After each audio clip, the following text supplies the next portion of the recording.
Hi, welcome back guys. This is your friend, the Iron Fanfics, back with amazing fanfiction. This is the series of What If Deku Had Green Lantern Quirk? Now before starting, please give this video a like and subscribe to the channel if you want more videos like this. Now let's get into the fanfic. Listen to me, you worthless Deku. Don't you dare try to get into you. Bakugo snarled. I'm the only person from this crap school who's going to make a name for himself. If Izuku Midoriya had had to guess the day that his life would change forever, he most definitely would not have picked this day. But Kaken, what difference does it make if? Wrong answer, shitty nerd. Bakugo growled, his hands gripping Izuku's shoulders like metal clamps just before his quirk sounded with a muffled pop. The green-haired boy hissed as he felt the familiar sting. Learn your goddamn place, idiot. Bakugo sneered as he grabbed the other boy's treasured notebook. Kaken, no, please don't. The explosive blonde ignored him, pressing his palms to either side of the book and firing his quirk again. Somehow the notebook wasn't reduced to confetti, though it was badly scorched. And stop trying to pretend like you have a single DMN chance in hell of becoming a hero, he sneered, carelessly tossing the book out the classroom window. Izuku let out a strangled sound of dismay as he watched it fall into the school's small koi pond. Bakugo stomped toward the exit but stopped as he stood in the doorway. If you really want to be a hero, then you should throw yourself off the roof and hope you get a quirk in your next life. Shocked, and actually feeling a rare spark of anger at his childhood friend, Izuku turned to Bakugo with a look of mingled surprise and fury. The blonde just smirked, the look in his eyes daring the other boy to attack him. He knew what he'd just done, and he'd be delighted if Izuku gave him the excuse to really pummel him. Izuku felt his anger deflate like a balloon and looked away. Victorious as usual, Bakugo laughed, two of his lackeys falling in step and guffawing along with him as he finally exited the classroom. The green-haired boy waited until he could no longer hear their footsteps, then allowed himself a deep sigh and started heading for the stairs, intent on getting his burned, sodden notebook back. Yes, if Izuku had had to guess what day he really began on the path to becoming an interstellar hero, he wouldn't have chosen today. Some things just work out like that. Meanwhile, nestled deep in the massive trash heap of Dagobah Beach, lay the twisted remains of what might have passed for the wreckage of a moderately sized motor vehicle, such as a pickup truck or a small bus. Indeed, among all the other discarded refuse, it was practically anonymous. The smoke still drifting almost lazily forth didn't even do much to distinguish it, really. People threw away all sorts of things they shouldn't hear, and it wasn't entirely uncommon for them to set fire to things they really wanted to remain forgotten and gone. Yet it was no mere truck. It was a spaceship, a crashed spaceship. And the being that was responsible for its inglorious landing, a 2.5-meter tall giant clad from head to toe in golden armor, was stomping away from it, its feet crushing various pieces of scrap metal flat as it went. Target destroyed, it remarked to itself. No other targets on planet found. New objective, find a means of leaving the planet, resume attainment of vengeance. Only once it was well away did its supposedly dead target stir. A being with brick-red skin, he wouldn't have seemed very out of place in the superhuman society of this world, yet he was very much not of this world. He was also dying, his body broken and twisted beyond all repair by the gold-clad titan. With the life quickly ebbing out of him, he removed the jade-colored ring he wore on his middle finger with a shaking hand. Go, he commanded it. My time has ended. Find someone worthy to wear you. The ring hovered in midair for a moment, as though reluctant to leave its master of many years. Then it glowed with emerald light and took off through the air, leaving a brief trail of green luminescence behind it, like the trail of a tiny comet. His final task done, Abensur exhaled one final time and died on the sand. Maybe Kaken is right, Izuku sighed as he walked a winding path through Mizudafu, none too eager to actually reach his home that afternoon. Maybe I'm just deluding myself, holding on to this dream of becoming a pro hero. He was so lost in his own glum thoughts that he didn't heed the loud, thudding footsteps from below until it was much too late. What is that? He wondered aloud as he finally became aware of the bone-jarring impacts shaking the ground, just an instant before part of the footpath he was on erupted. Izuku let out a yelp as pieces of asphalt flew everywhere, somehow managing to avoid getting brained by one of the bigger chunks, the sheer force of the explosion knocking him off his feet. The dust cleared after a moment, and the quirkless boy found himself staring at what had caused the path to burst, eyes widening at the sight of the golden behemoth. A nerd and a fanboy to his very core, Izuku's mind rapidly began to run through all the active villains he knew about, even as he sat on the ground, frozen in fear. Unfortunately, he couldn't turn up any information about whoever this was. It seemed like they should have been a very well-known villain too. "Who are you?" he blurted out, then slapped his hands over his mouth, cursing his idiot self for doing something to attract the villain's attention.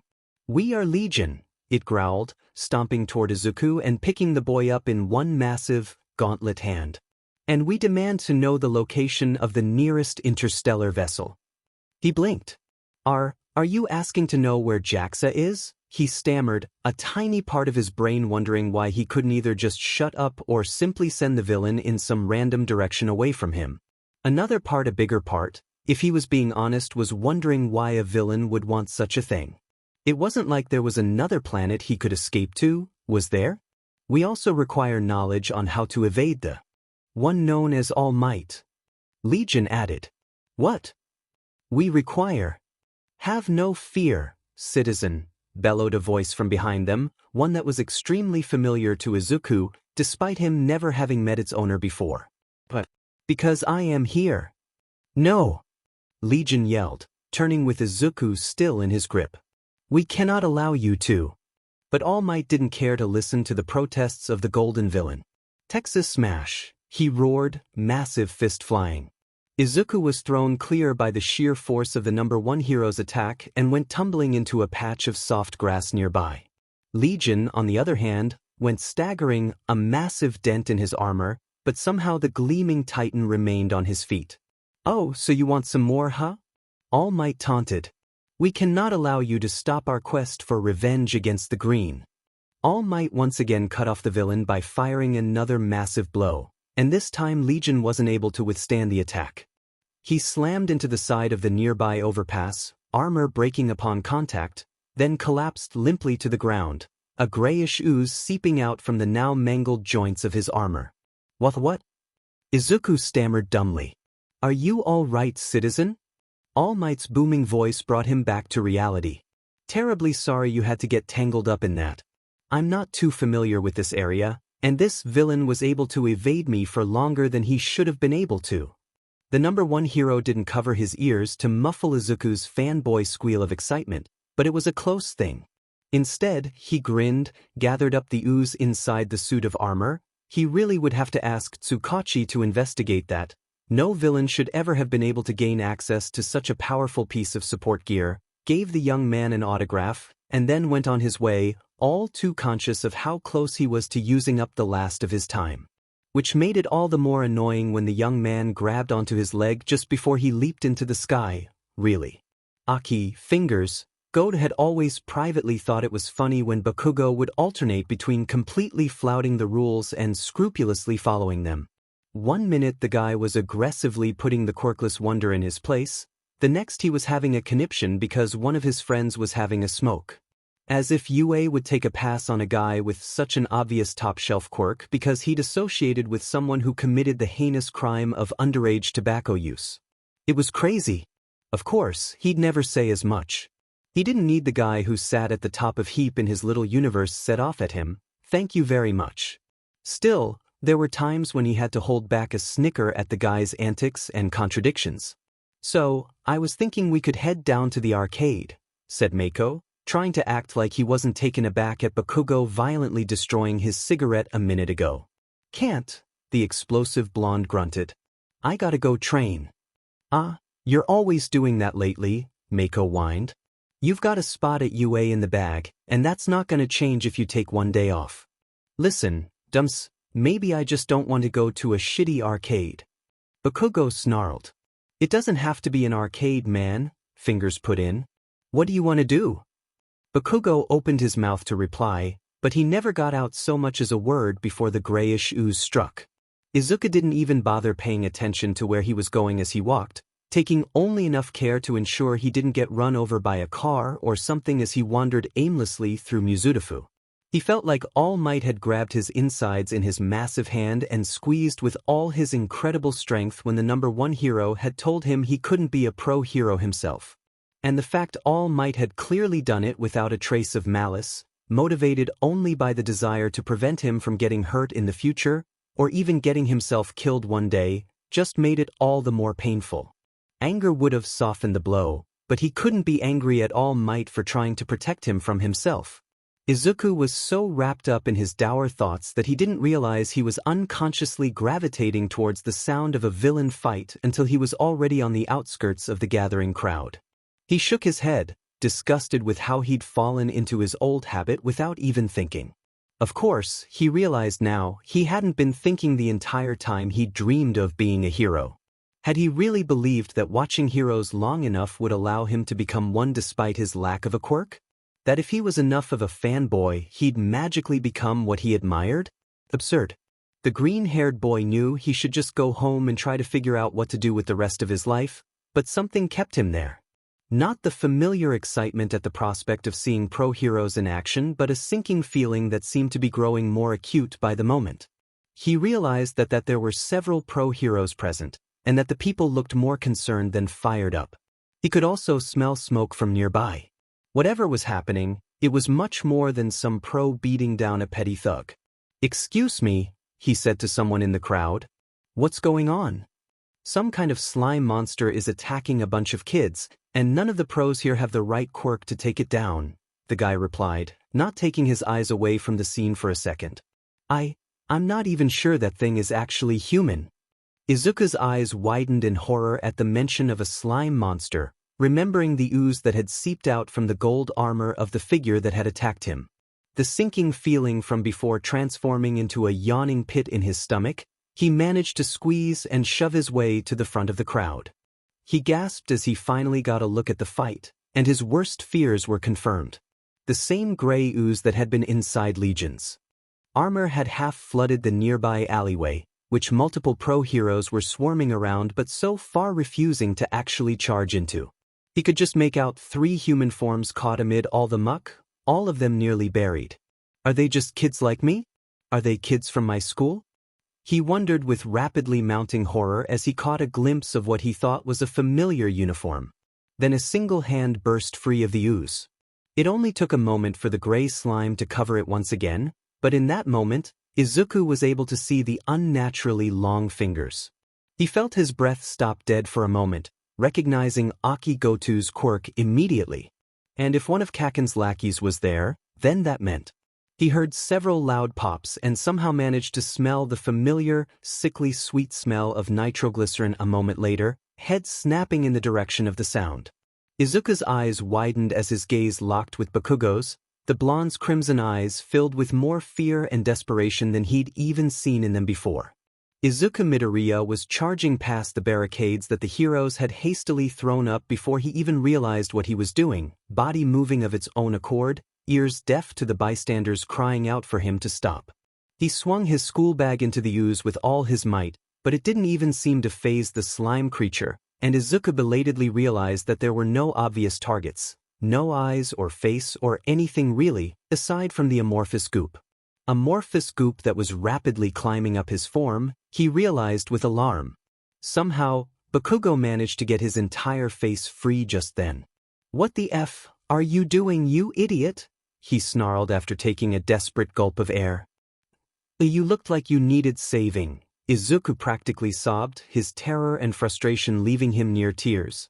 Bakugo looked like he was about to scream at the other boy some more, but the ooze reclaimed its hold on his face before he could. Seconds later, Izuku found another wave of the awful muck rushing up to bury him as well, and his world became darkness. All in all, the scene was pandemonium, with heroes yelling at the crowds to stay back, people screaming, fires burning, and Bakugo continuing to fire off his quirk out of panic and desperation. So, it really wasn't much of a surprise that nobody noticed the little green light that whizzed onto the scene, plunging itself directly into the pile of ooze. Izuku felt something warm and solid settle itself on the middle finger of his right hand, an otherworldly voice speaking directly into his mind. Izuku Midoriya of Earth, you have the ability to overcome great fear, it said. Welcome to the Green Lantern Corps. For a moment, the pressure on his body seemed to ease, almost like some sort of force field was holding the slime at bay. Then the great mass of sludge seized, reacting as if it was angry, and the force it was applying to him was increased tenfold. Izuku let out a grunt of pain, feeling like he'd be crushed well before he could drown. Unbeknownst to him, the slime almost totally released its other prisoners. Mako and Fingers immediately scrambled free and rushed away from the fight. Bakugo didn't, gazing up at mound of slime that held Izuku prisoner, before his two lackeys grabbed him and led him away, the explosive blonde allowing himself to be pulled along. I have to do something or I'm gonna die. Izuku thought desperately, mind racing as he tried to find a solution. His right hand curled into a fist, the feel of warm metal reminding him of the mysterious object on his finger. What was it? Could he use it? Maybe if I... Detroit Smash. A massive wave of force swept over him. Izuku was sent flying and went sprawling onto the concrete ground as the ooze was blasted off of him, splattering onto the nearby walls. He expected it to immediately regroup and attack him again, but before it could, the skies rumbled, and rain began to fall, rapidly diluting it. Apparently, there was a reason the stuff had been inside that armor beyond just aesthetics. Whoa, he breathed as he looked up at the now gray sky. A devoted All Might fanboy, he had long known about the #1 hero's ability to change the weather with a single punch, but he'd never expected to see it up close like this. He turned to All Might, making eye contact with the grinning hero for just an instant before the other heroes drew near, looking upset. Oh boy, he muttered, only briefly glancing down at his hand to observe the ring of green metal that now sat on his finger. Izuku supposed he should be resentful and annoyed, really. After all, the pro-heroes, who hadn't done anything to save Kakin and his two lackeys, had seen fit to give him a long, angry lecture about how reckless and foolish he'd been to try and help them. Meanwhile, they had praised Kakin, the guy who'd set the area on fire in his panic and made it more difficult to rescue him, for his powerful quirk. Still, he didn't feel angry. Maybe it was because of the wild roller coaster of a day he'd had, maybe he was simply too used to getting the short end of the stick. Whatever the reason, he just felt tired. Not too tired to wonder about the ring he'd mysteriously gained during the villain attack, though, or the voice he'd heard then. Which was why, as he walked through quiet side streets on his way home, he found himself looking down at it, twisting it slowly around his finger. What are you? He muttered. He nearly jumped a foot in the air when it answered, taking on an emerald glow. I am a power ring, sent by the guardians of the universe. What? He stammered, eyes huge. Are you speaking aloud or directly in my head? He didn't know why he asked that. It was something he found himself wondering, but he had so many other, more important questions. The ring ignored him, its glow intensifying and spreading until Izuku's whole body had a green halo around it. Emerald flames swept over him a moment later, getting a yelp of surprise and fright from him.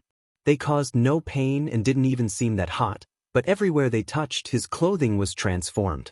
His school uniform seemed to vanish, replaced by a tight, one-piece outfit of black, green, and white. Looking down, he saw a large white circle on the center of his chest. We will now travel to OA. There you will be trained as a member of the Green Lantern Corps, the ring announced serenely, as Izuku felt his feet rising off the ground.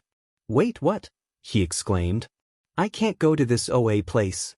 I have to get home or Mom will worry. The ring ignored him, and Izuku was suddenly careening upwards into the sky. In seconds, he broke through the still lingering clouds. The blue sky above the cloud layer quickly gave way to the star-speckled blackness of outer space, yet he found he could breathe normally and wasn't even the slightest bit chilly. I am programmed to follow your mental commands, the ring went on, either not knowing or not caring about how much distress it was currently causing its new wearer, provided that they do not conflict with the code of the Guardians. Izuku, who'd finally finished screaming at this point, looked down at it peevishly. Would taking me home be a conflict? Because I do not want to go to outer space right now. Affirmative, the ring answered. Izuku sighed. Of course. Welcome to the core. Meanwhile, back down on Earth, All Might burst onto the scene, landing on the sidewalk that Izuku had been walking down moments earlier. Never fear. Because I am here, he proclaimed. Then he realized he was the only person in sight and deflated, both literally and figuratively. But you are not, he added, even as he waved away the cloud of steam that had emerged when he'd returned to his normal form. And I was so sure the young man had come this way too. Deku, where the hell are you? All Might looked up to see the very same blonde boy who'd been caught up by the ooze monster appear from around a corner, face set into a dark scowl. The pro-hero arched an eyebrow at the sight. Flux could kill. He mentally shrugged. The boy had nearly died today, and he knew from years of hero work that people reacted in all kinds of ways after they were narrowly saved from certain doom.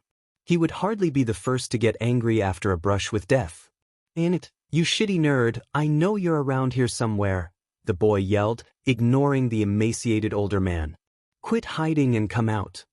"Excuse me, young man, but weren't you just wrapped up in a villain incident?" All Might asked. The boy Bakugo, if he remembered correctly, whirled around to glare at him. "How the hell do you know that?" he demanded.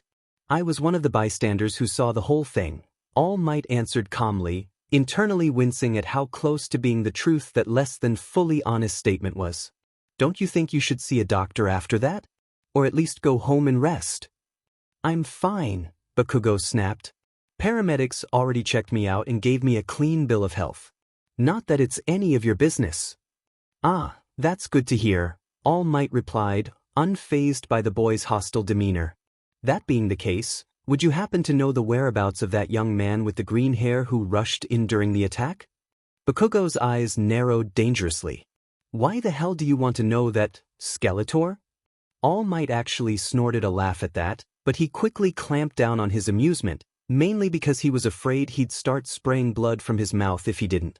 "I wanted a word with him," he said, knowing the cryptic answer didn't exactly make him seem less suspicious.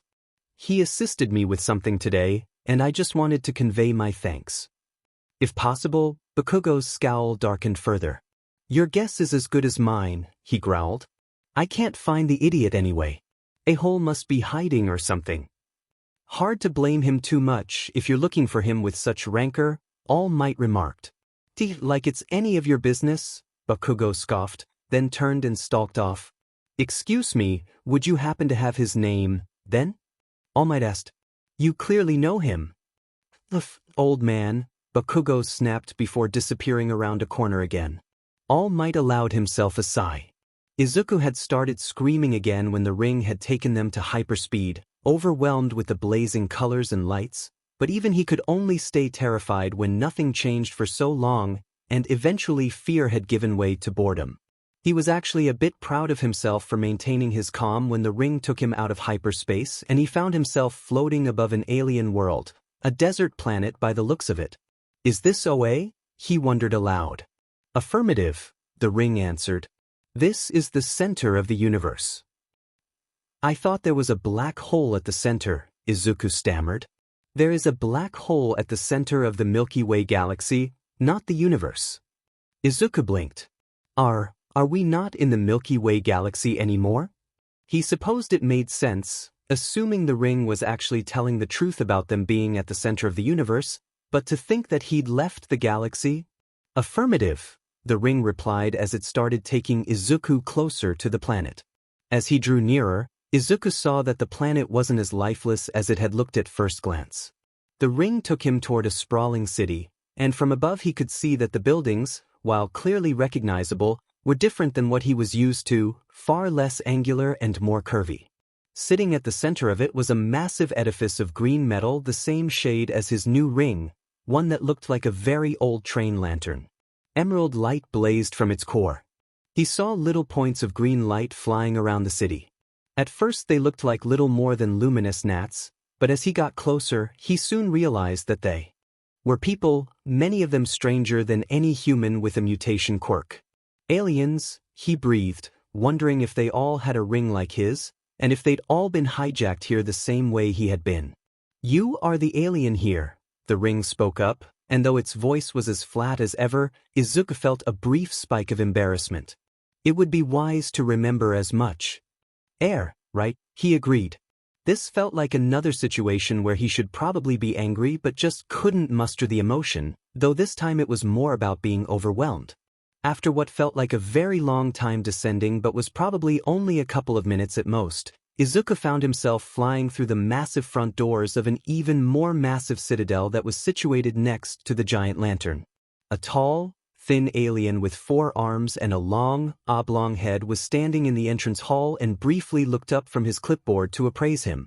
He wore an outfit that was fairly similar to the one Izuku had on, except the white circle in the middle had simple symbol inside of it, a green ring with a horizontal line on the top and another on the bottom. Translation protocol active, the ring announced. Greetings, new Lantern recruit. I am Lantern Salik, Chief Administrator here on OA. He spoke to Izuku, his tone polite but vaguely distracted.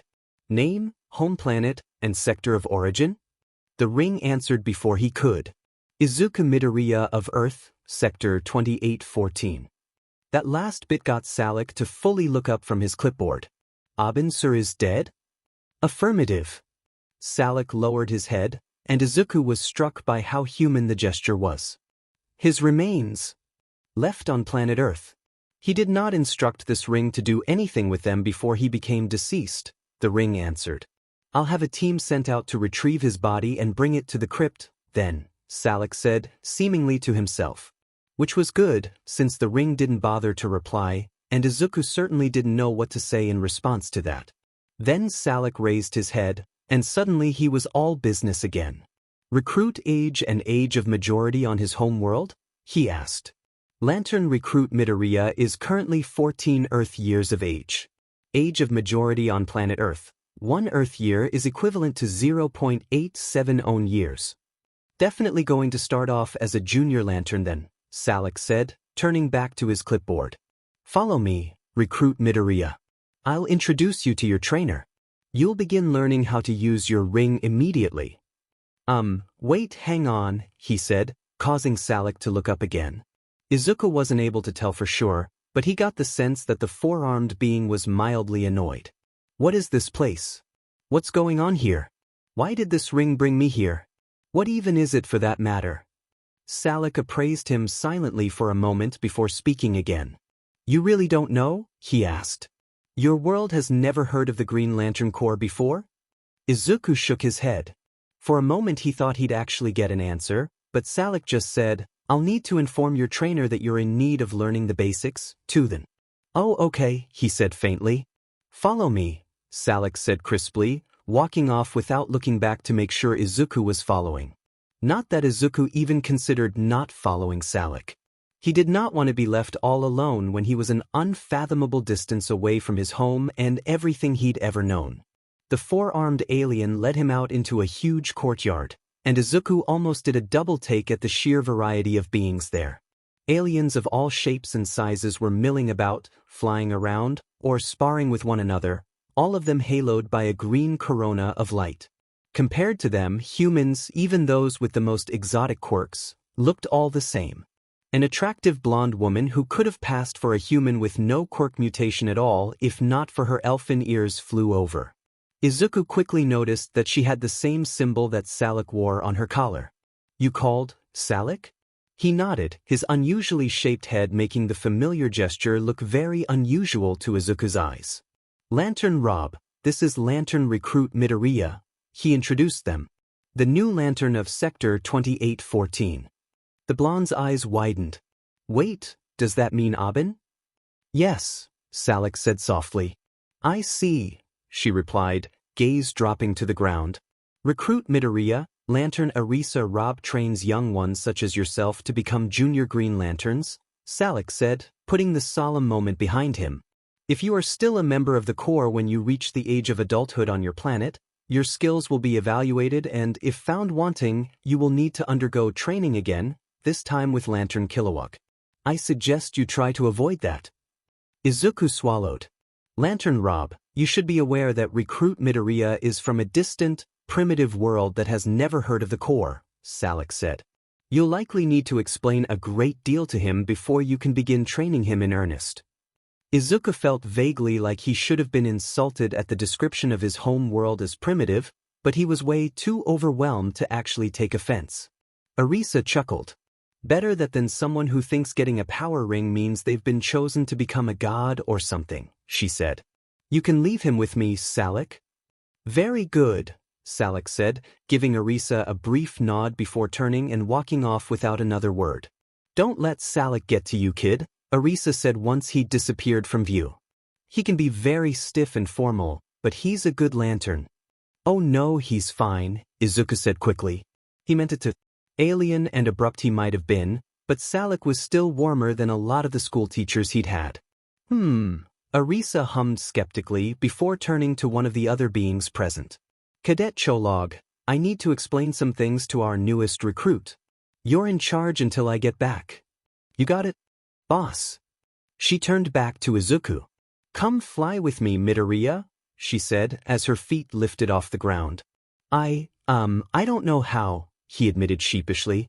Arisa smiled kindly at him. It's easy, she said. You just need to will yourself into the air. Imagine it, channel your will into the ring, and it'll happen. Izuku wasn't quite sure how to do that, but he tried anyway, imaging himself taking off, then imagining the ring like it was a kind of power wire, one he could siphon his mental energies into and get results. Whoa, I'm doing it, he exclaimed, as he slowly began to rise into the air, somewhat unsteadily. See, I told you it was easy, Arisa said. Pretty soon it'll be second nature to you. Now, follow me.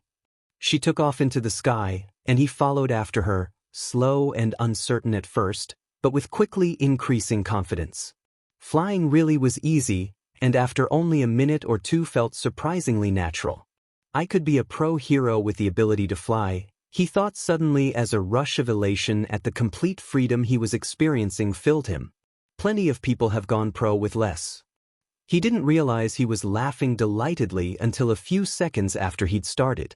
He clapped a hand in front of his mouth, embarrassed. It's okay, Midoriya, Arisa reassured him with a chuckle. I imagine you've had a very rough, confusing day, so I'm glad you can enjoy yourself for a bit. Plenty of time for hard work in the coming days. Izuku laughed weakly, realizing that she didn't even know the half of how crazy his day had been. Thanks, Lantern Rob. You can call me Arisa, she said. Unlike Salik, I don't like to stand on ceremony. In that case, please call me Izuku. Sure thing, Izuku, she replied. Now, we can't really start your training until you know what's going on here, so let me lay it all out for you. Thank you, Izuku said, maybe a bit more emphatically than he'd wanted.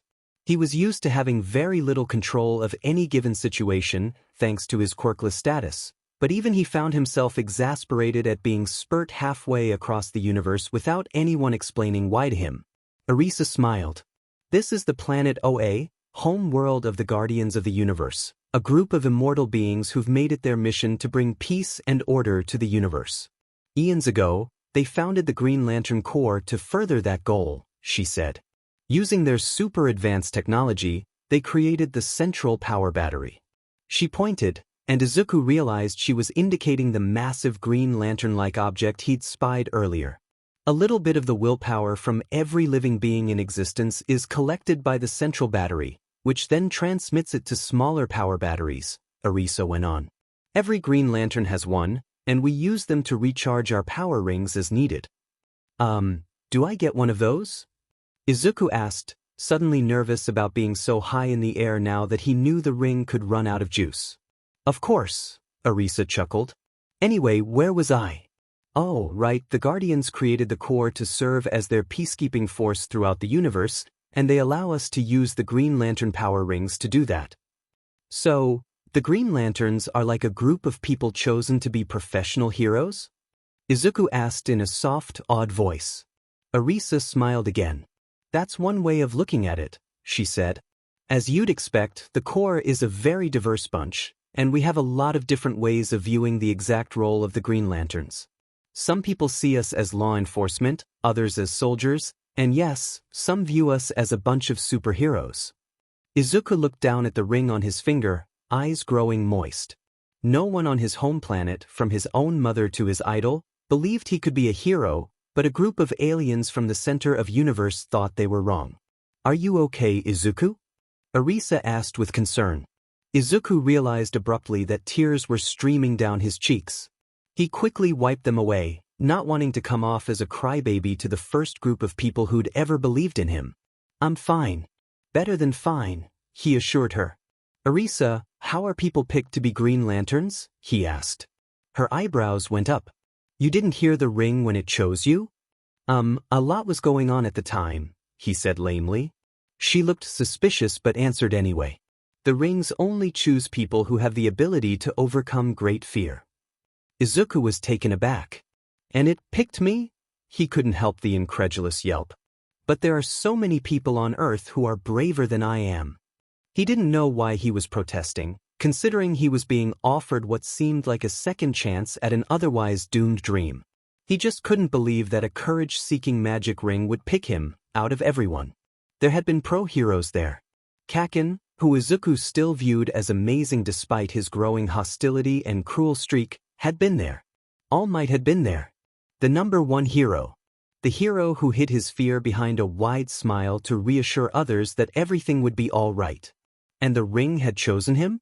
Arisa gave him a look he couldn't quite decipher.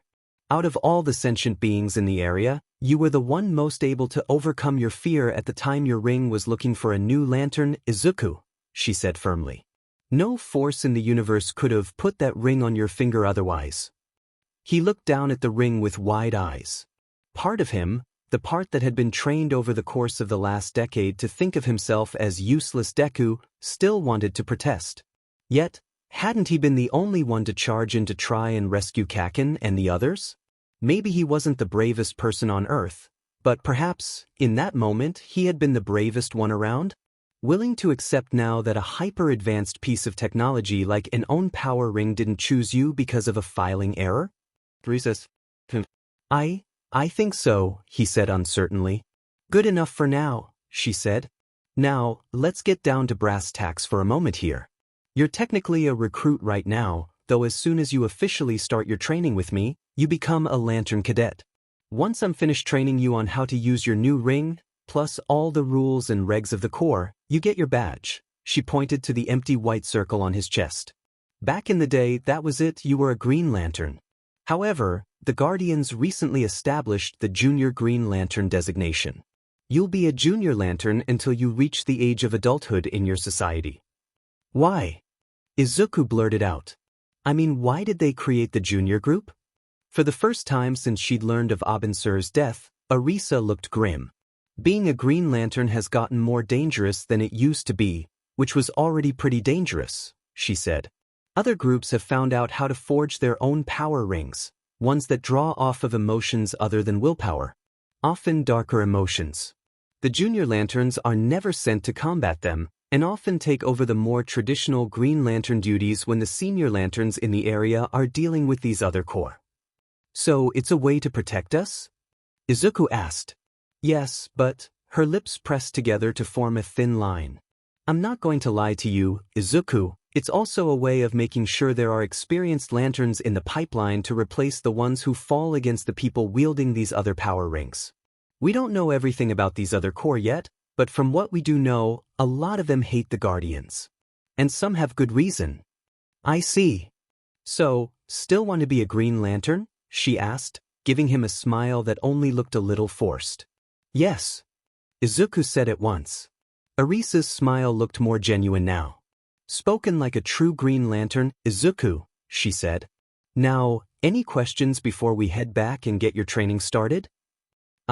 Yeah, actually, is there a way for me to call my mom?" he asked, blushing.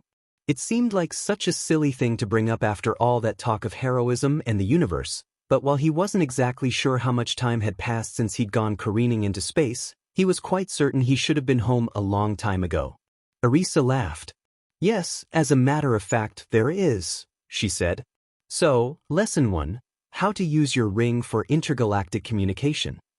Inko Midoriya kept telling herself that crying wouldn't help anything, but she was having a very hard time making herself stop. She had grown extremely concerned as it got later and later with no sign of her son, and her worry had only grown when her phone informed her that her texts and calls to him weren't being received. When Mitsuki had called her to ask how Izuku was faring after the villain attack both he and Katsuki had gotten caught up in, she'd been apoplectic. The first thing she'd done, after more or less pulling herself together for a bit, was to call the police, but they'd immediately become a lot less interested in her son's fate after she'd told them he was Quirkless. She was pretty dead sure that it wasn't necessary to wait 24 hours before reporting a person as missing when that person was a minor. Doubly so when they just had an encounter with a villain. However, there wasn't much she could do about it when the cop working the phones flatly insisted otherwise, then all but laughed at her when she'd threatened to file a complaint. So she tried calling and texting him over and cried a lot. Occasionally she criticized herself for not organizing a search party or something, but she knew that it would most likely consist of her and possibly the Bakugos. "I'm so useless as a mother," she thought as tears welled up in her eyes again. "I can't support my baby's dream or keep him safe." The next wave of sobbing was cut off as an orb of green light flew into her apartment and settled down on her kitchen table. "What?"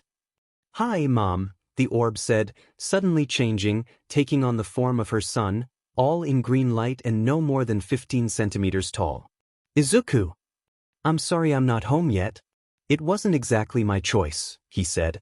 "Things happened. I'm going to need you to call me out of school for the next few days." "But what?" "Where are you?" she asked. He laughed weakly. "I'm not sure you'll believe me, but I'll tell you," he said. "The important part, though, is that I finally have a real chance to become a pro hero." Hello." The chief administrator of the Green Lanterns looked up, mildly surprised to see young Midoriya standing across from his desk. Most trainee and rookie lanterns tended to avoid him, especially those headed for the junior ranks of the Corps. Salik knew he came off as cold and overly strict to most of them. "What do you need, Cadet Midoriya?" Salik asked, pulling up his data with a mental command to his ring. Looks like Arisa's impressed with this one. Top marks in innovative use of constructs, Salik noted. It was a good sign, though he hoped Arisa was being unbiased. He'd seen evidence in the past that she sometimes had trouble remaining truly impartial with the cadets she took a liking to, or felt sympathy for in some way, he mentally added, spotting some additional notes and recommendations that Arisa had made in his file. "I heard you were the keeper of the Book of OA, Midoriya said, referring to the massive tome that contained the history of the Corps and its laws and edicts, among other things. "Is that correct, Lantern Salik?" The chief administrator was secretly pleased at the cadet's use of his title. Too many lanterns came to view such things as trivial formalities before they even completed their initial training. "Yes, I am," he said. "Why?" That means you know all the details of the rules for the Corps better than anyone, right?" Midoriya asked. "Better than anyone but the Guardians, of course." Salik amended. "They have the final word on all such matters, and can indeed rewrite the Book of OA if they deem it necessary. Right? But, I have a question about the rules, and I haven't even seen one of the Guardians," Midoriya said. "I guess they have more important things to do than to talk to a white circle like me." "It's exceedingly rare for the Guardians to address the matters of rookie or trainee lanterns," Salik agreed. "What question did you have, Cadet Midoriya?" "Well, the regulations say that it's forbidden to use the ring for personal gain." "Indeed. Otherwise excellent Green Lanterns have been stripped of their rings for selfishly abusing their powers, and rightly so," Salik said sternly. "Right, of course," Midoriya agreed quickly. "It's just that, on my planet it's illegal to use any special powers unless you're a licensed pro hero. It's illegal for people to use any innate superpowers, called quirks, without a pro hero license, but nobody on my planet ever heard of the Green Lantern Corps before, so everyone will assume that everything I do with the ring is just a quirk. And lots of people use their quirks anyway, but that tends to be really minor stuff in daily life. Someone who goes around saving people and stopping villains without a hero license is considered an illegal vigilante and..." Noting that the speed of Midoriya's speech was rapidly increasing as he went on, Salik held up a hand to stop him. "You're rambling, Cadet Midoriya." Midoriya's face turned bright red. Salik wondered if the color change conveyed embarrassment the same way it did with Arisa or whether his physiology was entirely different. Sorry, he said, taking a deep breath and visibly getting a handle on his racing thoughts before he spoke again. I've wanted to be a pro-hero on my world since almost as long as I can remember, but it's a job as well as a calling. Pro-heroes collect payments from the government and also often from sponsorship deals. Would doing that kind of thing violate the rule against using the ring for personal gain? Salik was silent for a moment. Ring, connect to the central data repository, he ordered. Pull up the relevant information on the Pro-Hero system on planet Earth, Sector 2814. Complying, his ring responded as it projected green holograms in the air before his face, the knowledge he was looking for neatly displayed there, accompanied by the occasional illustration. Not very surprisingly, Cadet Midoriya's description of the circumstances was accurate, which meant he was facing a gray area. Salik had never liked those. He had always preferred it when things were orderly, tidy. However, the universe teemed with life, and the core had a million civilizations from which it could recruit, each with their own cultures, values, and nuances. Salik never could have hoped to do his job if he was incapable of dealing with situations that weren't as clear-cut as he might have wished. He studied Arisa's reports on Midoriya again. It was clear she believed he could become an exemplary Green Lantern someday, and though he felt the other Lantern could sometimes allow her emotions to affect her thinking, he ultimately trusted her judgment. Oe knew the Corps could use all the talented recruits they could get these days. And maybe, just maybe he was a little moved himself at the clear desire to help people that practically radiated off of Midoriya. Salik strived to be dispassionate when it came to executing his duties, but he didn't pretend to be perfect at it. It is one of the Guardian's edicts that Green Lanterns never use their rings for personal gain, he said, noting how Midoriya seemed to deflate, only to seemingly steel himself a moment later, possibly preparing himself to become an illegal vigilante on his world. However, it is also one of their commands that we Lanterns obey local laws and authority when possible and within reason. This is the way your world has struck their society, so it would be allowable for you to act as a professional hero on Earth, so long as you don't seek excessive profit from it, or place it above your duties as a Green Lantern. The immense relief Midoriya felt at that was plain to see, even to Salik, who regarded the cadet's face as alien and strange. Thank you, Lantern Salik. Merely doing my duty to help a new member of the Corps understand the nuances of the regulations, the chief administrator said dismissively. Oh, and do remember that if any of the Guardians decides that my interpretation of their edicts is incorrect, they have the final word on the matter. Midoriya nodded vigorously. Of course. Very good, Salik said. Now run along, cadet. I'm sure you have some training to get to. I'm very glad you finally agreed to meet with Mirio, Toshi, Night Eye said. My apologies for missing our initial appointment, All Might said, doing his best to conceal how ill at ease, unenthusiastic, and generally awkward he was feeling at the moment. He was walking through the lobby of the Night Eye agency with his former sidekick, currently in his skinny form to avoid attracting too much attention. The media would have an absolute field day if they were given any reason to speculate that he and Night Eye were teaming up again. The truth of the matter was that he didn't really want to be here. All Might was sure that whoever Night Eye had selected was a fine young individual, but he'd had his heart set on making the Quirkless boy who'd charged in to save that other young man from the ooze monster his successor. Unfortunately, he couldn't find the boy. He'd spent more time searching for him that day than he'd care to admit, but it was like he'd disappeared off the face of the earth. All Might had never gotten the young man's name during their brief meeting, so he was very limited in what he could do to find him. Well, that wasn't strictly true. As the #1 hero, he could have brought quite a lot of resources to bear on the task of finding him, but not without subjecting the young man to a deeply uncomfortable amount of attention from both law enforcement and the public at large. Since he wasn't willing to do that, his best bet for finding the boy would have been searching for him among the applicants at the UA entrance exam, but he'd probably managed to talk the lad out of ever taking it. Which was why he was here, despite his instincts telling him that it was a bad decision. He'd listened to his instincts once, and it had led to him becoming this emaciated shell of a man, So perhaps it was time to ignore them. That's what he kept telling himself, anyway. Please, come inside, Night Eye said, entering his office. All Might held back a chuckle at the collection of his merch that was present. For as much as he came off cold and businesslike, Mirai had always been and remained a massive fanboy. A muscular young man with blonde hair and blue button eyes was sitting in one of the office's guest chairs, waiting for them. Hello, sir, he greeted Night Eye cheerfully, rising to his feet. You said you wanted to see me here? All Might was immediately struck by how much Night Eye's protege reminded him of a young version of himself.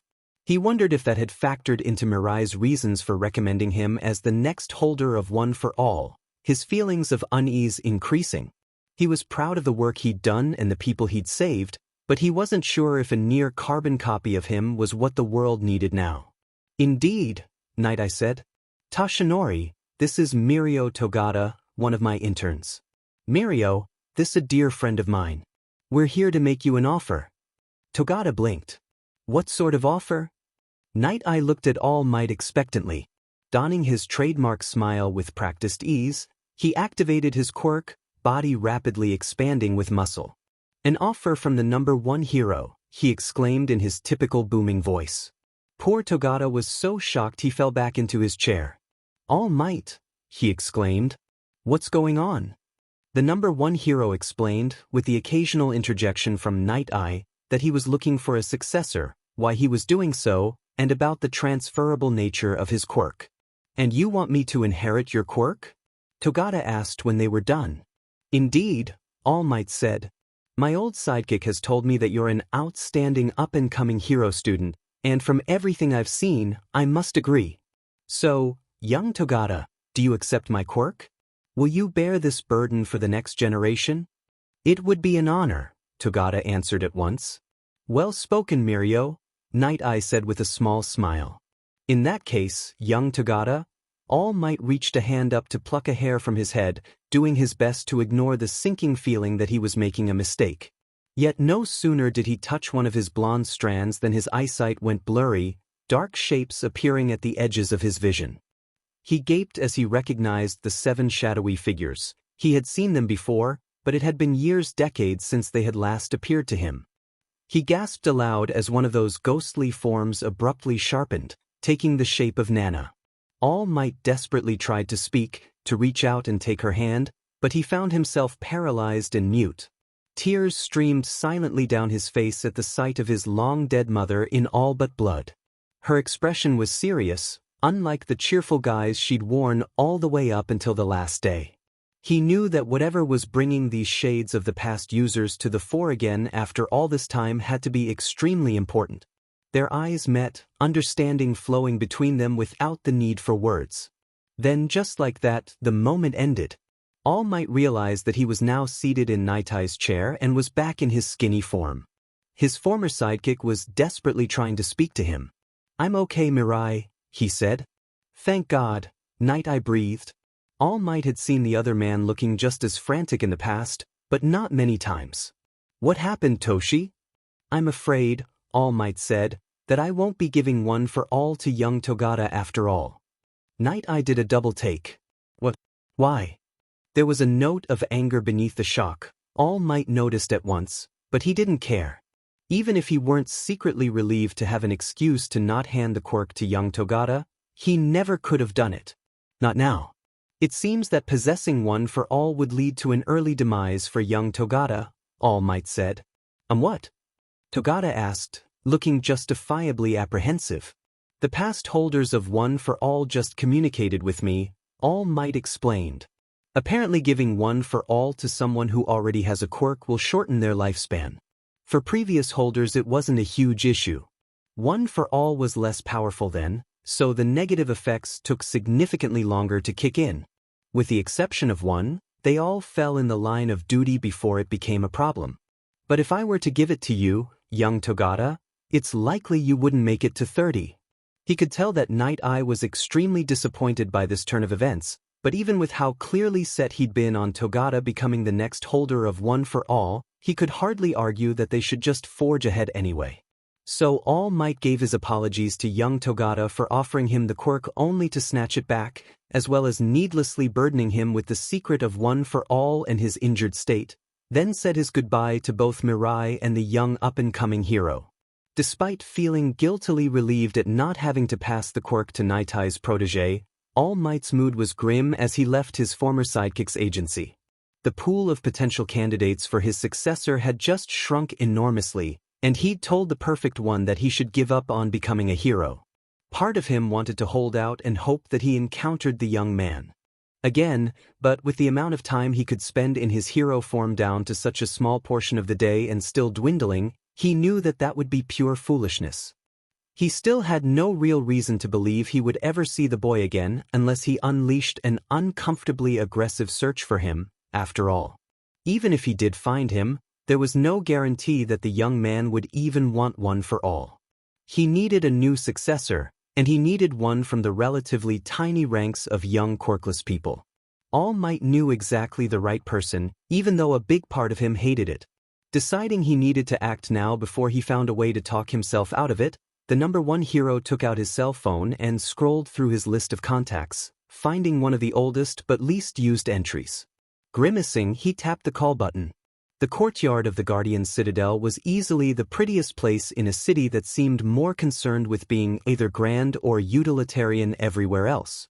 With a lush green lawn in the shape of the Green Lantern Corps emblem, and a small cluster of trees occupying where the circle at the center of it would be, it was a lovely place.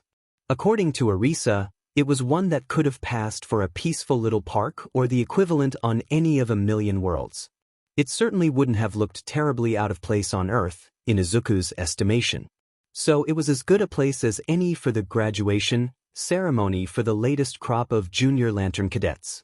You may have had some struggles and some stumbles, but in the end, you all completed your training, Arisa spoke, addressing the gathered trainees standing before her. You've earned the right to become junior Green Lanterns and wear the symbol of the Corps with pride.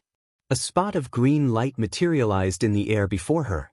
Arisa reached into the subspace pocket and withdrew her power battery, which looked a miniature version of the central battery. The cadets all did the same, and soon every last one of them had their battery in hand. So let's light them up, Arisa said. As one, she and the cadets raised their rings to their power batteries. In brightest day, in blackest night, no evil shall escape my sight. Let those who worship evil's might beware my power, Green Lantern's light, they chorused. Emerald radiance flared around all of them as they completed the oath, and for every cadet, the symbol of the Green Lantern Corps blazed to life on the previously empty white circles on their uniforms. Congratulations, Junior Lanterns, Arisa said. You are now true members of the Corps. A cheer went up, though the festivities were brief. Izuku wasn't surprised. He'd seen some of the veteran lanterns hanging out with each other or going to places that seemed to be for recreation, but for the most part, OA seemed to be an extremely businesslike sort of place. The general wartime atmosphere probably had something to do with it. He suspected the other Lantern Corps out there were viewed as a more serious threat than anyone wanted to admit to the cadets. He wondered if they were free to leave now. Despite having communicated with his mother several times since arriving on OA, Izuku wasn't quite sure how much time had passed. The system's multiple suns ensured it never got dark out, which made keeping track of the days a nightmare. Izuku, Arisa spoke, and he started, abruptly realizing that she'd walked over to him. Oh, what can I do for you, Arisa? He asked, trying to suppress the sudden spike of anxiety having her come over for a one-on-one conversation sparked. Quirks were, as far as he could tell, a phenomenon that only existed on Earth. Certainly, plenty of races in the universe had superhuman abilities or powers, but in those cases, it was the same power across the whole species, unlike with quirks, and so wasn't viewed as special at all by the species in question. So it made no sense for them to view his quirklessness as a severe defect, but that didn't stop him from expecting them to kick him out of the Corps because of it. If they were going to take your ring away and send you home, they would have done it before the ceremony, he told himself, the bit of logic calming him down somewhat, if only a little. I'd like you to make a stop on your way back to your home sector, Arisa said. Izuku knew at once that it couldn't be a mission. Unless the Guardians summoned the entire Corps to face a grave threat, only the members of the Green Lantern Honor Guard were allowed to operate outside of their home sectors. Is there some kind of extra training you feel I need? He asked, feeling strangely caught between surprise and like the other shoe had finally dropped. He was used to being told he wasn't good enough, but he actually was good at ring slinging. His constantly racing mind, his head full of hero fanboy facts and trivia, his overpowering need to become a hero all served him remarkably well when it came to utilizing a Green Lantern ring. Indeed, if he didn't know better, he'd suspect the ring had been developed with him in mind. Weird though it felt to even think it, he was probably one of the best among the newly minted Junior Lanterns. He was the only one who had gotten to the point where he could consistently overcome the yellow weakness that tended to plague rookie Green Lanterns, anyway. It's not like that, Arisa was quick to tell him. I think you might benefit from a visit to Mogo. It was a perfectly ordinary morning in Aldra Middle School, one that was practically interchangeable with any other throughout the school year. Indeed, only the smallest, most insignificant detail was different from the norm. Looks like Midoriya's absent again, the homeroom teacher noted before moving on with the roll call. Pissed, fingers leaned close to Bakugo's desk. Why has Deku been out for so long? How the f should I know? The explosive blonde hissed angrily. Fingers shrugged. Aren't your mom's friends or something? Bakugo scowled churlishly but silently conceded the point. From what I heard, his mom has been calling him out to give him a chance to recover from the run-in with that villain. The other boy chortled softly. Of course Deku's so med-fragile that he needs at least a week to get over that. Bakugo responded with a non-committal grunt. That actually didn't feel right to him. Deku was useless. He was a worthless loser and a mere pebble in the road, but even the explosive teen never would have described him as the delicate sort. Indeed, the idiot always displayed a stupid amount of resilience, like a boxer who clearly had no hope of winning a fight but lacked the common sense to just stay down and spare himself needless hits to the brain box. He shook his head, suddenly wondering why he was even devoting this much thought to the shitty nerd. Sure, it felt sort of weird to not have Deku around, but he'd probably never see the loser again once he went to UA. Besides, it was nice to have a break from the creepy mumbling and stalker tendencies. Yeah, he agreed. The worthless sheet will probably need a month with some quack therapist to feel like he's over all his emotional crap. Hello. Izuku called out as he landed on the surface of the planet Arisa had told him to visit. The place was beautiful, teeming with verdant wildlife and practically bursting with vividly colored flowers, vibrant forests, and lush grasslands. However, he couldn't detect any sign of civilization, or even any other person, for that matter.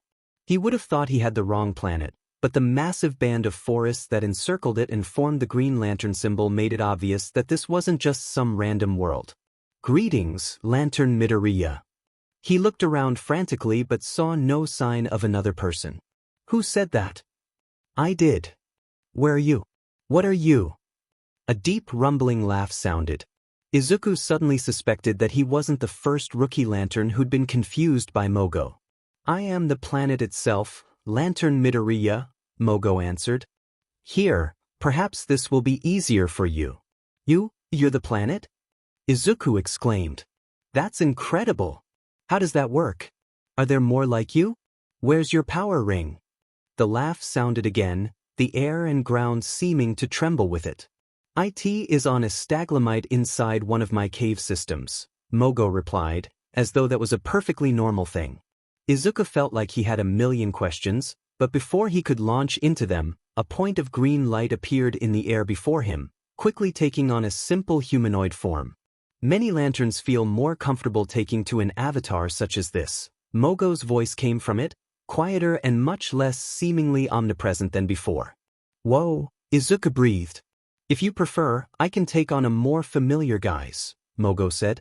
The construct suddenly shifted and warped, becoming a perfect duplicate of his mother, albeit one with a corona of light around her like a green lantern with their protective aura up.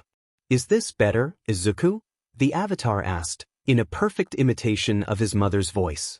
The construct quickly changed again, this time becoming All Might. Or how about this? It asked in an equally flawless recreation of the number one hero's booming voice.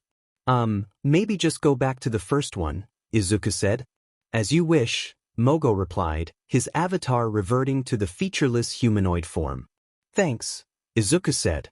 So, sorry but I'm not really sure what I'm doing here. Arisa just asked me to stop here on my way back home. I see, Mogo said. Tell me, Lantern Midoriya, do you know what trait I look for when guiding the rings to find a new Green Lantern? Wait, you're the one who does that? Izuku asked. That's so cool. Another rumbling chuckle came from Mogo, though it wasn't nearly as loud and deep now that it was being emitted by the construct. Thank you, Lantern Midoriya, but we're getting off topic, he pointed out. Oh right, Izuku said sheepishly. He cleared his throat. The rings, you select people with the ability to overcome great fear. Indeed, Mogo agreed. By the very nature of the selection criteria, Green Lanterns are beings to whom overcoming fear comes naturally. However, when it comes to things like the trauma from abuse and depression, even Green Lanterns struggle with those. Izuku was silent, not knowing what to say to that. A construct of a chair appeared before him. Have a seat, Lantern Midoriya. Thanks, he said. Even after all his training at OA, he was still a little reluctant to sit in a chair that looked like a hologram, but he forced himself to ignore that and took a seat, finding it unsurprisingly solid. Also, you can call me Izuku. So, Izuku, tell me about your world, Mogo prompted him. Izuku barely even knew where to begin with that. He'd had no idea that this was what was in store for him when Arisa asked him to travel here, but if this was required for him to be a Green Lantern and thus a pro-hero, he supposed he'd just have to do it. Finally, after a long moment, he took a deep breath. We humanity, live in a superhuman society. He spoke for several minutes, talking about the Earth and his place in it. Mogo occasionally asked a question or nudged Izuku back on topic when he'd begun to go rambling off on a tangent, but for the most part the sentient planet was content to listen, despite clearly already knowing a lot about Earth from the Corps' central knowledge repository, judging by its infrequent contributions to the conversation. It was sort of nice to be able to just talk without being told to shut up because he was being long-winded and creepy, or worrying that a stray word might get back to Kaken and spark an explosive fury in the other boy or something. So, that's about it, Izuku finished, eventually. Earth and hero society and everything. You come from a unique world. Lantern Midoriya, Mogo remarked. Izuku nodded. Yeah. Quirks don't seem to be a thing outside of the Earth, he said. Not so far as I've seen anyway. Mogo grunted in agreement. It will be interesting to see what your world's society looks like when it fully gets past the upheaval brought about from the emergence of those powers and adjusts to having them. Izuku blinked. But the age of chaos ended before I was even born. We got past the upheaval from Quirks appearing a long time ago. I'm sure it would appear that way to a member of your society, yes, Mogo replied. Izuku didn't know what to say to that. In any case, I want to talk about you, rather than your world's society, Mogo continued. Me? Izuku asked. Why? With the exception of his mother, nobody ever cared to talk or think about him, unless he was the target of their ire. You're a Green Lantern now, Mogo replied, as though that explained everything. I've noticed that you have an enormous admiration of professional heroes and an intense desire to save people. That's a good thing for a Green Lantern to have, but you seem to care far less about your own life, judging from the way you speak of yourself and how you rushed in to save that other boy on the day you got your ring. It seems you would sacrifice yourself without even giving it a thought to save another person. Any person. Of course I would. Izuku said at once. How could I not do that if I could? I'm nobody special. Mogo's avatar seemed to tisk, though it was hard to tell with the ring construct. I don't guide power rings to just anyone, Lantern Midoriya, he said. Even if that were true, though, you'd still deserve to live. Your life would still have value. I don't. Izuku stammered, unsure of how to reply. From what I've heard of you, Lantern Midoriya, you possess an incredible will to help and protect others, Mogo said. But it seems your will to live yourself is lacking. That is one of the most fundamental aspects of any sentient being's willpower. You won't be able to realize your fullest potential as a Green Lantern unless you address this. You must think I'm pretty screwed up, Izuku said quietly. I think, Mogo replied, that you've been poorly served by too many of the authority figures in your life. It's not your fault that your world taught you that you're worth less than your peers because you were born without a quirk, but it is something you need to address. Izuku wanted to protest against that, to say it wasn't everyone else's fault, that he was just Deku. It was normal for everyone to act that way around a Deku. He didn't. His main reason for that, the one that really mattered, was because he still didn't want to do anything that would jeopardize his status as a Green Lantern, and thus his only real chance at becoming a pro-hero. Izuku would be lying if he said there wasn't a part of him that really wanted to believe Mogo was right, though. How do I do that? He asked. For now, think on what I've said, and do try to remember that out of everyone on your whole world, you were the one chosen to become the next Green Lantern of Sector. That's not something that happens to someone pathetic or useless, Mogo said. We can discuss it further next time you come to see me. Izuku blinked. Next time? Yes, Mogo replied. I'd like you to come visit regularly, or at least as regularly as your duties as a Green Lantern and your responsibilities on your world will allow. Izuku wanted to ask if him making these visits was required for him to keep his ring. It seemed logical to assume that if Mogo could guide the rings to people, the sentient planet could also take them from people, but that struck him as a bad idea. Okay then, he agreed awkwardly. Wonderful, Mogo said. For now, I think I've taken up enough of your time, and you must be eager to return home after spending so much time on OA. Have a good flight back, young lantern. Thank you, Izuku said weakly, before taking off into the air. He was eager to be away, though he was surprised that he didn't entirely hate the idea of coming back and talking to Mogo again. Midoriya was, by her very nature, a worrier. She always had been, at least to a degree, even when she'd been young. Needless to say, this tendency had only been supercharged when her son had been labeled as Quirkless. Having to raise him alone certainly hadn't helped, of course. Yet she'd always carried on as best she could, doing everything she could to provide for him and be there for him. Over the years she had long been torn between wishing he'd give up on his dream of becoming a pro-hero and hating herself for not telling him he could do it. She had figured that he would take the UA entrance exam, and possibly the entrance exam for a few other hero schools, and likely fail. Inko had been prepared to comfort her son when this happened and ultimately help him find a new dream to pursue. She'd been determined to support him regardless of what he chose next, to make up for her failure to support him the first time. What she had not expected was for her son to get attacked by a villain and then basically abducted by aliens in the immediate aftermath. She definitely wouldn't have expected said aliens to give Izuku some magic ring that would allow him to achieve his dreams. Inko had been highly tempted to order Izuku to come home immediately when he'd sent that little green hologram of himself in order to communicate with her the first time, and not just because she'd feared it was some villain using his quirk to trick her at first. Ultimately, she'd done as Izuku had asked and called him out of school, telling them he was recovering from the villain attack. After all, having the police and the heroes looking for him would be a waste of time if he was literally out of this world, and having him declared missing would just make things very uncomfortable when he returned. However, with each day that passed, she worried more and more that a villain really had tricked her with his quirk, despite how the green holographic version of her son had known things only Izuku would.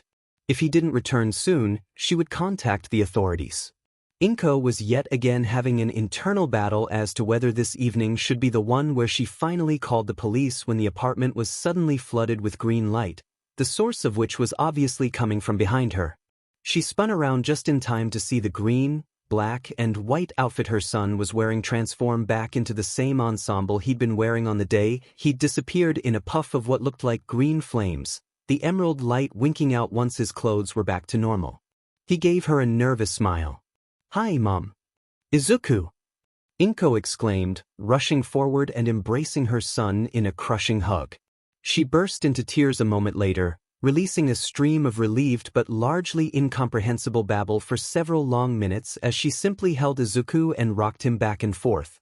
By the time she had, mostly, composed herself, Izuku was teary-eyed and sniffling a little himself, something that made her smile a bit. Her son had always taken after her in how quick he was to turn on the waterworks, and the two of them had bonded over a good cry many a time. It probably wasn't exactly helpful to him to have inherited that from her, but she had to admit she was glad to see something of herself in her son other than their shared hair and eye color. "So, it's true then?" she asked. "Everything about this green ring? Being chosen for some interstellar hero group? All of it?" Izuku beamed. "It's all true, Mom," he said, holding up his hand to show her the ring. It was big, almost like a class ring from a college, but lacking a stone. Instead, a symbol with a circle and 2 lines was on it. It started to glow, and then projected a hologram of a cube, a sphere, and a pyramid. "I can use it to fly, shoot energy beams, and create solid light constructs. It's like I have a powerful quirk. I can finally be a pro-hero." Seeing the sheer joy radiating off her son, Inko's vision blurred with fresh tears. Izuku must have misinterpreted her renewed crying. "Mom?" He suddenly sounded uncertain. "I'm sorry about disappearing like that." No!" Inko cried, startling him. "You were offered a chance at achieving your dream. Of course you took it. You don't need to be sorry for that, Izuku. I'm the one who's sorry." "What?" he spoke, sounding confused. "You shouldn't have had to wait until people from another planet noticed you before someone believed in you." Inko exclaimed. "Mom, it's all right," he insisted. "You were just doing what you thought was best." "But I was wrong." Inko insisted. "Never again though. I promise, from here on in I'll never forget how amazing my son is." There were a lot more tears in the Midoriya apartment that evening. Despite the fact that he hadn't been gone for all that long, readjusting to life on Earth still took some doing. His first day back at school, he forgot both how easily he could attract unwanted attention and that he was supposed to have only just recovered from the trauma of a villain attack. The result had been Kaken cornering him in the hallways right after their last class had let out, demanding to know what he was hiding. Izuku might normally have confessed the truth immediately, except that he knew full well that the explosive blonde had a tendency to start assuming that someone was keeping something from him the moment a situation didn't go the way he expected it to. So he just pled ignorance, claimed he was glad to be back, and taken it when Kaken had grabbed his shoulders and triggered his quirk. Of course, part of him desperately wanted to reveal to his class that he now had a quirk as well, but he and his mother had agreed that it would make more sense to wait until after he'd finished with middle school to reveal that. He couldn't truly make a fresh start at hero school, at least, not if he went to UA, since Kaken would certainly get in as well, but it would still save him a lot of trouble and questions if most of the people at Aldra didn't learn of his quirk until he was a pro-hero. Once he'd finally escaped school, Izuku had headed to Dagoba Beach. "Wow, this place is even worse than I'd heard," Izuku remarked to himself as he gazed out at the mountains of scrap metal and general trash that covered the sand. "Ring, guide me to where Abin Sur's ship crashed." "Acknowledged." A tiny orb of green light emerged from the top of his ring and then headed a short distance into the beach-turned dumping ground, hovering in midair as it waited for him to catch up. Izuku carefully picked his way through the mountains of old appliances, old cars, and other garbage, climbing over unsteady piles of trash when going around wasn't an option and following the emerald point of light as it led him on. Of course, he could have simply flown to his destination, but the last thing he wanted to do right now was attract attention to himself. Eventually he found it. The vehicle that had carried Abin Sur on his final journey was battered, half-crumpled, and scorched in several places, but it was still identifiably a spaceship. The wet sand beneath it suggested that the water got very close to it during high tide. Izuku felt sure someone would have spotted it by now, if it was closer to the street. As it was, it could remain largely unseen for a century, or it could be discovered by someone next week. Abin Sur's remains were gone, as Izuku had known they would be. Something no doubt a Green Lantern's power ring had cut a clean hole into the cockpit, and the pilot's chair lay empty, though dried blood stained it and the walls, the color too pinkish to be from a human. "Ring, is there anything dangerous in this ship?" he asked. "The contents of the fuel tank have potentially mutagenic properties to the native species of this planet," it answered. "Well, that settled it." Izuku had been leery of allowing Abansur's ship and its alien technology to remain on Earth to begin with, and in fact he had half a mind to mention to Salik that the team he'd sent to retrieve Aban's remains hadn't bothered to do anything about the downed craft. Now, allowing it to stay was completely out of the question. Looking around to confirm no one else was about, as unlikely as that would have been, Izuku sent a trickle of willpower into his ring. His school uniform immediately changed into his Green Lantern suit, and he sent a beam of energy outwards at the ship, enveloping it in a jade cocoon. "Ring, keep the light levels to a minimum," he commanded as he slowly took to the air, bringing the ship with him. Acknowledged. He and the ship still would have been blazingly obvious at night, of course, but in the bright orange glare of late afternoon sun, they weren't the most easily spotted thing for kilometers around. Or at least, Izuku hoped that was the case. He still ascended as quickly as possible, and in only seconds the sky had become star-spangled ebony. Just because you can do something the hard way, doesn't mean you should, he recalled one of Arisa's lessons. Don't give a huge push when a little nudge will do. With a thought, Izuku sent the destroyed spaceship heading away at a leisurely pace. "Ring, confirm the ship's course. The ship will impact the surface of this system's sun in approximately 539 Earth years." "Perfect," he said. His task completed, Izuku returned to the beach, his Green Lantern uniform being replaced with his normal clothes again as his shoes met the sand. Izuku briefly checked to ensure that there weren't any significant pieces of the ship that he'd missed still kicking around, and he was about leave when he caught a good look at the ocean. With the ship gone, he had an unobstructed view of the water stretching off to the horizon, the afternoon sunlight sparkling on it. "Wow, the view here is so beautiful," he muttered to himself. "It's such a shame this place has become like this." He was tempted to clean it all up, knowing he could manage the task in mere minutes with his ring and send all this garbage heading to the sun as well. However, he also knew that was a bad idea. Everyone would notice that the beach had been instantly cleaned, and someone would see him at it, bringing him the attention he'd just been so careful to avoid. Still, he hated the idea of just shrugging and walking away from the ruined beach. Just because I can't use the ring to clean it up overnight, who's to say I can't do anything about it at all? He mumbled, thinking aloud. Smiling, he took out his phone and sent a quick text to his mother, letting her know he'd be later in coming home than he'd initially expected. Then he rolled up his sleeves. He couldn't properly execute his duties as a Green Lantern until he had his pro-hero license, at least not on Earth. The lower demands made of junior lanterns and the Guardian's edicts about obeying local laws where possible meant that wasn't a big deal, but he still felt like he'd be derelict in his duties if he basically ignored his own home planet for so long. A little community service seemed like just the thing. He could haul most of the trash away the old-fashioned way to avoid any accusations of illegal quirk usage, reserving the ring for the really big stuff. As an added bonus, it would help him train his body in the run-up to the UA entrance exam. Arisa had suggested he take steps to try and get physically stronger, warning him that having a power ring run out of juice at a bad time was something that happened to just about every Green Lantern at some point. Now was as good a time as any to start. No hero worth their salt was just their quirk. After all, no more than any decent Green Lantern was just their ring. The next 10 months passed with both agonizing slowness and incredible speed for Izuku. School was, if anything, even more unpleasant to deal with than it had been before, with only the knowledge that there was light at the end of the tunnel allowing him to resist the urge to let everyone know he now had a quirk early. Meanwhile, clearing the beach felt a lot more productive and entailed way less harassment, but it was still a difficult, brutal slog. He also received a few missions from Salik as the days and weeks crawled by. All of them were quite simple and were finished in only a couple of hours, usually involving things like preventing old satellites from crashing onto planets or helping lock down spaceports so some interstellar criminal could be apprehended, but Izuku still welcomed the excuse to get off planet and get real experience using his ring.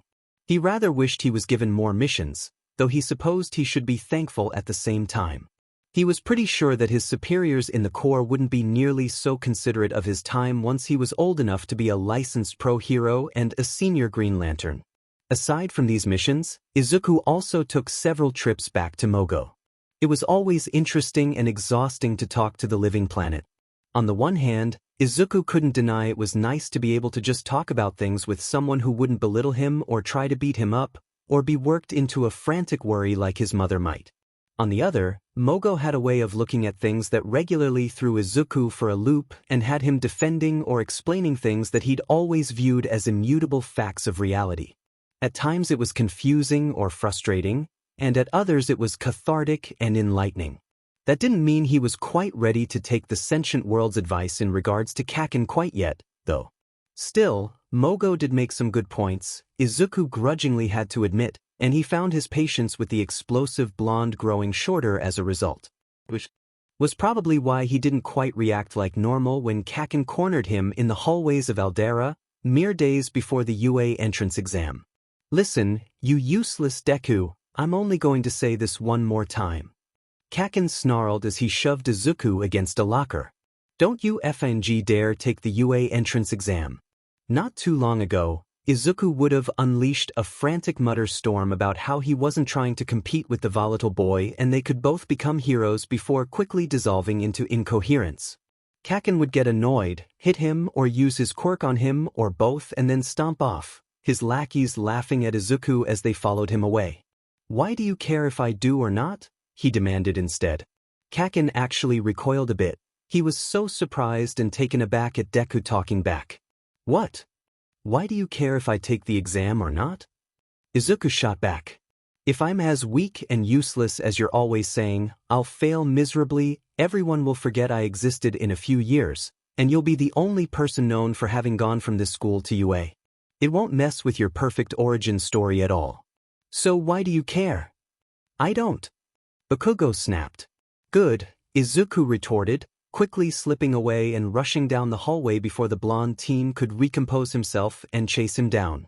He didn't quite know why he was feeling so angry after that encounter, but he cleared trash from the beach with much more aggression than usual that afternoon. He did know one thing. Kaken wasn't going to be the only one from Aldera who made it into UA.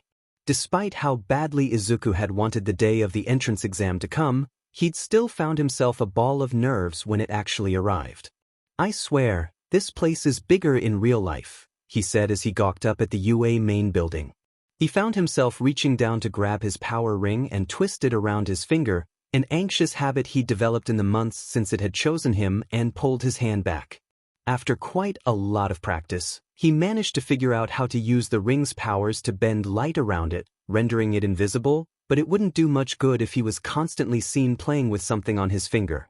"I should probably get a hero costume with gloves and keep the ring underneath them so I don't need to worry about it," he mused. "Would that work? Or just destroy the glove?" "Move the hell out of my way, Deku." Kaken snarled, shoving Izuku aside. The green-haired boy hadn't even realized he was there, or that he'd been lingering in place. "Good luck to you too," he muttered in response, not quite loud enough to be heard by the volatile blonde. Then he tripped on an uneven stone in the path and the ground rapidly rose up to meet him. A halo of green light appeared around his body and his fall came to an abrupt halt a fraction of a second before someone reached out and placed a hand over his shoulder blade. "Oh," he heard a voice squeak behind him, and he quickly righted himself and let his protective barrier fade. "I'm so sorry." Turning, Izuku found himself suddenly face to face with a cute brunette with rosy cheeks. "Ugh. I saw you trip, and I thought it was bad luck to fall right before an exam, so I went to use my quirk on you," she quickly explained.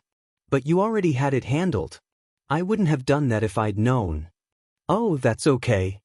Izuku somehow managed to will himself to speak, and the volume of his voice was only a little too loud. "I don't mind, and it was nice of you to try to help me."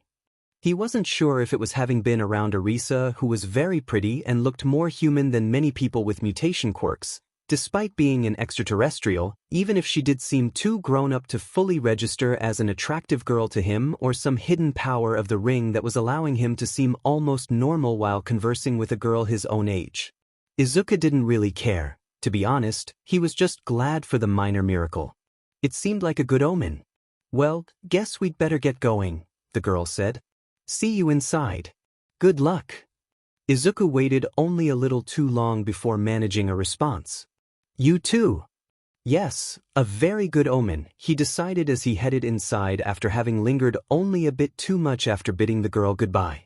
A couple of hours later, Izuku and the other would-be future heroes had finished up the written exam and were on buses heading out to the testing grounds, which were faux city sections, populated by robots that the would-be pro-heroes would soon be unleashed upon. Seated near the back of the vehicle, Izuku tried to keep his nerves down as best he could, telling himself over and over again that he had powerful abilities at his command, even if he was still technically quirkless. It didn't help that the sour taste of recent events still lingered. Getting to see Present Mike and having the practical portion of the entrance exam explained to them by a real pro-hero were amazing, but getting growled at by Kakin and then called out by the loud guy with the glasses in front of everyone else in the auditorium for his muttering had been just unpleasant. Also mortifying. Though things could be worse. At least measures meant to prevent people who knew each other from being able to cooperate on the test meant that he and Kakin were going to different testing areas.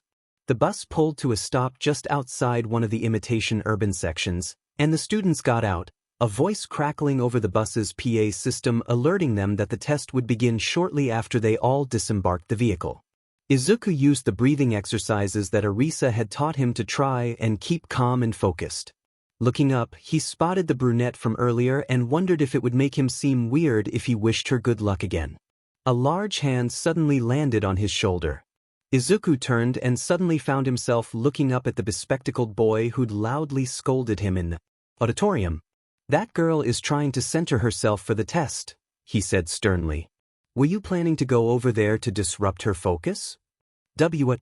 No, of course not, he frantically denied, thrown for a loop at being accused of such a thing out of the blue. "Then what?" "And go!" Present Mic's booming voice shouted out, startling everyone. For a few seconds, the assembled applicants just stood there, surprised and maybe a little disoriented. "Well, what are you waiting for?" Mike asked. "There are no countdowns in real life. Go, go, go!" Izuku powered up his protective aura, green light encircling his outline.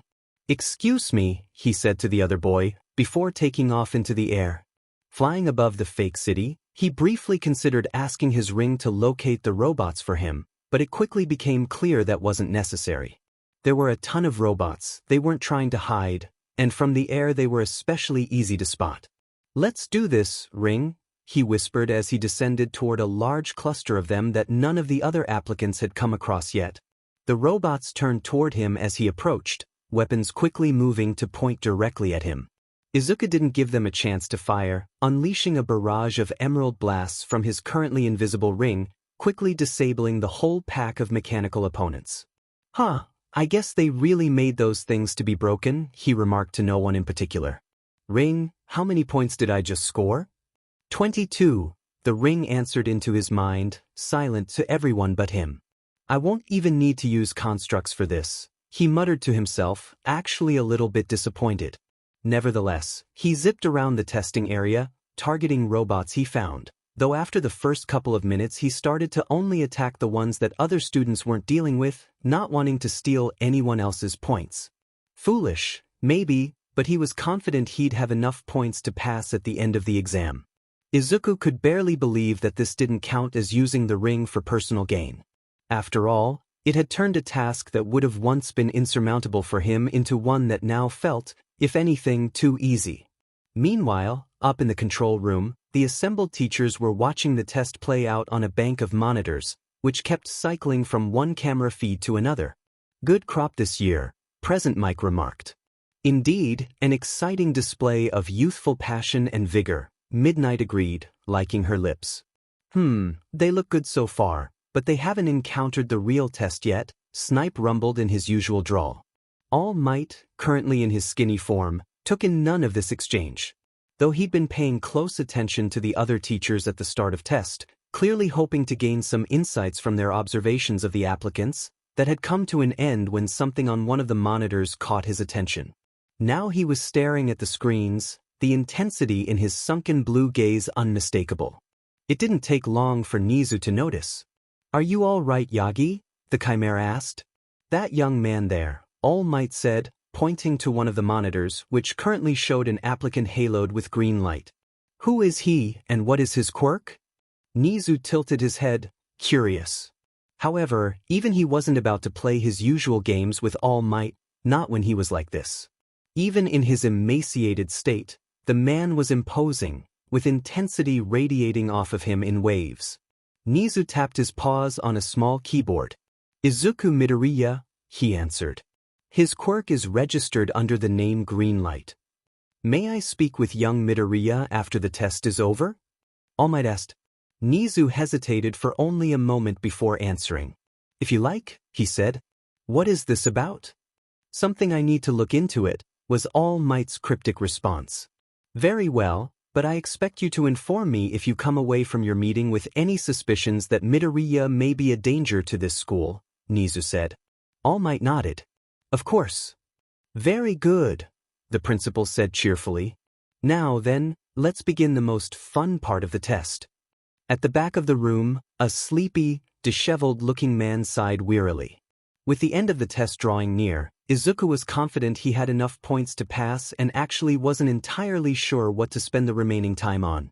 There were still robots running around the faux city, of course, but there were few that weren't already engaged in combat with other applicants, and while Izuku had blasted a few that were clearly overwhelming his fellow test-takers, he hated the idea of potentially stealing points from any of the others. It only took a moment for everything to change.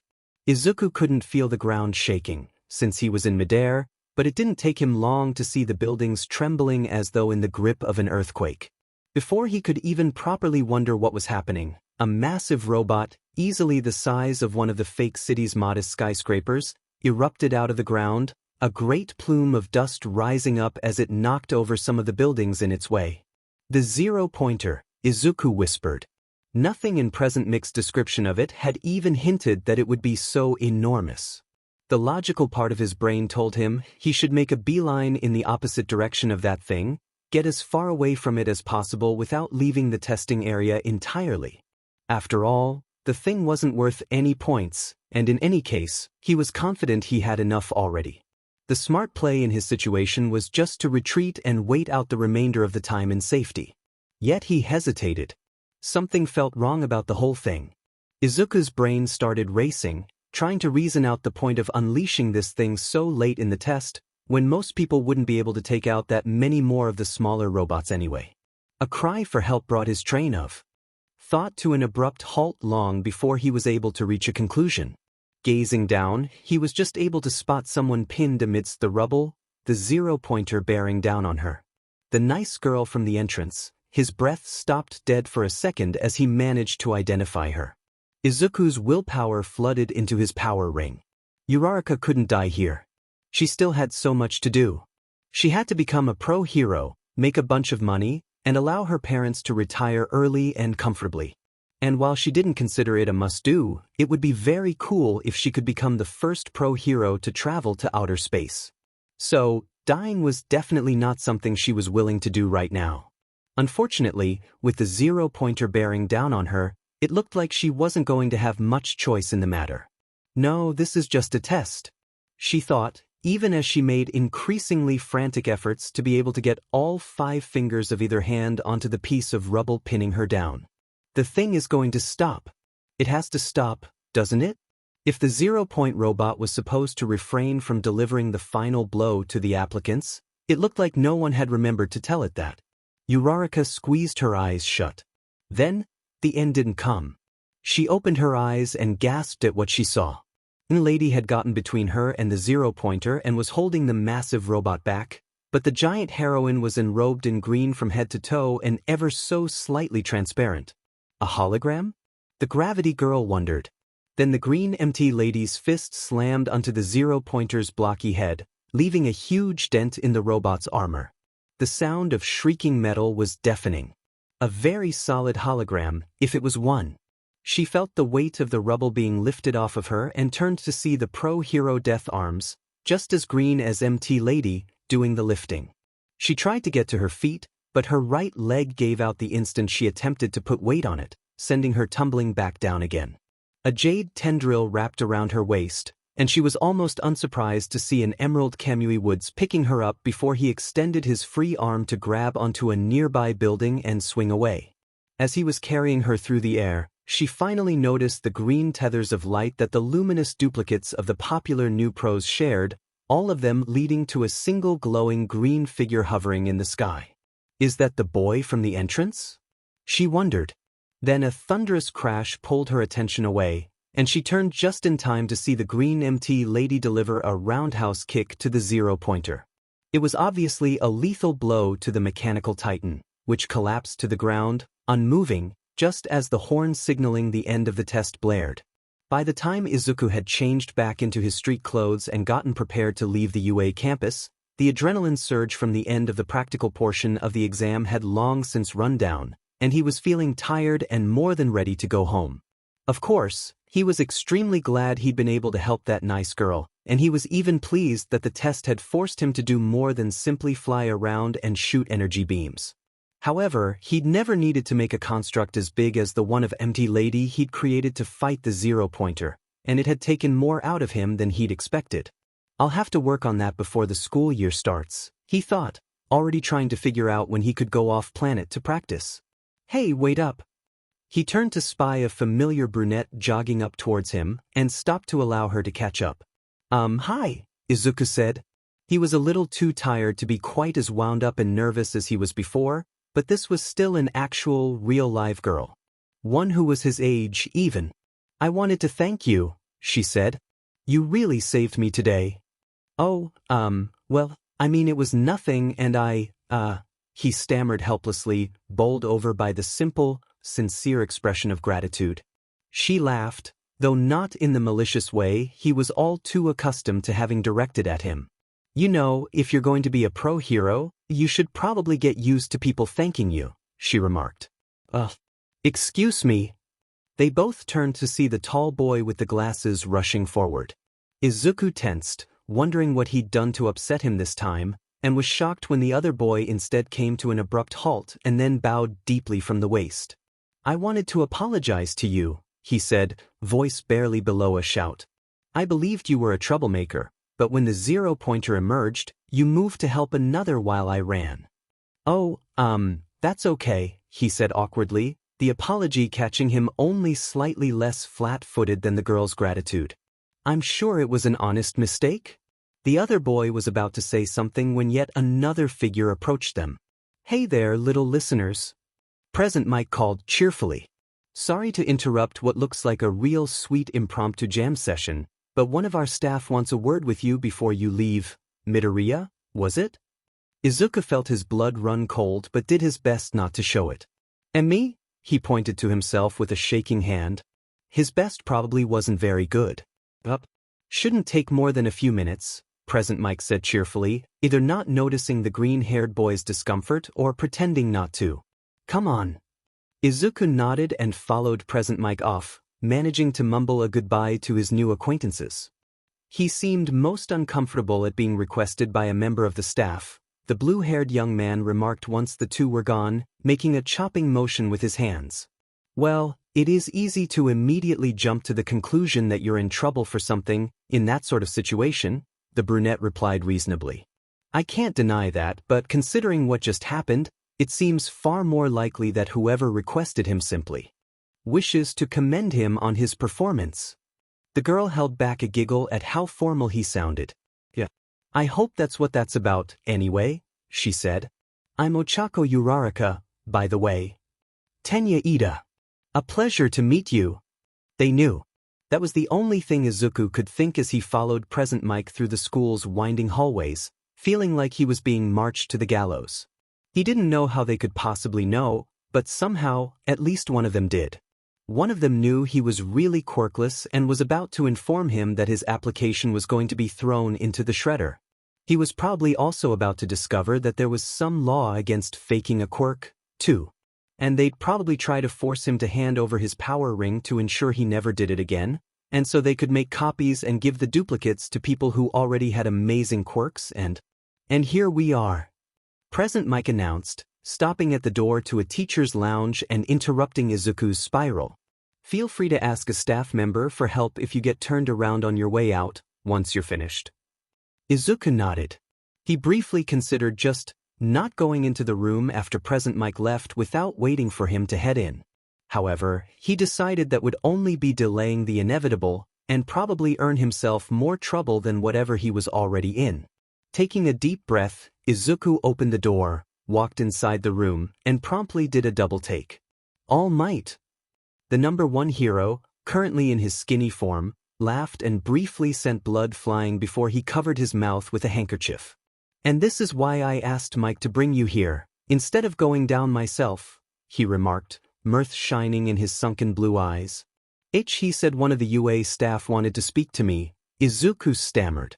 On the one hand, All Might's presence explained how they knew, because he had told the pro that he was Quirkless all those months ago, so naturally him conjuring a life-sized replica of Empty Lady in her giant form to combat the zero-pointer would come off as a little suspicious to him.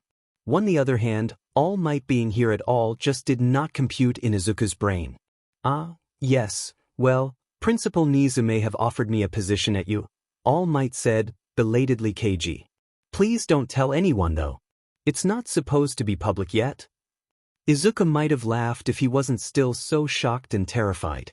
All Might could use the fact that he was really Quirkless to destroy any chance he had of ever becoming a pro hero, and here he was asking Izuku to keep something so relatively minor a secret. Of course, he managed to get out instead. All Might nodded. Thank you, he said. Anyway, before anything else, I wanted to apologize to you, young Midoriya. What? Izuku was so surprised that he forgot for a moment to be afraid of how this was going to play out. It was wrong of me. No, not just wrong, it was both hypocritical and unbecoming of me to tell you that you couldn't be a hero, All Might said.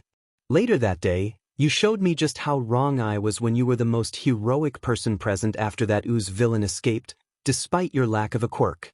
I tried to find you to apologize then, but it was like you had disappeared off the face of the earth. Izuku chuckled nervously, both at All Might's choice of words and the reminder that the injured pro knew he was actually Quirkless. It's fine.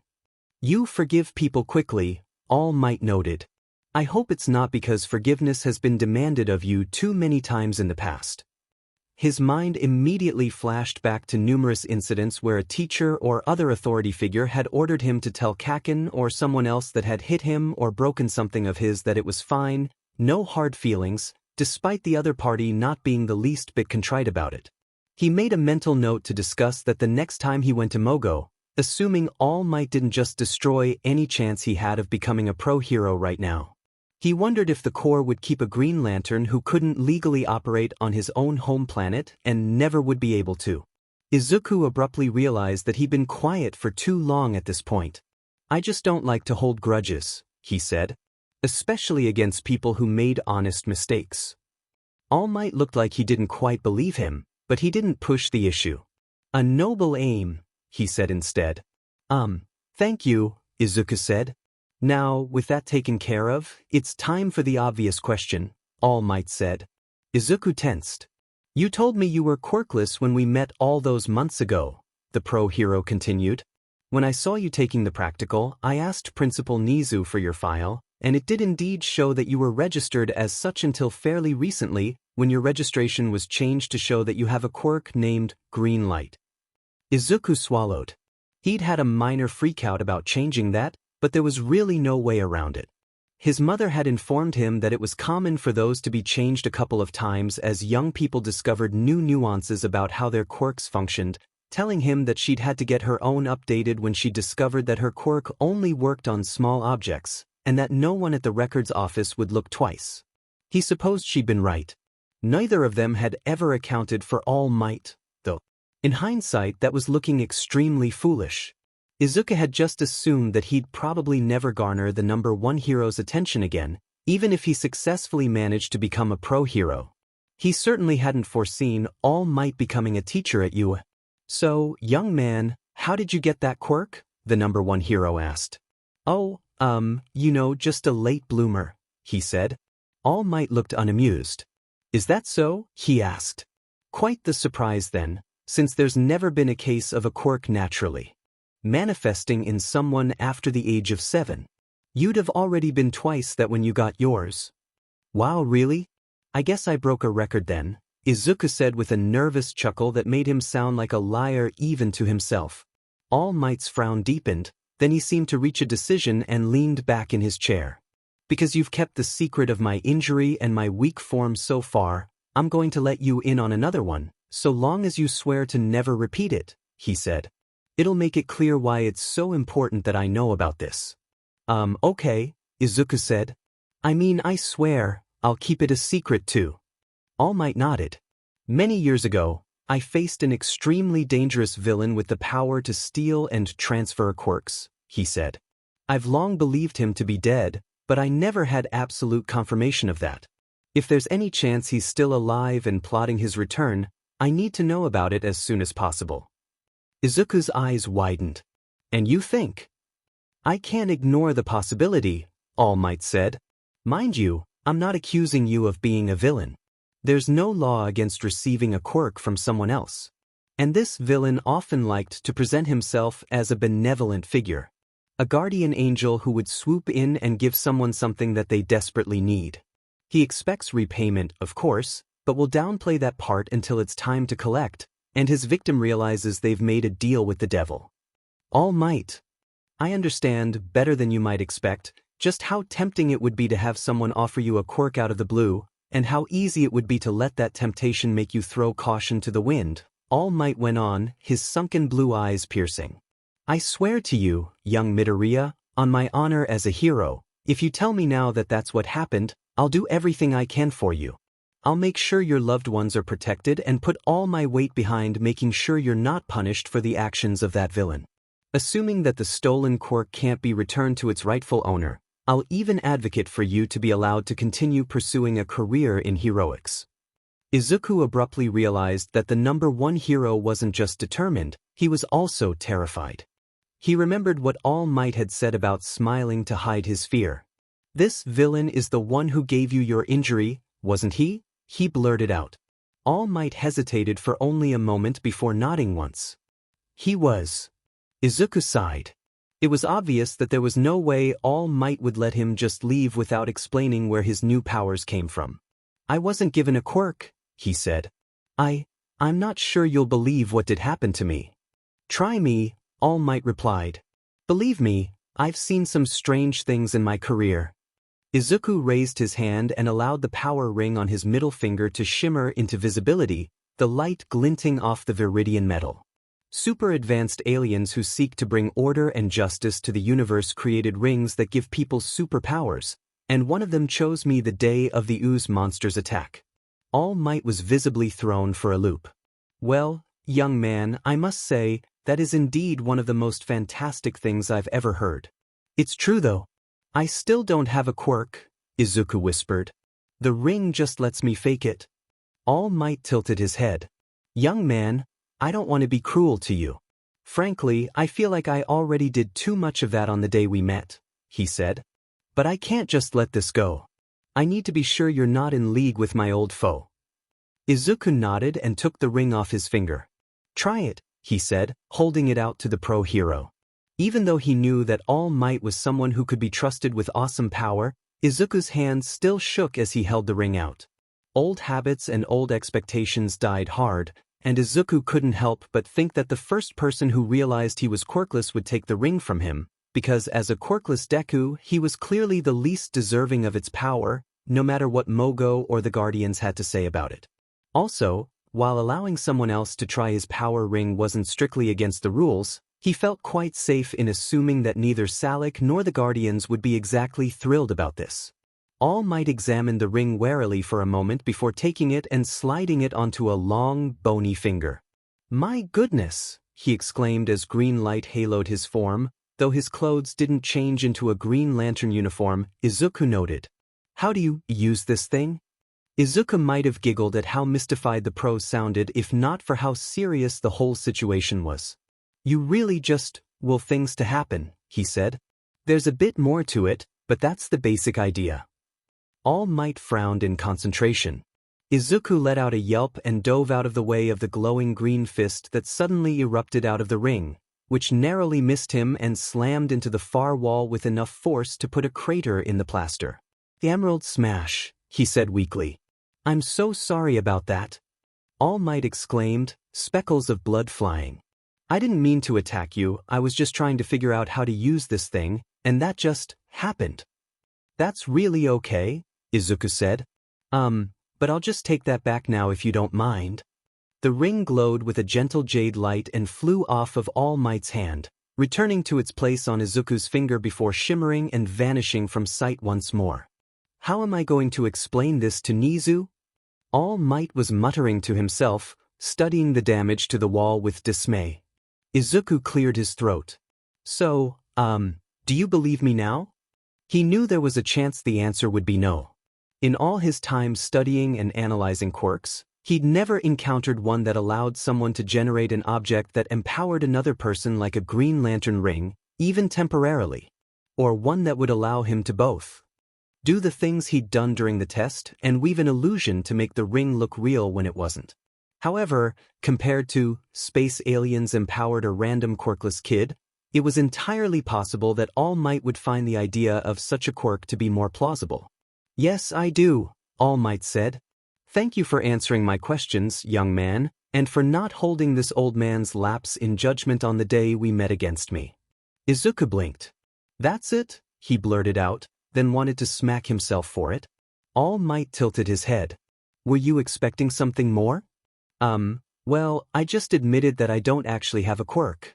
In fact, that I faked having one, he said with a wince, realizing it probably wasn't a great idea to include that second sentence. And you're just letting me go? All Might smiled. It was nothing like the ones he'd display when doing hero work, and not just because he was in his skinny form. Yet there was something warmer there for it.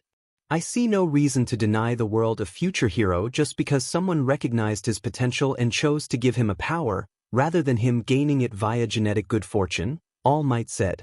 Thank you, All Might. Izuku went limp with relief. No thanks necessary, young Midoriya, All Might said. Now, it's probably best that you run along. Wouldn't want your family getting worried about you. Right, thanks, Izuku agreed, more than happy to take the chance to finally escape. I hope I see you at UA. Remember, that's a secret. Right, of course, Izuku said as he made his exit at last. That dent in the wall really was going to be a nuisance, All Might mused after Izuku had left. Nizu would want to know how it got there, and it would be hard to come up with an explanation that neither revealed the true nature of young Midoriya's quirk, nor made it seem like his encounter with the young man had gotten violent for a moment. At least he supposedly stopped planting surveillance devices in the teachers' lounges after the staff threatened to quit en masse over it, he mused. Well, it would be a headache, and Nizu would no doubt see through any story he concocted, but it wasn't the end of the world. It had been worth it to confirm that All for One wasn't involved. Unfortunately, it looked like someone, or at least something, had realized how exceptional young Midoriya was and had beaten him to the punch. He was glad now that he hadn't held out and waited in hopes of finding young Midoriya again before moving forward with alternate plans for a successor. The young man already had enough on his plate as it was, having to deal with being the ambassador/champion of a race of super-advanced aliens. He normally would have been extremely skeptical of such a story, but it was impossible to doubt after having worn that ring and felt its otherworldly power. In any case, it would be hard enough for him to explain suddenly gaining such a powerful quirk to anyone who knew he'd been quirkless his whole life. Having to explain a super-strength quirk in addition to his Green Lantern powers would be impossible. Besides, it was simply unfair to place the weight of one for all on him along with that power ring. No, he just needed to accept that space aliens had beaten him to the punch with a potential ideal successor. Now there's something I never thought I'd have happen, he mused. Izuku mostly kept to himself after the entrance exam, slipping off to Dagoba Beach as soon as school let out every day to finish cleaning the last of the garbage there. Everyone at Aldra assumed he'd failed the entrance exam miserably, and he was content to let them keep believing that. He really hadn't given it much thought before, but it was going to be awkward if he got accepted into UA and everyone found out. Despite that, he was still filled with a mixture of giddy relief and deep anxiety when his mother announced that he'd gotten a letter from UA in the mail one afternoon. Ducking into his room, Izuku tore open the envelope and was surprised when a small metal disc fell out. Before he could even wonder what it was, it projected a hologram into the air above itself. I am here. All Might boomed. As a projection. Huh, guess him joining UA isn't so secret anymore, Izuku muttered to himself. Once again, I must apologize for misjudging you on the day we met, young Midoriya. I don't lie when I say it's a source of great regret for me, the pro hero said, his famous smiling dimming a bit.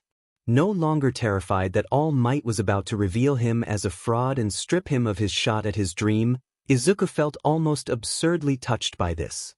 One of the most powerful people in the country was apologizing to him, when so many others had made him feel miserable and had only laughed about it. But now isn't the time to reflect on the past, it's a time to think of the future.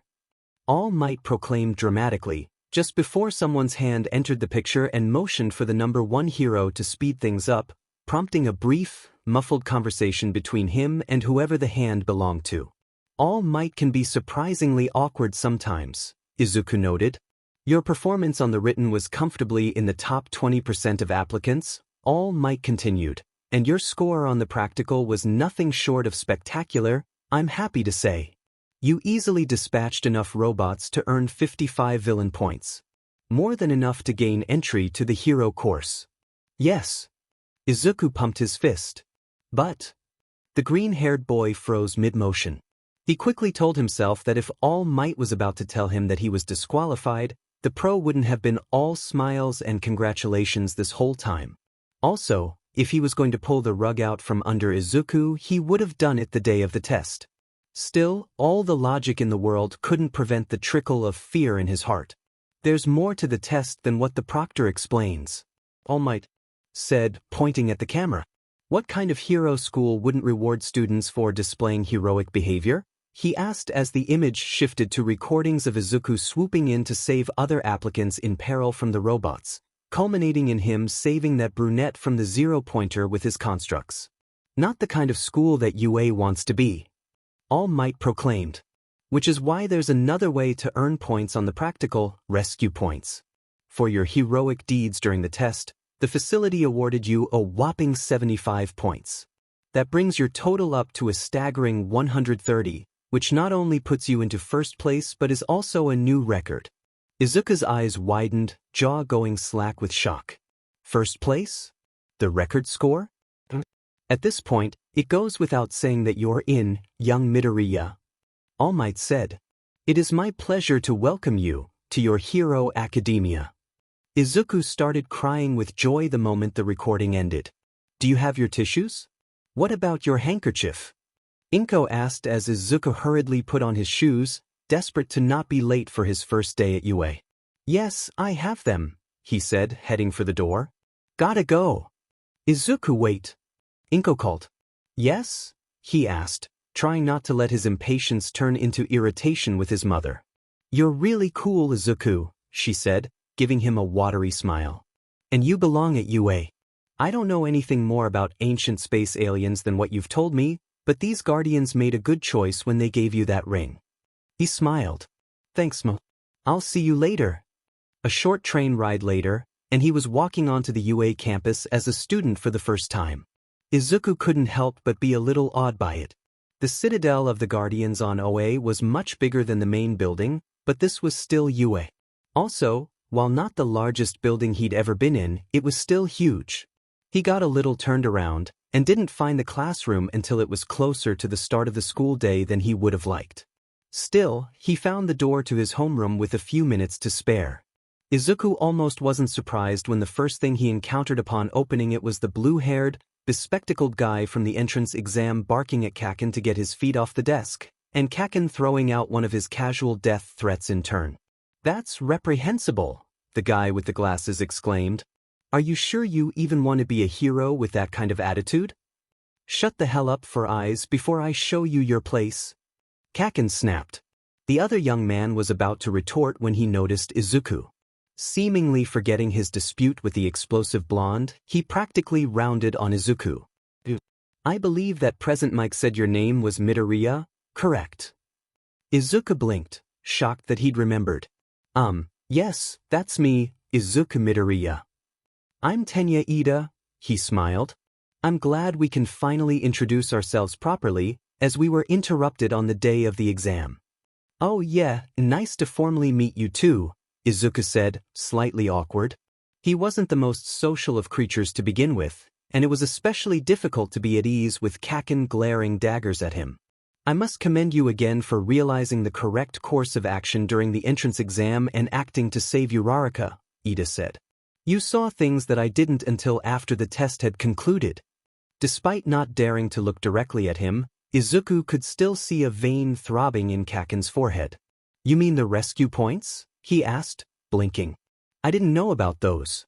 I just couldn't stand by while she was in danger." He added, making a mental note that the nice girl's name was apparently Uraraka. "Then you're even more deserving." "Hey, it wasn't that big of a deal," Izuku stammered out, both uncomfortable with the praise and wanting it to stop before Kaken went nuclear. "Oh, hey Midoriya," a new voice called from the doorway. "That's your name, right? I'm glad to see you here. You looked so worried when Present Mike said somebody wanted to talk to you, but I guess it was okay, right?" Izuku blinked, turning to find the nice girl standing there. "Oh, yeah, it was fine," he said. He felt nearly bowled over, in a good way, by the amount of bubbly positive energy the girl was putting out. Uraraka, right?" "Yup, that's me. Ochako Uraraka," she confirmed with a nod. If you're just here to socialize, you may as well leave now." Yet another new voice spoke, in something between a mumble and a tired groan. Everyone looked down to see a yellow sleeping bag laying in the hallway. A hand reached out and unzipped it part of the way, revealing a disheveled, tired-looking man with long black hair drinking a jelly packet. The class slowly went silent, everyone staring at the guy as he stood up and shed the sleeping bag. "It took you 8 seconds to quiet down," he said. "Time is a precious resource, and you can't afford to waste it. You lot aren't very rational, are you?" Everyone just stared at the man, wondering who this very bedraggled-looking individual was. "I'm Shota Aizawa, your homeroom teacher. Pleased to meet you," he added, sounding like the brief pleasantry had cost him far more effort than he'd wanted to spend. The shocked silence continued as everyone took in the fact that this man was a teacher, and their teacher, at that.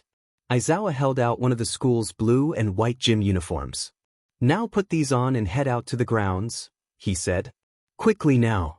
"Why?" Uraraka blurted out, the strangeness of the whole scene finally catching up to her. "I'm going to be testing your quirks," Aizawa answered, his tone suggesting he felt the question was very silly. "But what about orientation? Or the guidance sessions?" Uraraka sputtered. "Meaningless ceremonies," Aizawa replied flatly. "No time to waste if you want to become heroes. Now move." He added, making it clear that he'd brook no further arguments. Izuku wasn't so sure that the usual day one activities were pointless, but with little choice, he headed down to the locker rooms, quickly swapped his regular school uniform for the PE one, and made his way to the grounds, along with the other students in Class 1A. Middle schools in this country refuse to allow students to use their quirks on the standard physical tests, Aizawa was saying as everyone lined up. "It's irrational. The education department is just procrastinating." Izuku arched an eyebrow at that. On paper, people without hero licenses weren't supposed to be regularly using their quirks, and thus couldn't really be expected to have a good enough grip on them to safely apply them to physical exams. This went double for people with powerful ones that could potentially cause injury or mayhem if used improperly. From that viewpoint, not allowing students to use their quirks was the only sane, the only rational course of action. On the other hand, Izuku knew all too well that students used their quirks all the time, and teachers just looked the other way, especially when it was the students with the flashy, powerful quirks were doing it. So expecting students to have a good handle on their quirks by the time they reached high school was in many ways simply acknowledging reality. Still, something didn't sit right about it with Izuku. No middle school principal had the power to change the country's laws governing quirk usage, after all, so it felt like Aizawa was grumpy at them for not totally disregarding the rules. He also had a sneaking suspicion the man would extend that annoyance to anyone who didn't have a great grip on their quirk already, despite the fact that technically they shouldn't have been able to practice with them that much. For his own part, Izuku was just glad that Arisa had trained him thoroughly on how to use his power ring. "Midoriya," Aizawa spoke. Izuku stiffened. Yes, sir? Aizawa gestured for him to step into a large circle drawn on the field and tossed him a softball. How far could you throw in middle school? 56 meters, Izuku answered. Great, Aizawa grunted. Now try it with your quirk. Do whatever, so long as you don't leave the circle. Izuku nodded, quickly deciding how best to handle this. A beam of green light shot out from the currently invisible ring on his finger and quickly formed into a construct of all might. What the F dash? Kaken snarled, startling Izuku so much that the construct winked out. Izuku belatedly realized that this was the first time the blonde boy had ever seen his quirk in action. Explain yourself, Deku. Kaken roared. He went rocketing towards his target, using explosions from his hands to propel himself at greater speeds. For his own part, some of Izuku's lantern training must have kicked in, because he automatically brought his protective aura up and got into a defensive stance, even as the larger part of him wanted to cower in terror. Seconds before Kaken could reach him, however, a strip of cloth suddenly wrapped itself around him, stopping him cold. The explosions erupting in his palms fizzled out. What the hell is this cloth? The explosive boy growled as he struggled against it. It's my capture weapon, Aizawa said. Made of carbon fibers and a special alloy weave. Now quit using your quirk already, I'm getting dry eye over here. The erasure hero, Eraserhead, Izuku whispered, finally figuring out the pro-hero identity of their homeroom teacher. Kaken struggled a bit more but finally relented, allowing Aizawa to stop using his quick and withdraw his capture weapon. What a waste of time, the pro-hero grunted. Midoriya, proceed. Alright, Izuku said. Most of the rest of the class murmured to each other, surprised that their teacher would just continue like normal after that, without doing anything to the student who just tried to attack another unprovoked. Izuku, however, wasn't the least bit incredulous. 3 years at Aldera made it the expected outcome where Kaken was involved. Focusing his willpower once more, he dropped his protective aura and created the all-might construct again, handing the softball to it. The ring construct wound up like a major league pitcher, then hurled the softball with tremendous force, rivaling what the real number 1 hero could muster. There was a loud crack as the ball broke through the sound barrier, causing one girl with what looked like AUX jacks dangling from her earlobes to wince. Huh, must have made it into orbit, Aizawa remarked as he held up his phone so the class could see. The device was currently displaying an infinity symbol. Whoa, amazing! The infinity sign actually came up. So we can use our quirks for real? The hero course is awesome. Something dangerous sparked in Aizawa's surly gaze. You're hoping to become heroes after only 3 years here, and you think it'll be all fun and games? He asked. The student with the lowest score will be deemed hopeless and expelled from the hero course. It's only the first day. Expelling someone so soon is totally unfair. Uraraka protested. The world is full of unfair things, Aizawa retorted. Heroes are called upon to correct that unfairness, but you need to be run through the ringer before you'll be ready for that. As a teacher at UA, I'm empowered to do exactly that. I can expel you at any time, for any reason. So use all your strength to overcome it all. Go plus ultra. Or get out. If you're expecting to spend your evenings hanging out at McDonald's, you may as well spare all the time and exit the hero course now. There was no more talk about how awesome UA was after that, no more excitement. The students turned to the tests with single-minded determination. For his part, Izuku had little trouble with the events themselves, easily able to use the power of his Green Lantern ring to help him through them.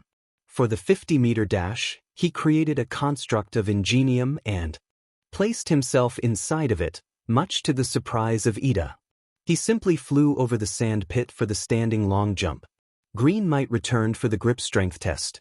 Not every test was one he could easily use the ring to assist himself with, but still, he was soon confident that he'd be well above the bottom of the pack. Yet with each success, he felt like a pit was forming in his stomach and getting bigger. He didn't really have a quirk. Was someone who deserved to be there going to be expelled because he was using the ring to cheat, for personal gain? No, stop it, he thought, squeezing his eyes shut for a moment. Izuku reminded himself that Salik had given him the okay to use the power from his Green Lantern ring to pursue a career in heroics. His mother had told him just that morning that he belonged at UA. All Might himself had had no issue with Izuku going to UA after he'd learned the truth about his quirk. It still didn't quite blunt the feeling that he was doing something terribly wrong, and Izuku wondered if he would forever feel like a fraud in hero society, assuming he achieved his goal. Seeking to distract himself from that depressing thought, Izuku spent the time he spent waiting on the sidelines observing his classmates, using his old love of quirk analysis to occupy his mind instead. Everyone had such cool quirks, which was just to be expected from UA students, but he quickly noticed a pattern as he watched them. Almost everyone was able to use their quirk to excel at one or two events, but only a handful were able to do it with almost every event. Really, the only ones who were managing that, aside from himself, were Kaken, a boy with a large scar on his face and ice generation powers, and a tall girl with her black hair in a ponytail who seemed to be able to pull any object she wanted from her own body. He paid particular attention to this last one, both because he was insanely curious about such a versatile quirk. What were the limits? How many things could she make at once? Was there any substance she couldn't make? The questions were seemingly endless, and because her ability to create things was so similar to his own power to make constructs. His eyes widened as he watched her create a pair of shoes with springs to help her in the side-to-side stepping, struck by the cleverness of it. I should have done that, he thought, recalling his own mediocre performance on that exercise. Izuku grimaced as the ponytailed girl's ingenuity made him realize how much he'd been limiting himself. Virtually every construct he'd ever made since he'd gone past giant fists and spheres had been various pro-heroes. Of course, given how many heroes there were and how varied their quirks were, not to mention his own encyclopedic knowledge of them, he still had a significant number of tools in his toolbox. But this test had already proved that there were some situations that those wouldn't cover, and creating a construct of a pro-hero took more time, willpower, and mental focus than making a simple object. The only problem would be shifting his way of thinking. His brain just automatically went to heroes whenever he was confronted with a complex problem. Arisa had praised him for his ability to create such elaborate and powerful constructs so quickly, but now he felt like he'd skipped learning an important skill, having gone from very basic constructs directly to more advanced ones.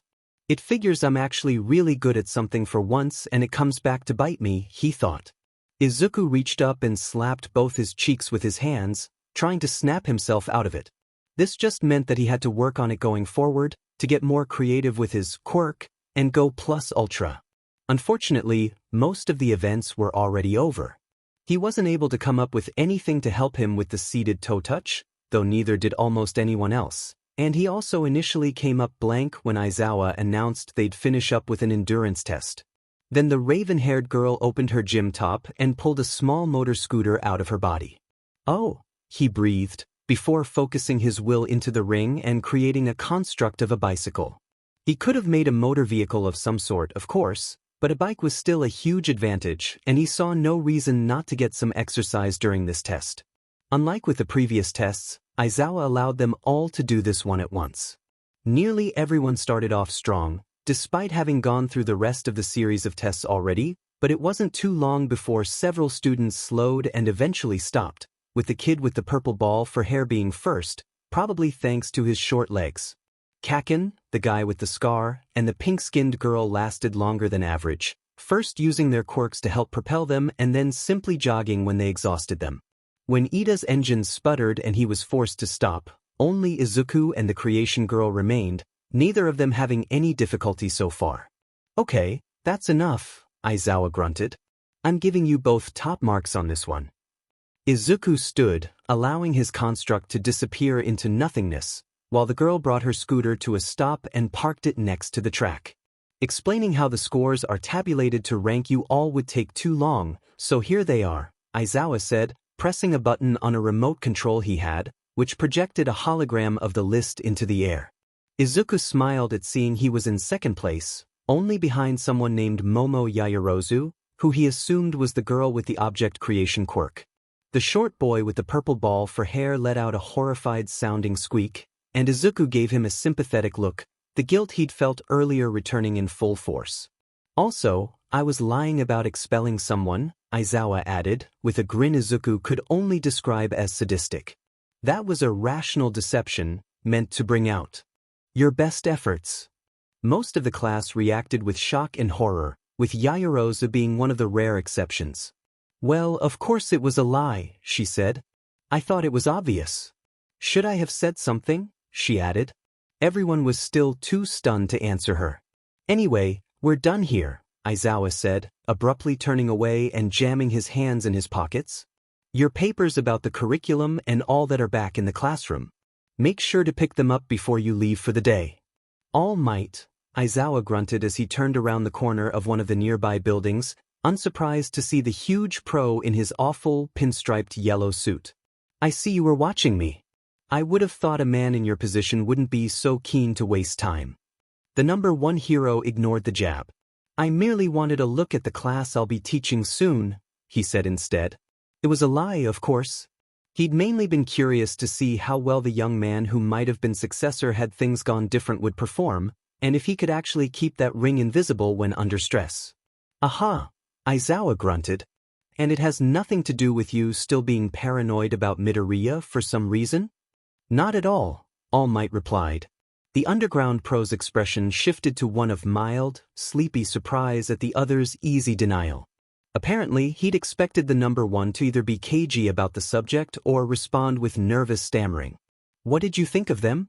All Might asked, seeking to move past the moment.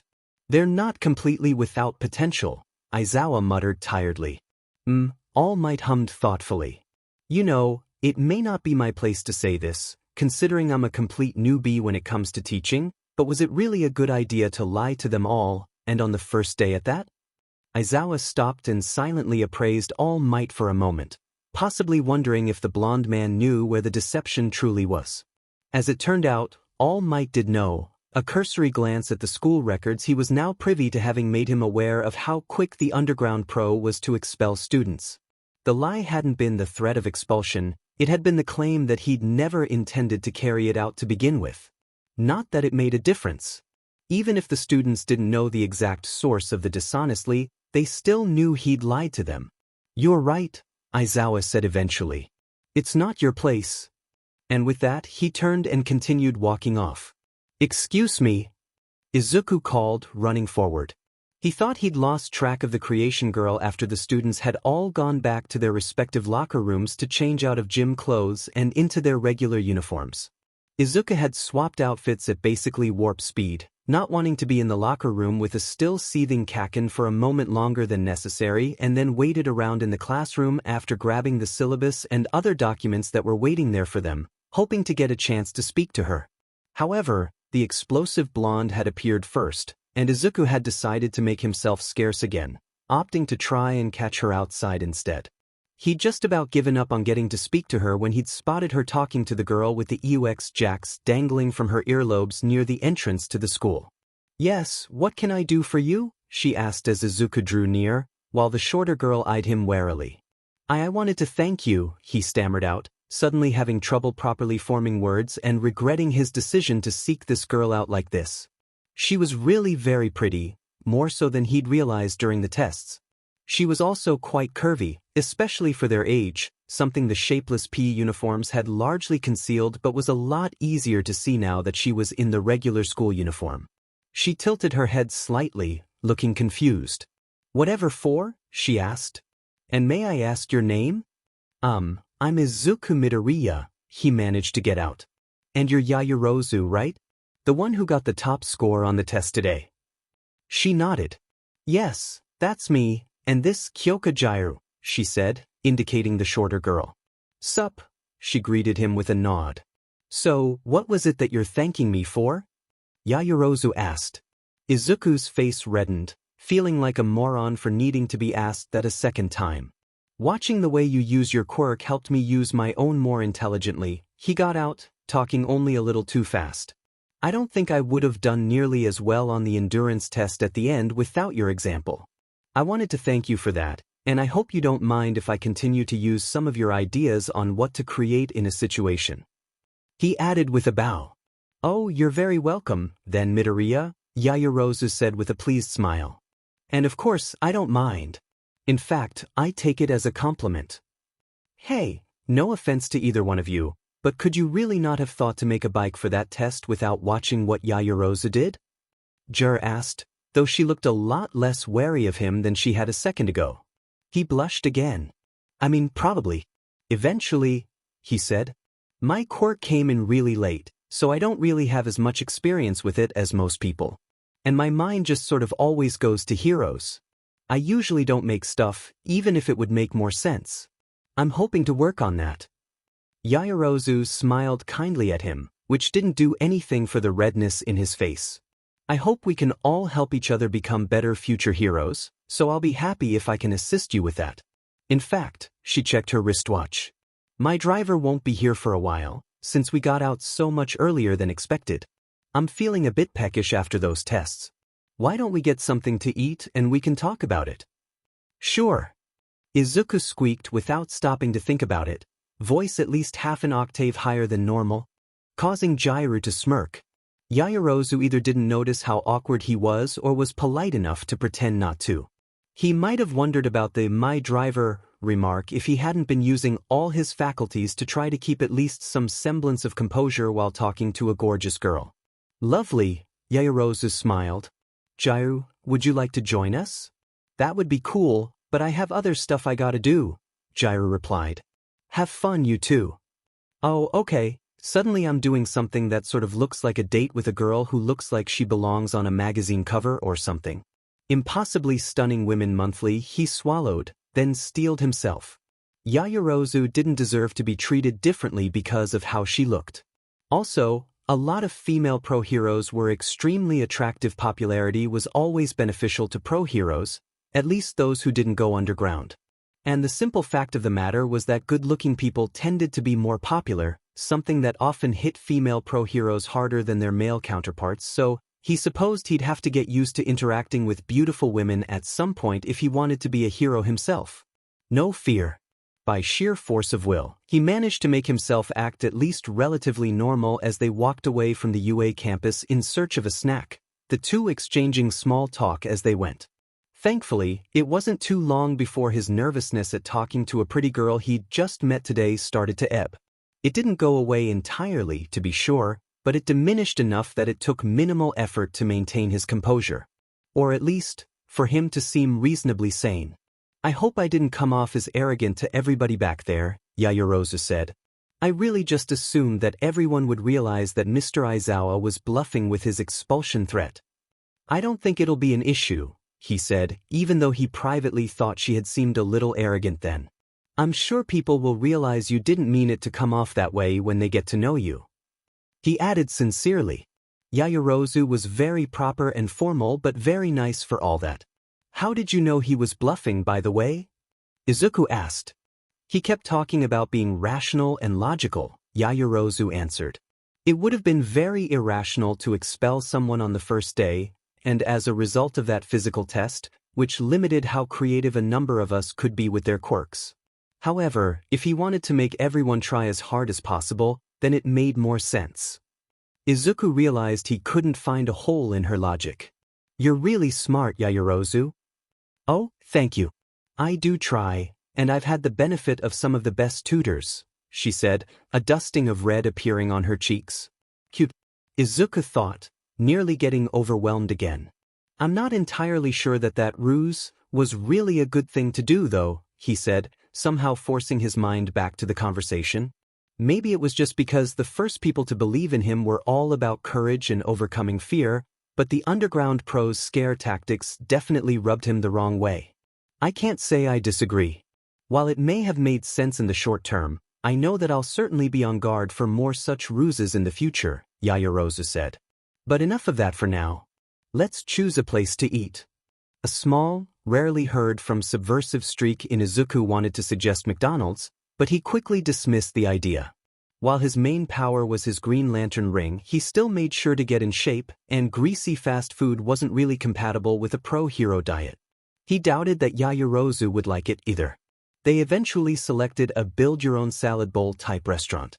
It was part of a chain that had rapidly become popular in Japan, but Yaoyorozu was clearly unfamiliar with the process of ordering, following his lead to the point that she ordered almost exactly the same thing he did, only swapping out the chicken for salmon.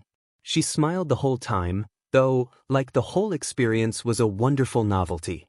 By this point, Izuku was becoming increasingly sure that she came from money, probably quite a lot of it, but he refrained from remarking on it. So, you said you believe I can help you use your quirk more effectively? Yaoyorozu asked between daintily taking bites of her salad. Izuku nodded. Right, he agreed. Like I said, my quirk came in really late. I've done my best to train with it, but I guess I don't think as creatively as I'd believed. How late did your quirk come in, and what exactly is it if you don't mind my asking? Yaoyorozu inquired. I got it about 10 months before the entrance exam, he answered, getting a soft gasp in response. A quirk awakening so late is unprecedented. Yaoyorozu exclaimed softly. He nodded. Believe me, no one was more shocked than me, he said. As for what it is, I call it green light. It allows me to generate, well, green light that I can use to create a protective aura around myself, fly, shoot energy blasts, or create what I call constructs. To demonstrate, he created a pint-sized construct of All Might. The green version of the #1 hero gave Yaoyorozu a jaunty salute before quickly fading into nothingness. That's an extremely versatile quirk, she remarked, smiling delightedly. He blushed. Thanks, though I'd say yours is even more versatile. I can't say I agree, Yaoyorozu replied. I certainly can't fly. But the things you create actually stick around once you've made them, he countered. If I lose focus, my constructs just disappear. Yaoyorozu looked ready to argue further but then shook her head. This debate isn't getting us anywhere, she said. Why do you have trouble with making constructs that aren't pro-heroes? I guess I'm just too much of a hero fanboy for my mind to go anywhere else, he admitted, blushing. She giggled, covering her mouth with a hand. It works a lot, he added. But not always, and it's not as efficient as creating a construct of a simpler object when one will do the job just as well. So, I was hoping to maybe get some pointers from you, he shyly asked the last part. There were actually stars in her eyes at that. Of course. I'd be happy to, she said. Since your quirk is different, I'm sure your limitations are too, but I hope any tips I can offer will be helpful. Normally when I need to choose what to create, I like to. She went on for a good 20 minutes, Izuku eagerly recording everything she told him in one of his notebooks. Yaoyorozu was correct in that they had very different limits on their abilities, and therefore not all the advice she had to give was applicable to him, but a lot of it would be really valuable all the same. And hearing about how her quirk worked alongside it was super interesting as well. Oh, look at the time. Yaoyorozu said eventually, checking her wristwatch again, well after their bowls were empty. I have to get back soon. I don't want to leave my driver waiting. Before you go, one more thing please? He asked. She nodded and gestured for him to go on. I made a habit of analyzing heroes' quirks since I was little a kid, he stammered out. I've always loved it, trying to figure out exactly how they worked and coming up with new potential applications for them. But I've had trouble doing it with my own. Guess it's kind of a blind spot for me. I was wondering if it would be okay if I did an analysis of yours? I think it might help me come up with more uses for my own quirk, and I'd share it with you, of course. But you don't have to say yes. I know a lot of people in my old school thought it would be creepy, so I'd understand if… Midoriya, she cut him off gently. It would be fine with me if you wanted to do that. Thanks, Yaoyorozu. You're very welcome, she smiled. I hope it helps you, and I look forward to seeing the results of your analysis. When she'd given Midoriya permission to do an analysis of her quirk, Momo really hadn't given it much thought afterwards aside from hoping it would help him improve the use of his own, despite his promise to share that analysis with her. At most, she'd expected he would eventually provide her with some moderately useful insight, though more likely it would be a suggestion that she attempt to make a specific item with her quirk. Most people did that sort of thing when they learned about creation. Ultimately, she'd given him permission to do the analysis because he clearly believed it would help him further his mastery of his own, very late emerging quirk. Momo didn't need or expect anything in return, and if the promised analysis had failed to ever materialize, she never would have brought it up with her classmate. So she was more than a little caught by surprise when he shyly presented her with a notebook the next morning before homeroom began. "Is this the analysis you mentioned yesterday?" she asked, even though he had clearly written Quirk analysis, creation, on the front in a slightly messy hand. Midoriya nodded. "I, was able to write a lot more than usual because your Quirk is so versatile, and because you told me so much about it yesterday," he said bashfully. "I think it really helped me organize my thoughts when it comes to using my constructs better. I hope it can help you too." "Thank you, Midoriya, I'll give it a look," she said, accepting the notebook. He nodded rapidly, face red, and the warning bell chose that moment to go off. "I guess we'd better get to class," Midoriya said. He waited long enough for her to agree before making a hasty retreat, and Momo allowed herself a brief giggle before she also started making her way to the classroom. The young man's shyness was rather adorable, and she had to give him credit for working to overcome it in order to seek her out in hopes of improving his use of his quirk and helping her in return. Making it to homeroom comfortably before it started, she cracked open the notebook and took a quick look, surprised to find a rather good pencil sketch of herself from the shoulders up on the first page. The first few paragraphs contained conclusions and observations about creation that she had made years ago, that she needed exposed skin in order to create things, that the potential to run out of lipids and the time she needed to create things were the main weaknesses of her quirk, and that for her, knowledge was literally power, as the more things she knew the composition of and the schematics for, the more things were in her arsenal. "At least he didn't immediately launch into the list of support items and other gadgets I should create," she mused, lips quirking into a small smile. An extensive checklist of objects and gadgets she should create with her quirk in a combat or disaster situation was pretty much what everyone who'd ever attempted to help with it had ever produced, including the private quirk counselors her parents had hired after she'd informed them that she intended to pursue a career as a pro hero. Midoriya had surprised her once already, but she couldn't imagine he could have done more than that in one night, especially given the sheer amount he'd apparently written. The next portion pointed out that, where her quirk was concerned, efficiency was using the simplest, least massive creations possible to achieve whatever her goal happened to be at the given moment, which was interesting.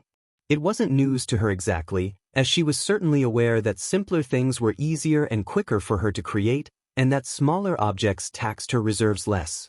However, that wasn't quite how she'd thought about it when using her quirk, especially as she'd gotten better at creating larger, more complicated objects over time. "At the very least, he's given me a useful new reference point when it comes to how I view problems," she mused with a small smile. Then she moved to the section containing suggestions, and her dark eyes widened as she skimmed the first couple of paragraphs. She spent just about all of her ordinary classes reading through the notebook. Good thing she was a top student, and the first day was largely about going over the syllabus of each class anyway. "I am coming through the door like a regular person," All Might proclaimed as he burst into the classroom for their first real heroics class, clad in his Silver Age costume. The buzz of whispered conversation from the class was electric as All Might strode toward the podium, which looked almost comically undersized before the huge pro hero. For his own part, Izuku was just glad that he wouldn't have to keep this secret anymore, having to remain silent while everyone wondered who the heroics teacher would be had been killing him. He'd never realized how difficult it could be to keep a secret when he actually had people who wanted to talk to him. "No time to dally, zygotes," All Might proclaimed. "This is the class that teaches you the basics of how to be pro heroes. It also gives a ton of credits," he added with a chuckle. "So let's dive right into today's activity." He held out a card that had the word battle written on it in big, bold letters. The buzz of excited murmurs returned, this time mixed with surprise and a bit of trepidation from a few, who were taken aback at having this so early. Izuku decided he didn't like the wide grin on Kaken's face one bit. "And for battle training, you're going to need these," All Might said, pressing a button on a small remote and causing the classroom's far wall to open up, shelves with numerous numbered containers on them. Everyone realized what was in there before the number one hero even said anything, giddy excitement permeating the class at getting their real hero costumes. Get changed and then come to training ground beta, on the double. All Might said, marching out of the room as there was a small stampede for the cases. Izuku hung back until after Kakin had muscled his way to the front and grabbed his costume first, long experience having taught him that to do anything else wasn't remotely worth the hassle. Once the explosive blonde got what he wanted, Izuku moved forward, grabbed his case, and scurried over to the locker room to change. His haste and nervousness at potentially being thrown into a situation where Bakugo had full permission to attack him, or even worse, one of his new friends couldn't overcome his awe at opening the case containing his hero costume. Which was perhaps a little bit silly, really, considering that the design he'd sent into the support company was basically the same outfit he'd settled on for his Green Lantern attire when on OA. He really didn't need someone to make a costume for him, but he'd rather not have to explain how his quirk could generate an outfit for him, in addition to everything else. Still, he was putting on his hero costume. No one would ever be able to convince Izuku that that wasn't awesome. Finished changing, he headed out of the locker room and toward the first real exercise of his hero course education. Momo was one of the first students to report to ground beta, so she took a few minutes to review part of the notebook that Midoriya had given her again before striking up a conversation with Uraraka. "I wish I'd been more specific with my costume request," the brunette said. "This outfit is so tight and puffy." "I think it complements you very well," Momo replied. "Thanks," the brunette replied. "What about you? Did you want your costume to be that, revealing?" "Oh, I'm quite happy with the design of mine, thank you," Momo assured her. "I need as much exposed skin as possible to properly use my quirk." "And you're not embarrassed about that?" Uraraka asked. "I've made a point of training in revealing outfits to get over my self-consciousness," she replied. "Did you do it around a bunch of gross little creeps?" Jair asked as she approached the two of them, looking warily at the short boy with the purple ball for hair who was leering at them. "That's not something I've had experience with yet," Momo admitted, hoping she didn't have to work with him during this exercise. Jairu grunted. "Personally, I'm just glad my quirk doesn't require a lot of skin exposure or a tight outfit or anything, and not just because my figure's not much to look at." Momo was about to tell Jairu that she was very pretty when Izuku jogged out to join the rest of the class. "Oh hey Midoriya." Uraraka greeted him. "Cool costume, really stylish." Momo nodded in agreement. Midoriya's costume consisted of green, light body armor, white gloves and knee guards, and green boots over a black bodysuit. It really was a very nice design. She wasn't sure how practical the outfit truly was, but she supposed his ability to generate a protective aura with his quirk would make that largely irrelevant. "Not as versatile as my quirk indeed," she mentally scoffed, smiling slightly. "It's very nice," she added. "Having an emblem on the chest is an interesting choice. I thought those had mostly fallen out of fashion outside of the US. "They have," Midoriya answered, reaching up to scratch the back of his head bashfully. "I guess it just sort of felt right." The gesture, plus the clingy material of the black bodysuit, allowed Momo to realize for the first time just how muscular Midoriya actually was, her eyes widening slightly at the way his chiseled biceps bulged with the movement. Before anyone could comment further, All Might strode out. "Looking good, my students," he said. "So let's begin the battle training." He explained the way the battle trial would work. Teams of 2 would face off, with one team playing the role of villains attempting to protect a large bomb, while the other would act as heroes attempting to reach and secure the weapon. If someone could wrap some clear tape around a member of the opposing team, that person would be considered captured and removed from the match. If one of the heroes could touch the bomb, their team would immediately win. However, there was a time limit, so the villain team could win simply by running out the clock. The number 1 hero seemed a bit overwhelmed when the students started asking questions, especially when Ida asked if choosing teams by drawing lots was the best way. "It makes sense, really," Midoriya said. "Pros often have to team up with heroes from other agencies on the spot during emergencies." Momo nodded in silent approval, privately a little surprised that Ida had needed that pointed out to him. They all quickly drew their lots, and Momo was somewhat disappointed when she wasn't placed on a team with any of the people she knew already. Friends? Momo would dearly love to have friends her own age for once. Instead, getting paired up with the boy with the tail, Ojiro, as Team C. All Might quickly drew another set of lots to determine which team would be against who. She heard Midoriya release a quiet hiss as the number 1 hero announced her team would be up against Team D, which consisted of Ida and Bakugo. "Be careful," he told her softly. "Kaken, Bakugo's very good at using his quirk, and he can be very—" Midoriya trailed off, clearly looking for the right word. "Team A." All Might called, which Midoriya was on. "You're up first as villains in round 1 against Team B." Midoriya gave her one more worried look before he scurried off, leaving Momo wondering what he was so concerned about. After all, this was only a training exercise, right? "Hi, I don't think we've exchanged names before. I'm Tsuyu Azui," Izuku's partner said as they made their way to the bomb room. "Please call me Tsu." "I'm Izuku Midoriya," he replied as he absent-mindedly sent a small cascade of emerald caltrips falling down the stairs behind them.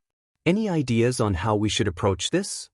"I think it's best if I stay away from Todoroki, Ribbit," Azui replied, tapping a finger to her chin. "My frog biology means I start going into hibernation mode if I get too cold, so his ice powers could easily put me out of commission." A bad quirk matchup then, he thought. Not really fair, but it happens all the time in real life, something that heroes have to deal with. It's still weird that Todoroki has only used ice so far.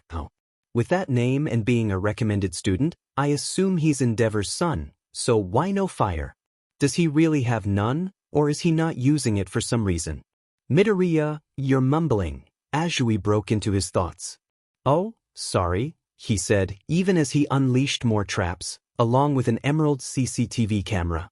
"Anyway, how do you think you'd do against Shoji?" "Certainly better than against Todoroki," Azui replied. "He's strong, but I'm fast and agile. So long as I don't let him get a grip on me, my odds are good." Izuku nodded. "Okay, in that case, if it comes to a fight, I'll take Todoroki and you handle him," he said. "But if we're lucky, the traps will stop them." He added as he acted a glowing green fence around the faux bomb. Azui turned her gaze back to the hallway they had just from. The whole thing practically pulsed with green light from the numerous constructs Izuku had left behind them. "Hard to believe that they wouldn't," she remarked. "But I suppose if anyone in our class can just bull through, it would be Todoroki Ribbit." "How do you want to approach this?" Shoji asked as he and Todoroki approached the building, waiting for All Might to give them the signal to begin over the earpieces that the teacher had handed out to them all. "Just stay out of my way," the shorter boy said. Shoji's eyes narrowed. "I don't think.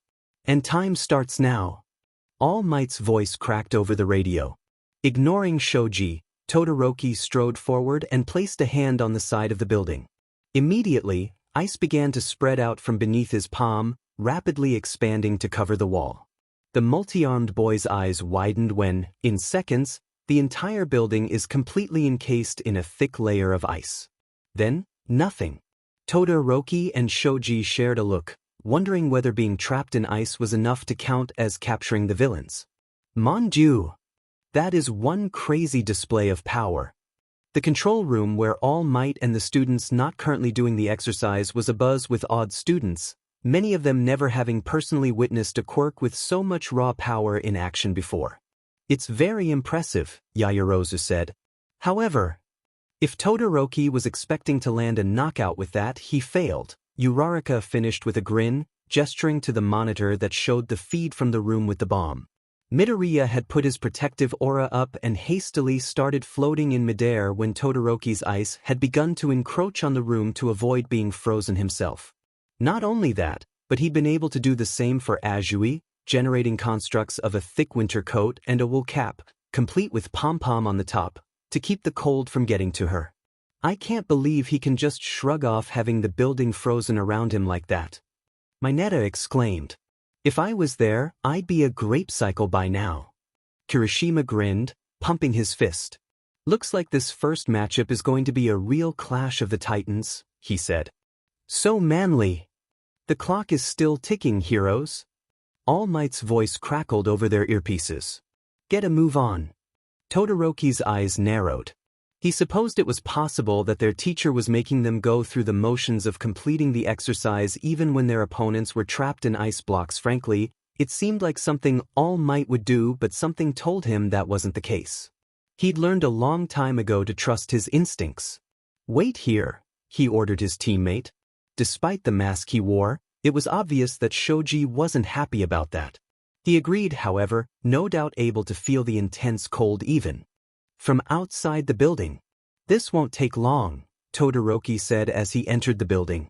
He's coming, Ribbit, Azui observed, looking at a bank of green monitors that Izuku had created, which were displaying the feeds from the CCTV camera constructs that he'd left around the building earlier.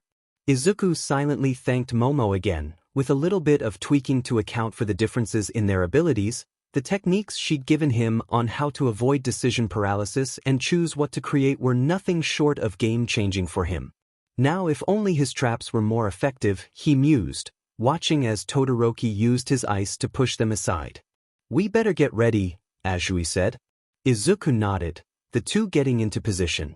The door swung open, revealing Todoroki. Izuku and Azui both pulled the levers on the modest green catapults they were manning, sending a couple of massive snowballs flying at their opponent. If Todoroki was caught by surprise, he didn't let it slow him down one bit. A wall of ice blocked the doorway, then surged forwards like a wave, blocking the snowy assault and forcing Izuku and Azui to scurry away from the catapult constructs, which quickly winked out of existence. Izuku quickly rang up a new construct, this one a huge Gatling gun-type device. However, when he pulled the trigger, it began to rapid-fire snowballs rather bullets. At the same time, Azui leaped into the air, bouncing off one of the concrete pillars in the room and at Todoroki. Their foe scowled, a layer of frost forming over one side of his body. Another wave of ice exploded outwards, wrapping around both Izuku and Azui like the hand of a giant and sending them rushing backwards. Rip! Azui groaned softly, head lolling forwards as the cold got to her, rapidly slowing her metabolism and making her drowsy. It's over, Todoroki said, his breath steaming in the air as he spoke. Give up. No, Izuku responded, pouring willpower into his ring. Emerald flames danced around the construct of the number 2 hero as it advanced on Todoroki. Izuku first suspected that something was wrong when the boy with the two-toned hair released a sound that was a strangled combination of a yelp and a growl. He was certain of it when Todoroki, who'd been so composed earlier, started frantically hurling icicles at the construct of Endeavor, most of which were reduced to steam before they reached their target. Todoroki was so fixated on the Endeavor construct that he didn't even notice when Azui managed to break free and, despite a noticeable sluggishness to her movements, grabbed her roll of capture tape and wrapped it around his wrist. Todoroki has been captured, All Might announced. Izuku immediately dismissed the construct. For a moment, he thought that Todoroki was going to attack him despite being eliminated, but he regained control of himself with a visible effort. I'm sorry, Izuku said. I didn't know. It's nothing, Todoroki interrupted him. Izuku didn't agree with that, but he recognized the tone of finality in the other hero student's voice. It was clear that Todoroki would not be talking about it right now. You okay, Azui? Izuku asked as he created a couple of hand warmers for her. Call me Tsu, she said as she slipped them inside her emerald coat. And I'm fine, thanks. He nodded. Shoji's on his way up now, he said, recreating one of the monitors, which showed the multi-armed team carefully picking his way through the icy hallways and slick stairwells. Yes, Azui agreed. But, time's up. Villain team wins. All Might announced. That, Azui said. Well done, students. All Might said as the two teams returned to the control room. A very impressive display of power from the hero team, but the villain team showed that clever countermeasures and teamwork can overcome raw might. Todoroki just grunted in response. Can anyone tell me who was the MVP of this match? All Might asked. I mean, it has to be Midoriya, right? Sato asked. He seemed uncertain, as though he thought it had to be a trick question, thanks to how obvious the answer seemed. Indeed, but can anyone list the reasons why? Yaoyorozu raised a hand. I can, sir. Midoriya was able to not only use his quirk to protect himself and his partner from Todoroki's initial attack, but he was also able to shield Azui from the cold, as well as laying traps and surveillance devices. His effectiveness in combating Todoroki was also undeniable. All of it displayed the extreme versatility of his quirk, she said, giving him a quick smile before proceeding. Todoroki gave an impressive display but completely failed to exercise any teamwork, sidelining his partner entirely. Azui acted decisively and was able to capture Todoroki, but while her contributions were significant, it's clear that Midoriya was the main factor in his team's victory. Ahem, yes, All Might looked taken aback. You forgot to add that Midoriya was the most stylish of the group, but you nailed all the most important parts. The MVP of this match was indeed young Midoriya. But none of you here are losers so long as you learn something from it. Always remember that no matter how powerful your quirks may be, you'll regularly need to depend on other heroes out in the field if you want the best possible results. Now on to the next match. Team C versus Team D. Izuku's pleased smile quickly morphed into a grimace as he looked at the darkly scowling Kaken standing in the back. Momo wished Midoriya had had more time to tell her about Bakugo. She had a few guesses on the type of things he wanted to tell her. Bakugo had attempted to assault Midoriya for absolutely no good reason yesterday, despite being aware that a teacher was watching, but it still would have been nice to hear his full insights. He clearly knew the explosive blonde very well. Still, pro heroes had to take on dangerous individuals with little to no knowledge of them all the time, she reminded herself. She would just have to deal with a less than full accounting of Bakugo. So, any ideas on how you want to handle this? She asked her teammate as the two approached the building. Ojiro shook his head. You're the recommended student. I'll follow your lead. Momo frowned. That doesn't mean your input is less valid than mine. He shrugged. Okay, but I don't really have any input, he said. Kind of difficult to when we only met everyone yesterday. Frankly, it seems too early for us to be doing this sort of exercise. Momo wasn't certain she agreed with that, though debates about the curriculum would have to wait for another time. It's a shame that we ended up on the hero team, so I can't fill the building with traps like Midoriya did, she mused aloud. Ojiro nodded. Agreed, but we've got to play the hand we've been dealt, he said. Personally, I just go for a straightforward assault myself and adapt as necessary. Momo hummed thoughtfully. Given the time limit and their quirks, she supposed they didn't have too many options. Still, she was loath to go in with just attack head-on as their only plan. Bakugo doesn't strike me as the sort who has time for niceties like patience or cooperating with teammates, she said, recalling how he'd asked if he could just win by destroying the opposing team when All Might had first explained the exercise. I think he'll come looking for us and leaving Ida to guard the bomb. That gives us an advantage then, Ojiro said. We can double-team Bakugo and then Ida. Not if we use up nearly all our time capturing Bakugo, she countered. Assuming my intuition about how Bakugo will approach this is correct, I think it will be better if you went ahead and found the bomb while I deal with him. Are you sure that's a good idea? Ojiro asked, frowning. Bakugo's clearly no slouch. Neither am I, Momo said, doing her best to sound confident and ignore the fact that she'd never been in a real fight in her life before. It's a risk, but I think it's one that's worth taking. If I can capture Bakugo, we can work together to secure the bomb. If I fail or the result is a stalemate, you can make an attempt at getting to the bomb on your own. All right, Ojiro said. If you feel up to it, then I'm fine with this plan. Momo nodded, hoping that she hadn't just made a terrible mistake. Time starts now, All Might announced. The two of them went into the building, moving as briskly as they dared. Neither of their opponents had a quirk that was particularly conducive to setting traps, and she was very confident that Bakugo would view doing such as cowardly or some such nonsense. She wouldn't put it past Ida, but with a ticking clock to worry about they couldn't afford to be overly cautious. They hadn't been inside the building for 2 minutes when they heard a series of loud pops rapidly approaching them. Momo gave Ojiro a look, and the tailed boy nodded. Bakugo rounded a corner a moment later, an absolutely feral grin on his face. Momo knew it was unkind and unwise to judge people based off of appearances and not very much knowledge of them, but in that moment, she strongly suspected that the blonde teen wanted to be a hero mainly so he'd literally have license to attack other people with his quirk. Ojiro didn't waste any time in making a retreat, giving her one more brief nod before rushing off down one of the adjacent hallways. "You think you can take me one-on-one, Ponytail?" the explosive student demanded. Momo scowled. The impromptu nickname, if something so uncreative could even be called as much, didn't sit right with her, mostly because of the contempt that dripped from her opponent's tone when he used it.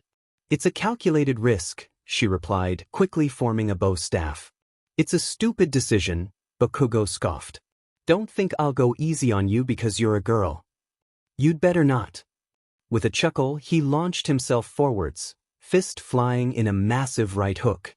Momo retaliated with her staff, intending to hit him before he could touch her, but an explosion erupted from his other hand, changing his trajectory at the last moment. He just avoided the arc of her swing, altering his own attack so it connected. "Ah!" She cried out in pain as his fist impacted against her side and she went flying, an explosion adding to the power of the attack. "I think I understand what Midoriya was trying to warn me about now," she thought, pressing a hand to the throbbing pain in her side, even as she scrambled back to her feet. Despite the pain and his uncouth attitude, part of her had to admire the sheer skill he displayed when using his quirk. "Prissy Beach," Bakugo sneered. "I'll bet you think that getting good grades or whatever means you know shit about the world. Well, guess what? You're just another useless extra." He launched himself at her again, propelling himself forward with his explosions and launching a savage kick directly at her head, forcing Momo to retreat a couple of steps to avoid the strike. He immediately followed up with another punch, not letting up for even an instant. It was all Momo could do to keep him at bay with her staff. She knew that it would only take a few more hits like the one he'd opened with to immobilize her. Not good, she thought. I can't just fight defensively, not if I want to win this. "What's the matter, Ponytail?" he taunted. "Realizing that a real fight is more than you bargained for?" "Just trying to get a feel for how you approach combat," she countered, before using her staff to vault over to him, intending to hit with a kick of her own. "Dums," he roared, hands popping and smoking as he moved to intercept her. Then another small explosion burst forth, changing her course just a little bit and causing him to miss. Coming down for a graceful landing, Momo lashed out with her staff, catching him in the abdomen with the butt of the weapon and then bashing him across the back when he doubled over from the first. Bo! He staggered backwards out of her range before a third blow could land, cursing loudly. "What the F dash, Ponytail?" he snarled. "That looked like your quirk?" "Indeed," Momo agreed. "Midoriya approached me yesterday, since he believed I could help him use his quirk more intelligently. In return, he did an analysis of my own and pointed out that I could use it to imitate a surprising number of other quirks. Most of them would require information from the quirk holders themselves, but he knows your quirks so well that he was able to provide me with everything I need to know." She held up her free hand, the pinkish glow of creation briefly appearing in her upturned palm as she made a small portion of the nitroglycerin-like substance his quirk produced. A tiny amount of a chemical that reacted with air was all it took to ignite it, and a fireball briefly sprang to life in her hand to punctuate her point. It stung less than she would have expected. She had no doubt that she didn't have nearly the resistance to the explosions that Bakugo himself did, but it seemed that her quirk offered her at least some degree of protection from her own creations. "Good to know." "Beach!" Bakugo snarled, lunging at her again. Momo retreated a step, this time making colorful streamers erupt out of her thighs. The thin reams of paper flew directly into Bakugo's face, momentarily blinding him, and she took the chance to strike with an open palm, fire and smoke erupting as she made contact with his shoulder, causing him to howl in pain and fury. The explosive blonde redoubled his attack, but it was clear that having a facsimile of his own quirk turned against him, or perhaps just his own burning rage, had thrown him off his game. "He has much more practice at this than I do," she thought as she used a combination of an explosion and another staff grown from her upper arm to push herself out of the path of one of his attacks. But that's not helping him as much as it should here. He's not used to doing this in such a cramped space. You were asking me if I was taken off guard by a real fight? Momo asked. She was panting, but if her muscles were crying out in protest, the adrenaline was preventing her from feeling it. What about you? Unaccustomed to fighting someone who actually hits back. He growled wordlessly and launched himself at her. She dodged the initial blow, quickly realizing that it was a feint. He altered his course with another explosion, swinging his fists. Momo managed to dodge well enough that he merely grazed her with the blow. She hissed as the flames of the explosion licked at her, but aside from some pain, she didn't think he'd done much other than blacken a portion of her already damaged costume. She detonated another couple of explosions, filling his field of view with sickly sweet-smelling smoke, then retaliated with 3 sharp jabs from her staff. Time to end this, she thought. Just as the grenade-like gauntlet on Bakugo's left arm released a soft ping sound, and her opponent's feral grin from before returned. I guess the shitty little stalker told you this already, but my palms excrete something like nitroglycerin instead of normal sweat, he said, holding an arm up. What he probably didn't know is that, assuming the support company honored my request, this gauntlet's been storing up all the excess fluid the entire time we've been fighting. Momo's eyes widened. Bakugo, stop this? All Might demanded over their earpieces. Momo had nearly forgotten that a teacher was viewing and listening into this. Are you trying to kill her? She won't die so long as she dodges, he yelled, pulling the pin on his gauntlet. Momo reacted without thinking, and it was probably the only thing that saved her. Firing off a pair of explosions powerful enough to burn her palms, she launched herself to the ceiling. Creating a couple of climbing picks, she dug into the plaster and held on for dear life as a column of white-hot flame filled the hallway just beneath her, the heat enough to make her wince. Then it was over. Momo tumbled painfully to the floor. Still think I can only beat down useless wimps? Bakugo asked, looking down at her with contempt. Enough! All Might barked. This match is over. The villain team is disqualified. Momo hated how relieved she was at that. Almost as much as hated how she couldn't stop shaking. The mood in the observation room was sober when the 4 students returned, to put it mildly. Most of the students present were more than a little shocked at having witnessed such unrestrained violence during a training exercise, and their first training exercise at that. All Might awarded the title of MVP to Yaoyorozu, praising her creative use of her quirk, which wasn't exactly a difficult call, considering Ojiro and Ida hadn't really done much and Bakugo's actions had gotten his team disqualified. That done, he briefly lectured the class on the need for restraint during real hero work and the importance of heroes not letting their emotions running away with them in the field, pointing out that extensive property damage or even loss of life could easily occur otherwise. Still, it was obvious that he wasn't exactly prepared for this situation, the famous symbol of peace projecting significantly less confidence than he did normally. He seemed particularly awkward and unsure about what to do with a completely unrepentant Bakugo, saying only that he'd be discussing the matter with their homeroom teacher. In a way, it made All Might seem a lot more human and less like the invincible demigod he often appeared to be, Izuku mused, as the huge man rapidly looked through the little note cards he'd prepared for himself, obviously searching for an answer that wasn't there. It only made sense, Izuku supposed. Someone could be the best in the world at one thing and a complete rookie at another.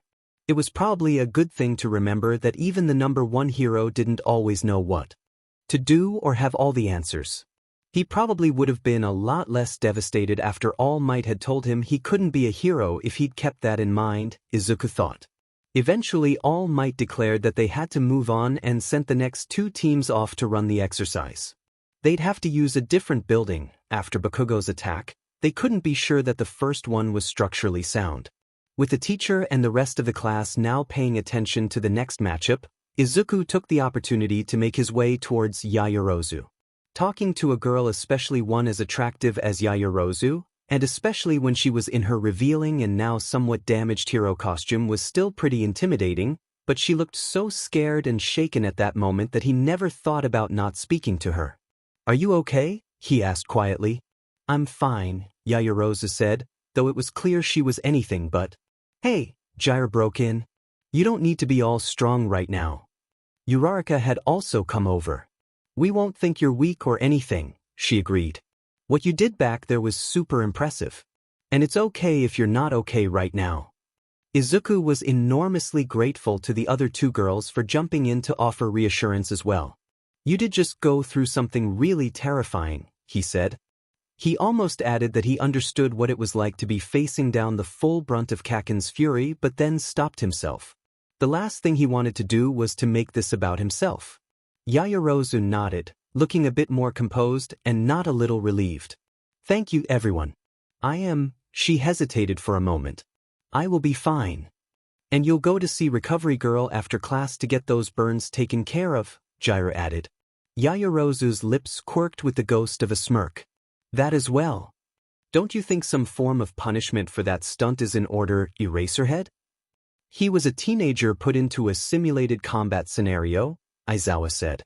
The whole thing was just asking for trouble. You shouldn't have been the one running that exercise to begin with. The symbol of peace held back a sigh. His entire first day as a teacher had been more difficult than expected. Thankfully there had been no more incidents with the battle trials following Bakugo's use of his gauntlet, but that had frankly been enough. On top of that, his time limit had forced him to literally sprint away from his students immediately after class. Lacking an outfit other than his hero costume, he'd had no choice to hide out in one of the teachers' lounges and rest until he regained some use of his muscle form.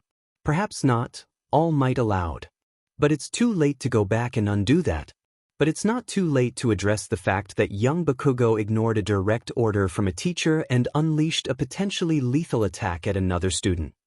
He'd sought out Eraserhead once he regained some freedom of movement, quickly finding the man cocooned in his sleeping bag in another, more central teacher's lounge. So far the conversation wasn't proceeding like he'd expected. I viewed the recording. It's clear he didn't intend to kill her, Aizawa said. Frankly, it would have required her to do essentially nothing to save herself, especially considering how versatile her quirk is. Some rookie heroes have been known to freeze up in combat. Never mind students, All Might pointed out. Any hero student who couldn't act to save herself couldn't be trusted to act to save others and would therefore have zero potential, Aizawa retorted. There were a lot of things that All Might found uncomfortable about trying to be a teacher, something he knew very little about, especially after spending so many years as a pro hero, a career he'd long known virtually all the ins and outs of. He decided that chief among them was that he wasn't sure which of them was being the unreasonable one here. For someone who was throwing around threats to expel students on day one because you felt they weren't taking the course seriously enough, your reaction to this is surprisingly lenient, he remarked. I work to weed out students with no potential, which doesn't include Bakugo, Eraserhead replied.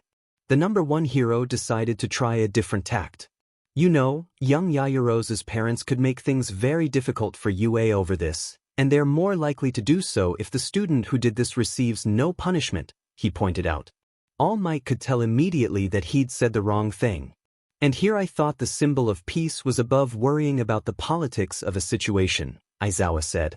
I'm not going to alter my treatment of a student because another's parents are wealthy and well-connected. Good day, he said, gathering up his sleeping bag and departing the lounge. Deku, you want to tell me what the F that was about? Izuku held back a sigh as the angry shout halted his departure from the school. He knew what was coming, and under other circumstances, he would have been genuinely apologetic. He'd known that Kaken wouldn't be happy about the discovery that someone could imitate his quirk, and that he'd like it even less knowing that it was the result of Deku sharing his stalker knowledge, but he'd gone ahead and given Yaoyorozu all the information she'd need to do it anyway. He hadn't been able to resist after she'd been so nice and so eager to help him just because he was a fellow hero student and had cheerfully given him permission to do an analysis of her quirk. And maybe he'd hoped to impress a pretty girl for once in his life. Was that so wrong? Okay, silly question. So far as Kaken's concerned, it definitely is, he thought. What do you mean, Kaken? He asked as mildly as he could. Don't you play dumb with me, idiot, the explosive blonde snarled, totally missing the irony of his own statement. You know what I'm talking about. You helped Ponytail rip off my quirk. I asked her for help with mine, and in return I gave her an analysis of her own, he said evenly. You told her how to imitate mine. Kaken raged. You used your goddamn creeper knowledge to help someone else imitate my quirk. She didn't think it was creepy, Izuku retorted. And it did help her, which was what I was trying to do. Besides, it's not like the way your quirk works is so secret. Pretty much everyone in Aldra knew the basics by the time we'd finished middle school. She's smart, she could have figured it out on her own pretty quickly. If anything, the explosive teen only looked more furious at this reasonable argument. You don't get it, you useless nerd. Kaken growled. You helped her rip off my quirk. What is wrong with you? Me? I'm not the one who fired a bazooka at a classmate in a training exercise, he snapped. The decade between Kaken getting his quirk and Izuku getting his power ring had taught him it was never a good idea to meet the blonde's anger with his own, that Kaken would just escalate and unleash more fury and violence until he got his way, but he couldn't stop himself this time. And to his surprise, Izuku found that a small part of him wanted the explosive blonde to turn this into an outright fight. He could shrug off any attack Kaken might unleash on him, but attacking Yaoyorozu was a very different matter. Izuku saw Kaken's eyes flash and knew that an attack was coming. Young Bakugo! All Might swooped out of nowhere, placing a massive hand on Kaken's shoulder. I realize that it may have been disturbing to essentially have had your own quirk turned against you in the battle trial. However, heroes must be prepared for all manner of surprises. You have the makings of a pro, young man, but you need to learn to control. Get off of me, All Might, Kaken interrupted in a low growl. The number one hero looked taken aback, probably unaccustomed to people reacting that way to him. I'll become a hero who surpasses even you, he vowed, before turning and stalking off, not even noticing that Izuku had already taken the opportunity to quietly depart the scene. The second full day of classes at UA saw a huge crowd of reporters milling outside of the school, looking to find any piece of information they could about All Might. Izuku stammered out something incomprehensible when one of them asked him a question and then scurried inside. I'll probably need to work on that at some point. Seems like most heroes are always talking to reporters, unless they're underground pros, Izuku mused as he made his way to the main building, face burning. He very briefly considered going the underground route, then discarded the idea. Someone who basically turned into a living nightlight when they raised their defenses would make a terrible underground hero. Also, it would be hard to make people feel safe the same way All Might did if no one knew who he was. That seemed relevant. Hopefully UA would help prepare them for dealing with the media eventually. For now, he'd just avoid the reporters as best he could, he decided. He arrived at the classroom only a few minutes before Aizawa did. Everyone quickly sat down at their desks and quieted down, not wanting to invoke the ire of the teacher who'd casually thrown around threats of expulsion on day one. The perpetually bedraggled-looking pro gave a tiny nod of what might have been satisfaction. Good work with yesterday's battle training, he grunted. I looked over the recordings. Bakugo, grow up already and quit wasting your talent. The explosive teen scowled darkly but didn't argue. Yeah. Now, onto other business, Aizawa said. Today, you're going to have to pick a class representative. There was a brief moment of stunned silence as the class processed how utterly normal that was, then everyone was volunteering all at once, half the class shouting as they tried to convince the others that they were the right choice for the job. Izuku smiled even as he shyly raised his hand. In normal schools, being the class rep just involved some extra work and thus wasn't a coveted job. However, for hero students, the role meant getting leadership experience before even graduating, which could be a big boost for a freshly licensed hero looking for a job at an agency somewhere. Enough! Ida barked, abruptly quieting the others. The only proper way to pick the person who will occupy this sacred office is democratically. We must choose our leader via an election. But we haven't known each other long enough to build any trust, Azui pointed out. And won't everyone just vote for themselves, anyway? Jair asked. Which is why anyone who's able to earn multiple votes will definitely be deserving of the post. Ida countered. Jair looked like she wanted to ask what they'd do if everyone got only one vote, but Ida was already asking Aizawa if he was okay with this method of selecting the class rep. Aizawa, who was already in his sleeping bag, just grunted out, I don't care so long as you decide by the end of homeroom.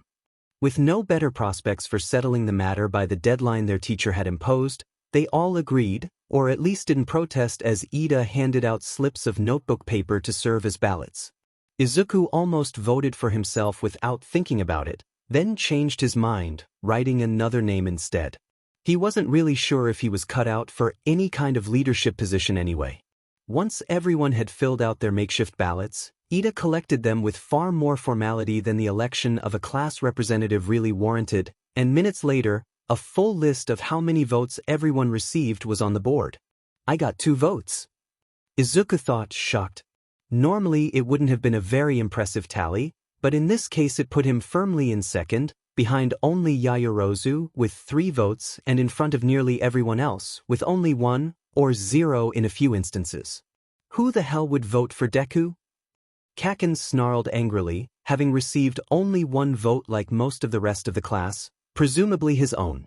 Ida, meanwhile, had gotten 0 votes, which was more than a little surprising, considering how enthusiastic he'd been about the role himself.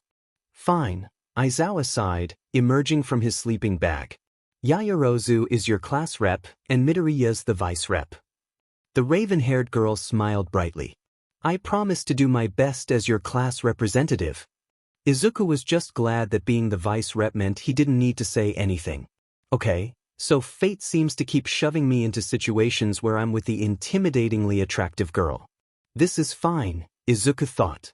Tamura had never been a fan of games where you had to avoid the NPCs, the exceptions being the ones where the player was a stealthy predator of some kind, swooping out of the shadows to slay his unsuspecting prey. That wasn't what today was about, however. Much as he would have liked to have left a trail of disintegrated paparazzi in his wake, he knew he'd completely fail in his mission if he drew any attention before he had his objective in hand. It was way too early to be drawing aggro from the heroes. Still, he mused as he carefully made his way toward the UA barrier. He could tolerate some stupid stealth segments before slaughtering all the heroes and shaking this shitty society to its very core. After all, lots of great games had annoying segments you just needed to tolerate before you got to the really fun parts. The cafeteria was a bustle of activity and noise, quite unlike the small, elite private schools that Momo had attended up until now. Privately, she had to admit she found it a bit jarring. It was surprisingly easy to forget that there were multiple tracks aside from the hero course, but she was confident she'd grow accustomed to it soon enough. Also, it certainly wasn't the case that everything that was different at UA was bad. She'd never had such a large crowd of acquaintances to eat lunch with before. It felt a bit too early to call them all her friends just yet, but she was feeling optimistic about it. Indeed, she didn't think it was too presumptuous to think of both Jairu and Midoriya as such already. Ochako and Ida clearly were both only present because Midoriya was, so it felt a bit too early to think of them as friends yet, but it was entirely possible they would get there eventually. Congratulations on getting elected, Yamamoto, Uraraka said between enthusiastic bites of rice. Momo smiled at the nickname. Thank you. Midoriya nodded. Yes, congratulations, he said. I have to admit, I'm a little glad I'm only the vice rep. Even though I volunteered for the role, I was worried about whether or not I could really do it. I think you'd have done fine.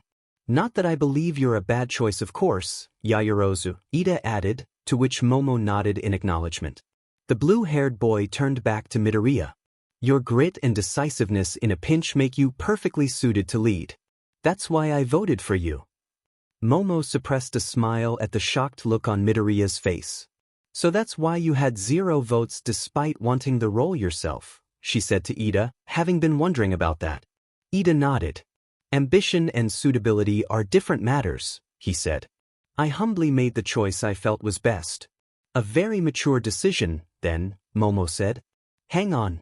I voted for Midori too, Uraraka said, ignoring the way the freckled boy did a double take at either that information, the nickname, or both. So who did you vote for, Midoriya? Oh, he stammered for a bit before regaining his composure. I voted for Yaoyorozu. She blinked. So, you could have been the class representative if you'd only voted for yourself. Yeah, I guess so, Midoriya replied with a shrug, clearly not regretting it. May I ask why you voted for Yaoyorozu instead of yourself? Ida asked, tone carefully polite. Momo understood that he was afraid of insulting her if he came off like he thought Midoriya had made a mistake, but she wanted to know as well. After Mr. Aizawa's assessment test on the first day, I went up to Yaoyorozu and asked if she could help me use my quirk more intelligently in the future, and she was really eager to help a fellow student, he explained. She really wanted to see everyone in the class help lift each other up, so I thought she'd make a great class rep. That, and she's really smart. Midoriya, that's so nice of you to say. Yaoyorozu exclaimed, her usually dignified exterior momentarily forgotten. Midoriya's face turned so red that with his green mop of hair, he greatly resembled a tomato. Uraraka grinned, a surprised expression quickly changing to a knowing look. Momo probably would have noticed that, if not for the high-pitching wailing that suddenly started sounding from all around them. What is that? Ida shouted over the din. It's a level 3 alert, a panicked-looking upperclassman told him. It means someone's breached the UA barrier. This is the first time it's happened in my 3 years here. We need to evacuate. Let's go, Momo said, rather unnecessarily, considering a great rush for the exits was already underway. Ida was praising the ability of his fellow UA students to evacuate rapidly, but the attempt of everyone to evacuate all at once was rapidly becoming a dangerous stampede. The UA barrier seemed impregnable when we went in this morning, Momo thought, even as she struggled to keep her balance in the dangerous press of people. What in the world could have gotten in? She decided they needed to find out. Midoriya, see if you can get a look out the windows, she shouted to her vice rep. Thankfully, Midoriya didn't hesitate, judging from the flare of emerald light that came from nearby. Also thankfully, he was pretty close to the windows already, so getting a look outside didn't require aggressive use of his quirk. It's the press, he shouted above the noise. Her brow crinkled as she wondered how on earth a bunch of reporters had managed to get past the barrier before discarding the question as unimportant for the moment. Untucking her shirt, she quickly activated her quirk, forming a megaphone from her abdomen. Attention, everyone, her amplified voice called out, causing several people near her to wince. It's just the media. Everyone remained calm. The effect was nearly immediate. The panicked rush slowed until everyone was making their way for the exits rapidly, but not so rapidly as to risk trampling their fellow students. Momo breathed a sigh of relief, lowering her megaphone. From a distance away, Midoriya managed to extract an arm from the press of people long enough to give her a thumbs up, causing her to smile. It looked like she had passed her first test as the class rep. After the teachers investigated the cause of the alert and ordered the students to return to their respective classrooms, the rest of the day passed normally, and soon enough the final bell signaled the end of classes for the day. Once Class 1A was dismissed, Izuku quickly gathered his things up and made his way out of the main school building. A small crowd had gathered by the spot where the barrier had been breached, though the hole had long since been filled in by cementos. The new, unpainted concrete clearly marked where the opening had been. Izuku had only a passing interest in examining the area now. He thought he might have been able to figure something out about the quirk of the person who did it if he'd been able to take a look at the damage before the repairs, but he had little hope of deducing anything useful now. Still, he used the minor spectacle as an excuse to linger. He only had to loiter for a few minutes before he spotted Yaoyorozu exiting the building.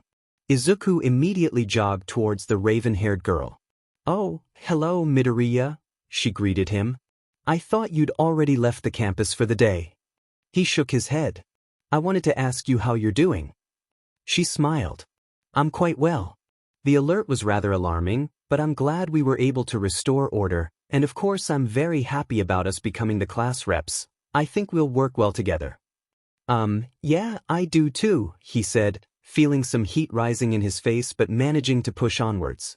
"But that wasn't what I was talking about, actually." I saw the look on your face when Mr. Aizawa told Bakugo, to grow up and left it at that. It had been a quick thing. Though he had only known Yaoyorozu for a few days, Izuku definitely got the sense that she rarely lost her composure for very long.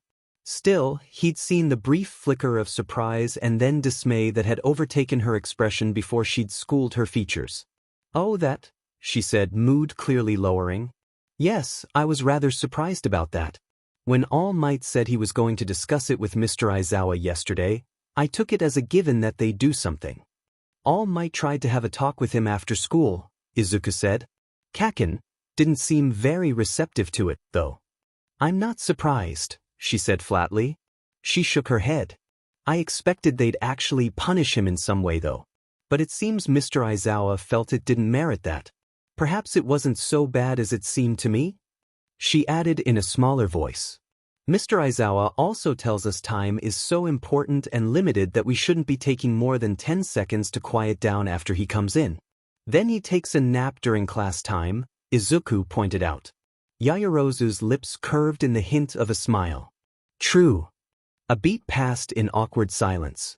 What did your parents say about it? He asked. I didn't give them the full details, she confessed. I just told them we did a training exercise and my team won because the opposing team was disqualified. Do you think they wouldn't care? He asked with a sinking feeling. No, quite the opposite. Yaoyorozu was quick to assure him. Seeing his questioning look, she continued. I went to a private middle school for the children of wealthy parents. I knew several people who liked to throw around their family's influence and the threats of legal action when they didn't immediately get their way, and I never wanted to be like them. I suppose I also feel that, as a hero student and a recommended student at that, I should be able to deal with this myself. That the student part is just as important as the hero part, Izuku said gently. And we just started. I don't think anyone would expect us to be able to handle everything a pro-hero could already. She gave a little hum of acknowledgement. May I ask you something, Midoriya? If you'd been in my shoes, would you be reporting Bakugo, or just letting it go? He grimaced. I'd let it go, he said reluctantly. But... Izuku trailed off in frustration. It felt like there were a million reasons why he would just shrug and move on, but that she shouldn't have to, yet he couldn't seem to put any of them into words. Why do you call him Kaken, if I may ask? She inquired after he was quiet for a few moments. We used to be friends, Izuku answered.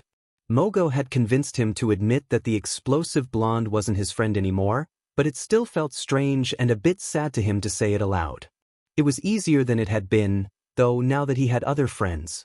A long time ago, before his quirk came in. I couldn't pronounce Katsuki back then, so I called him Kaken instead. You've known him for a long time, she noted. Has he always been like this? Izuku shrugged. More or less. He never gets punished for it. Everyone knew he'd be a great hero someday, and none of the teachers wanted to mess that up for him, he answered. He never did anything as extreme as yesterday, though. I guess seeing someone copy his quirk really snapped his brain. I knew he wasn't going to be happy about it, but I didn't think he'd get that mad. I'm sorry about that. You have nothing to apologize for, she said firmly. Bakugo alone is responsible for his actions. Izuku blinked. On a logical level, he knew she was right, but there had been so many times in the past where Kaken had hurt him, and the teachers had scolded him for upsetting the hot-tempered boy, that the statement felt like a radical one to him. Anyway, Yaoyorozu said, I appreciate you checking on me, though I won't be asking my parents to sue you. Perhaps it's not the wisest course, but it feels like the one I need to take right now. Okay, Izuku nodded. He wasn't happy about it, but he'd be lying if he said he didn't understand it. If you feel like that's what you need to do. She nodded. It is. Hopefully the teachers will be more vigilant when it comes to Bakugo going forwards. And if not, I now have a truly excellent vice rep to help watch my back. Izuku was pretty sure steam came out of his ears after that.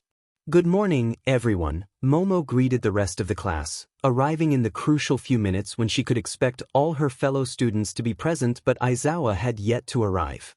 I went to see Ms. Kayama earlier today about something, and while I was there she was able to give me some documents with useful information we all should have. She allowed me to use the copier in one of the offices, so I was able to make enough for all of us. The kind of helpful action that's to be expected of a good class representative. Ida exclaimed. Truly you were the correct choice for the role.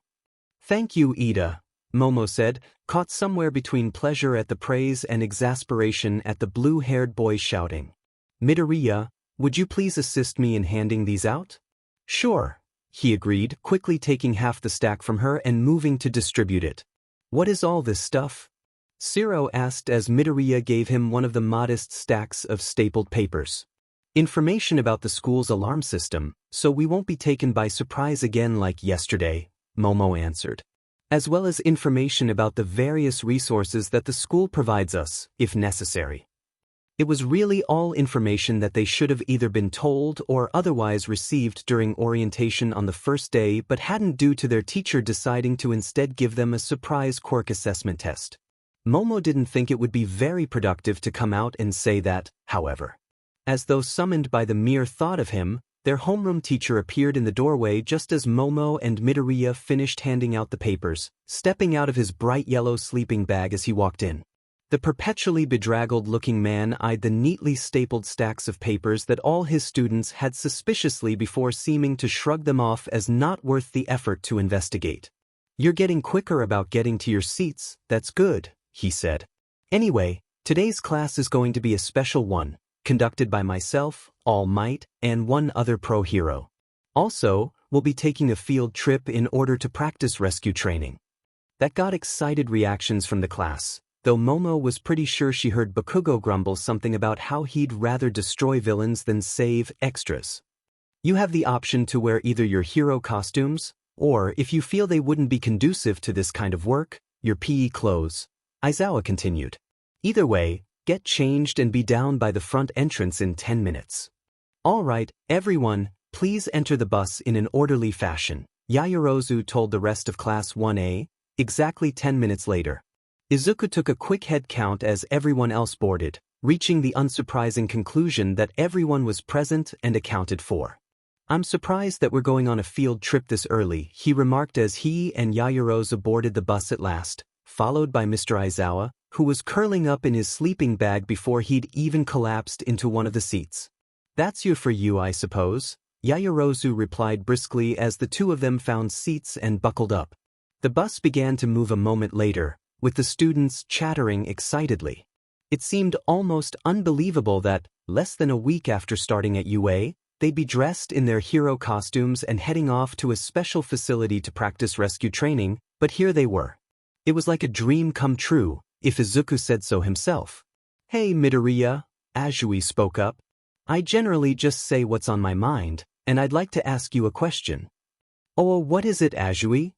Izuku asked, just stopping himself from reaching out to touch the green lantern ring he wore. "Call me Tsu," she said. "And I wanted to know why Bakugo's always calling you Quirkless when you're clearly not." Izuku couldn't help himself this time and shot a quick glance in Kaken's direction, but the explosive blonde wore a bored, annoyed look, rather than an expression that suggested an imminent eruption. He noticed Jairu and Uraraka looking at him intently, clearly wanting to know the answer themselves. Izuku wondered if they'd been curious about it but had just felt it was rude to directly ask. Then he realized he'd probably been quiet for too long. "I, got my quirk late, really late," he explained. "And we've known each other pretty much since we were babies, so for most of our lives I've been Quirkless Deku to him." "It's really unmanly that anyone ever called you that," Kirishima remarked. "But you're neither of those things now. And I'm sure you weren't useless before." "Indeed," Yaoyorozu agreed. "Despite what you say, I still believe your quirk is more versatile than even my own. And I'm sure your analysis skills predate your quirk awakening." Izuku blushed ferociously at the praise, getting a giggle from Ishido. "Oh, does someone have a crush?" she asked in a sing-song voice.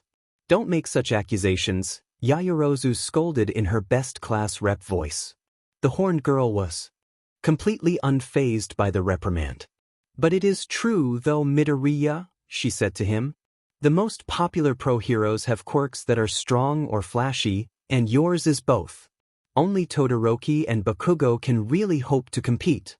I can do way more than compete with that shitty nerd." Bakugo snarled. "I'll leave him in the dust, just you watch." "Bakugo," Yaoyorozu began, frowning. "We're here," Aizawa broke in, rising from the floor of the bus as it came to a stop. "Look sharp, everyone." The group quickly disembarked the bus and headed inside the massive, domed facility. "Whoa, The students gasped in awe as they saw the inside, seeing the array of simulated disaster zones. It looked like something out of a movie, or maybe an elaborate theme park. "Welcome, students," spoke a tall figure in a puffy white hero costume, complete with full head helmet. "To the unforeseen simulation joint. I built this facility myself. Here, you can find simulations of every natural disaster you could possibly imagine." Uraraka's face lit up. "Oh my gosh, that's the Rescue Hero 13, she exclaimed. "She's the best." Aizawa stepped forward, and the two UA teachers had a brief, hushed conversation. Izuku noticed 13 hold up 3 fingers, following by the underground pro's expression turning to one of annoyance. Could it be that All Might already used up all his time for today? He wondered. Finished with their short discussion, the teachers turned back to their students. "Before we begin today's exercises, I'd just like to say a few things," the rescue hero said, before launching into a brief speech about the dangers of quirks when used carelessly. Izuku smiled at the way Uraraka was practically vibrating with excitement at getting to learn from her favorite hero. Honestly, he didn't see why it annoyed so many people when he did this sort of thing. Maybe it was just way more endearing when a cute girl did it? That seemed entirely plausible, really. "Warning," the ring abruptly whispered into his mind. "Unidentified spatial portal detected." Izuku blinked, turning to look at the fountain in the middle of the huge facility just in time to see a hole in reality open up, and a man with a severed hand gripping his face to emerge from it, followed by dozens of other figures, including a giant with an exposed brain. Well, that can't be good, he thought, bringing up his protective aura even as Aizawa took notice and warned the class to get back. "What the heck's that?" Kirishima asked. "More robots like from the test? Is this another test?" Mineta asked nervously. "Don't move," Aizawa ordered the class sternly, pulling down his goggles. "Those are villains." For the briefest of moments, Momo suspected the whole thing might be another logical ruse, like from before. However, the great crowd of villains who emerged forth from the portal, especially the huge figure with the exposed brain, made it abundantly clear that what she was seeing was real. 13, get the students to safety. Aizawa ordered the other pro. "I'll hold them off while you all evacuate." "Mr. Aizawa, you can't, your quirk isn't suited for," a certain green-haired teen was protesting. "Midoriya," she called out. His green eyes met her darker ones, and she saw a kaleidoscope of emotions run through them with almost shocking clarity, starting with a desperate desire to prevent someone from getting hurt or worse and finally settling on acknowledgement and acceptance that, as vice rep, his place was at her side, helping her get their fellow students to safety. It felt like they'd had an entire conversation without either of them speaking a word. Momo would have likely thought it was remarkable if they weren't in an insane, extremely dangerous situation. Midoriya jogged forward to her side just as Aizawa leaped down the stairs, taking him away from the raised central area of the USJ and toward the cluster of villains and thugs. "Hurry, everyone, we need to get to safety immediately," Momo urged the class on. "I cannot allow that," a deep, surprisingly cultured-sounding voice spoke as a wall of inky darkness sprang up from nowhere, blocking the class's escape route. "Greetings." The darkness coalesced into a humanoid shape with glowing eyes and a metal brace of some sort around the neck area. "We are the League of Villains. Excuse our boldness, but we're here to kill the symbol of peace. Do you know where we might find him? We were told he was supposed to be here today." For a brief moment, no one spoke, too shocked that any villain would so casually proclaim such an audacious goal. "His schedule was changed then?" the villain asked. "No matter to me. My job remains the same regardless." His body lost cohesion again, and suddenly most of the class was surrounded by swirling dark miasma. "You won't get to do anything if I kill you first." Bakugo roared, hands popping with small explosions as he rushed forward. "A real man faces enemies head-on." Kirishima bellowed, eagerly joining the explosive teen's charge. "No!" Momo shouted at the two of them, fearing their wild attack would get them killed. To their credit, they came surprisingly close to landing their attacks on their foe, something the villain himself was quick to admit. Though students you may be, you truly are the cream of the crop," the misty figure said.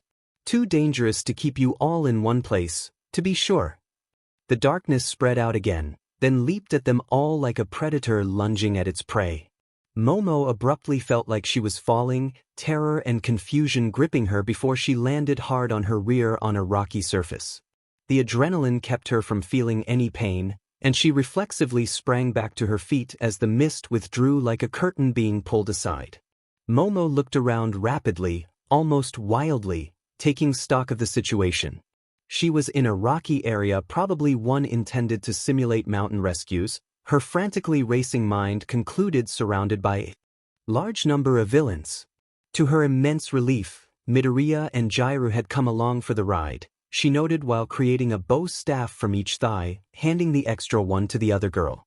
Heh, looks like that creepy hand guy was telling the truth about how this was going to go down, chuckled one of the villains, a burly man with horns like those of a ram. 3 hero kitties presented on a silver platter. Stay back, Momo shouted, brandishing her staff. I'm warning you. Another one of the villains laughed. You really think you can threaten us? We outnumber you by at least 5 to 1. Count again, Midoriya said. There was a flash of green light, and then suddenly jade doubles of the other 17 members of Class 1A appeared and charged at the villains, catching them completely by surprise. A laugh burst out of Momo's mouth before she'd even realized it was bubbling up inside of her, and she lashed out with her staff at the nearest villain, while Jiro plugged her jacks into the speakers built into her costume and started blasting away at their foes. It was chaos, but considering it easily could have been a slaughter, Momo wasn't about to complain. Thank you for evening the odds, Midoriya, she said as she struck a villain who ventured too close with her bow staff.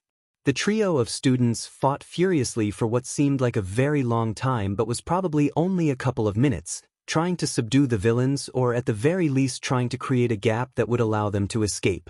Being completely surrounded by villains was far from ideal, to put it mildly. Hey, I really don't want to complain, considering how much worse things would be without these holograms here, Jiraiya said, even as she blasted a villain using one of the speakers built into her costume. But these guys don't seem as impressive as the ones you made during Aizawa's test. Momo belatedly realized that she was correct. Izuku's constructs were displaying none of the skills of their classmates, let alone their quirks, unlike the constructs he'd made the quirk assessment test. Instead, they were acting like so much dumb cannon fodder. Which was still useful, given the situation, but wasn't exactly ideal. I'm not used to controlling so many constructs at once, Midoriya said through clenched teeth. Either one of the villains happened to overhear them over all the fighting or was smart enough to realize that the Emerald Hero student was having trouble. This hero brat's tricks ain't shit. Just charge them and they'll die. Several of the other villains obeyed, rushing forwards in a renewed charge with quirks blazing. Several of Midoriya's constructs were destroyed, though he recreated them a second later, the green figures forming a luminous wall between the villains and the real hero students. Meanwhile, Momo and Jiraiya furiously attacked the villains who managed to squeeze through. This situation isn't sustainable. I need to come up with a way to get us out of this. Think, Momo, think. She urged herself, mind racing as her body fought largely on autopilot. She needed a non-lethal way to take out all the villains, preferably all at once, one that wouldn't harm Midoriya and Jiraiya, but what could she make that would? It suddenly came to her, and Momo would have smacked herself in the forehead if she'd had a free hand. She couldn't believe how dense she had been not to think of it immediately. She managed to catch Midoriya's eye and, not wanting to say anything to tip off their foes, reached up and covered her mouth and nose with a hand, giving him a meaningful look. She watched as her fellow students' currently glowing eyes briefly filled with confusion before widening with comprehension. Good, she thought, certain that Midoriya had taken her meaning. Now she just had to warn Jiraiya and... Ugh, the other girl hissed in pain, clutching her shoulder as an attack from one of the villain's quirks grazed her. Never mind, Momo thought, deciding she didn't have time to wait another moment. She activated her quirk, the glow of creation appearing over her face, and a moment later she was wearing an oxygen mask. That done, she used creation again, the familiar purplish light now covering every exposed portion of her skin, even though she tapped into her fat reserves far less than she had for many other things. Pink gas began to billow out from her body, rapidly spreading in all directions. "Smoke screen," one of the villains shouted, and Momo smiled beneath her mask as the world disappeared into a fuchsia haze. The sound of bodies collapsing to the ground filled the air for several seconds afterwards. Then, silence. "Midoriya?" she called. "I got it," he replied, voice distinctly muffled. A powerful gust of wind blew through the air, sending the gas away and revealing their surroundings once more. Momo looked up to see Midoriya with a glowing green gas mask on his face, and an equally emerald, oversized oscillating fan getting rid of the last of the gas before he dispelled both constructs. All the villains were completely unconscious, laying passed out on the ground around them. Unfortunately, so was Gyro. Momo quickly removed her oxygen mask and created a small vial of smelling salts, then squatted down next to the other girl, waving them under her nose. "Ugh," gerummed as she came to, weakly pushing the vial away from her face. "What happened?" "I created gas just like the kind Midnight makes." "I'm sorry I knocked you out too," she said hurriedly, even as she carefully capped the vial, not wanting to accidentally rouse any of the villains. "I wanted to warn you and create a mask for you, too, but it seemed like there was no time. I know that Midnight's quirk is less effective on women, so I hoped you might stay conscious, but—" "It's okay," Gyro interrupted, raising a hand. "Under the circumstances, I'm not about to complain." "That was brilliant," Midoriya said, eyes shining. "I never would have expected you to be able to create Midnight's gas already." Momo allowed herself a small smile, a dusting of red appearing on her cheeks at the praise. "I didn't expect her to know the chemical formula for it off the top of her head when I went to ask her about it this morning," she said, making a mental note to thank the R-rated hero again when she saw her next. "But never mind that now, we need to decide what to do next," she added, forcing her mind to get back to the task at hand. "I don't think there's an exit anywhere near here, so we should probably try to rejoin the rest of the class and the teachers," Midoriya said. "Agreed," Momo nodded. "Let's make our way back toward the plaza." Shouldn't we tie these guys up first?" Gyro asked, gesturing toward the villains who lay unconscious on the ground. Midoriya frowned. "I could bind them with constructs, but they'd disappear if I were to lose concentration too badly or run out of power." So Midoriya's quick has a stockpile element to it as well. Interesting, Momo noted, filing away that bit of information for later. "I could create zip ties, but putting them on all the villains would take forever," Momo added. "Midnight's gas should keep them all passed out for hours, assuming no one shows up and does anything to take them up," Midoriya said. "Unless some of them have quirks that give them heightened metabolisms, but there really weren't any obvious signs of that sort of thing from them, and—" Momo placed a hand on his shoulder, gently bringing his rambling to a halt before he could go any further. The material of his costume was surprisingly thin, and his deltoids were like granite, she noted, quickly shoving the thought away. "Given the situation, it would probably be best to just go," Momo said. "The authorities should be here long before they wake up." Gyro shrugged. "Okay, you two are the class reps, so if you're sure, I'll follow your lead." Momo nodded. "Let's go." "Oh man, this is really bad." Mineta whined as Azui unceremoniously tossed him and Kaminari onto the deck of the boat that floated in the middle of the USJ's flood zone. "These villains are going to kill us. We're gonna die." Azui had grabbed both of her classmates when the trio had appeared in the flood zone after that one villain had warped the class to various locations. She hoped the small one didn't make her regret grabbing him, but he was already making a good start at it. "Mineta, I understand that you're afraid, but you have to calm down," she said, voice quiet but stern. "Yeah, seriously dude, panicking won't help anything," the electric boy agreed. "How am I supposed to not panic?" Mineta demanded. "There's a ton of villains out there, and they're ready to murder us." "Mineta, I get that it's scary, but freaking out will only make things worse," Kaminari reiterated, though he looked plenty worried himself. "How do you expect to be a hero if you go to pieces like this?" Azui added. "Oh, screw you both." Mineta spat. "You're acting like being calm in this situation is normal, but this is only our second hero class. Being terrified is normal. It's not like we're not terrified, Or at least, I know I am, Kaminari said. This whole situation is bad, especially for me. What do you mean, Kaminari? Azui asked, putting a finger to her chin. My quirk is electrification. I can emit an electric charge and zap people who I touch, he explained. But it can be difficult to control, especially when I'm stressed, and being soaking wet only makes it worse. If I get freaked out enough, I just emit one big discharge that messes with my head for a while. He gazed out over the railing of the ship at the group of villains floating in the water, failing to notice his two classmates exchanging a grin. Sorry about this, Kaminari, Azui said. Sorry? What? His question dissolved into a yelp of surprise and alarm as both Mineta and Azui shoved him hard, causing him to go falling overboard. The electric boy flailed wildly before plunging into the drink. Almost immediately, there was a loud crackling sound, followed by the villains crying out in pain before abruptly going silent. Kaminari slurred dopily. Mineta and Azui exchanged a brief fist bump. You think they're dead? The frog girl asked.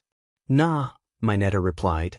Water's not that great a conductor of electricity, and given the sheer mass of liquid in this lake, the shock would have been less than lethal. And wait, did you not realize that before you helped me push him? He demanded, wide-eyed. Azui just gave him a blank look.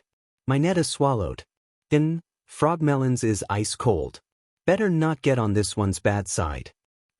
We should probably make sure all those guys are floating face up, Mineta stammered. Don't want to just leave them to die, after all. Then grab Kaminari and get out of here. I'm on it, Azui said. She jumped over the side, splashing down gracefully into the water. Hero class girls, man, Mineta muttered to no one in particular as he climbed up and over the short railing before diving in himself. He never noticed Azui's smug little smirk. So, you're the final boss, huh? Aizawa grunted as he charged at the villain wearing all the severed hands. 15 seconds, the hand villain noted, ignoring the teacher's question and evading his foe's capture weapon with jerky but somehow deft movements. The cannon fodder we brought along aren't smart enough to notice, especially with the way you're constantly running around, but every now and then your hair stops floating. And your duration is getting shorter. Your power's no good for long battles, is it? He lunged, managing to place a hand on Aizawa's elbow, causing the fabric of the man's shirt and then the skin and flesh beneath to start disintegrating. Get off me! Aizawa grunted, striking the villain with a fierce kick and sending him tumbling to the ground. So cool, Eraserhead, the villain said as he got to his hands and knees. This battle doesn't play to your strengths, but you dove right in. Almost won too, but you made one major mistake. I'm not the final boss. Aizawa released a cry of pain and surprise as the massive figure with the exposed brain rounded on him, appearing from seemingly nowhere, and slammed him to the ground. Meet the anti-symbol of peace, Eraserhead, the hand villain rasped. The bioengineered creature known as Nomu. It was made to kill All Might and given multiple quirks. You don't stand a chance. A scream managed to rip itself out of Aizawa's lungs as the Nomu broke his arm like it was nothing. The Nomu then grabbed hold of his head with one enormous hand, palming the pro-hero's skull as easily as most people could do the same with a piece of fruit. Minute, I know I'm nullifying his quirk, but he's still so med strong. He must be in the same league as All Might. Aizawa thought with frustration. This could be the end for me. Just as he was sure his skull was about to shatter like an egg, a huge green fist slammed into the side of the Nomu, sending it flying off of the underground hero. What the hell? The hand villain hissed. Aizawa forced himself to look up despite the way his entire body seemed to throb with pain, seeing a Jade All Might doppelganger standing protectively beside him. Most people would have just been relieved. The perpetually bedraggled man would admit to some of that, but his initial reaction was a mixture of annoyance and exasperation. Exasperation because of course Midoriya needed to use an All Might construct. Annoyance because he had to insert himself into this battle rather than leave things to his teachers, risking the possibility that he might draw the villain's wrath. Though he did notice that there was no obvious energy strand linking Midoriya to his construct, as seemed to always be the case with him. Looking closer, he spied a green glowing thread, as thin as a length of fishing wire, starting from the bottom of the All Might construct's foot and running along the ground. Following the direction it went in with his gaze, he was just able to spy Midoriya, Yaoyorozu, and Jiraiya hiding behind some rocks, peering out at the scene unfolding in the central plaza. He might have smirked if he wasn't in so much pain. At least the boy could exercise a little common sense. No, seriously, what the hell is this green might crap?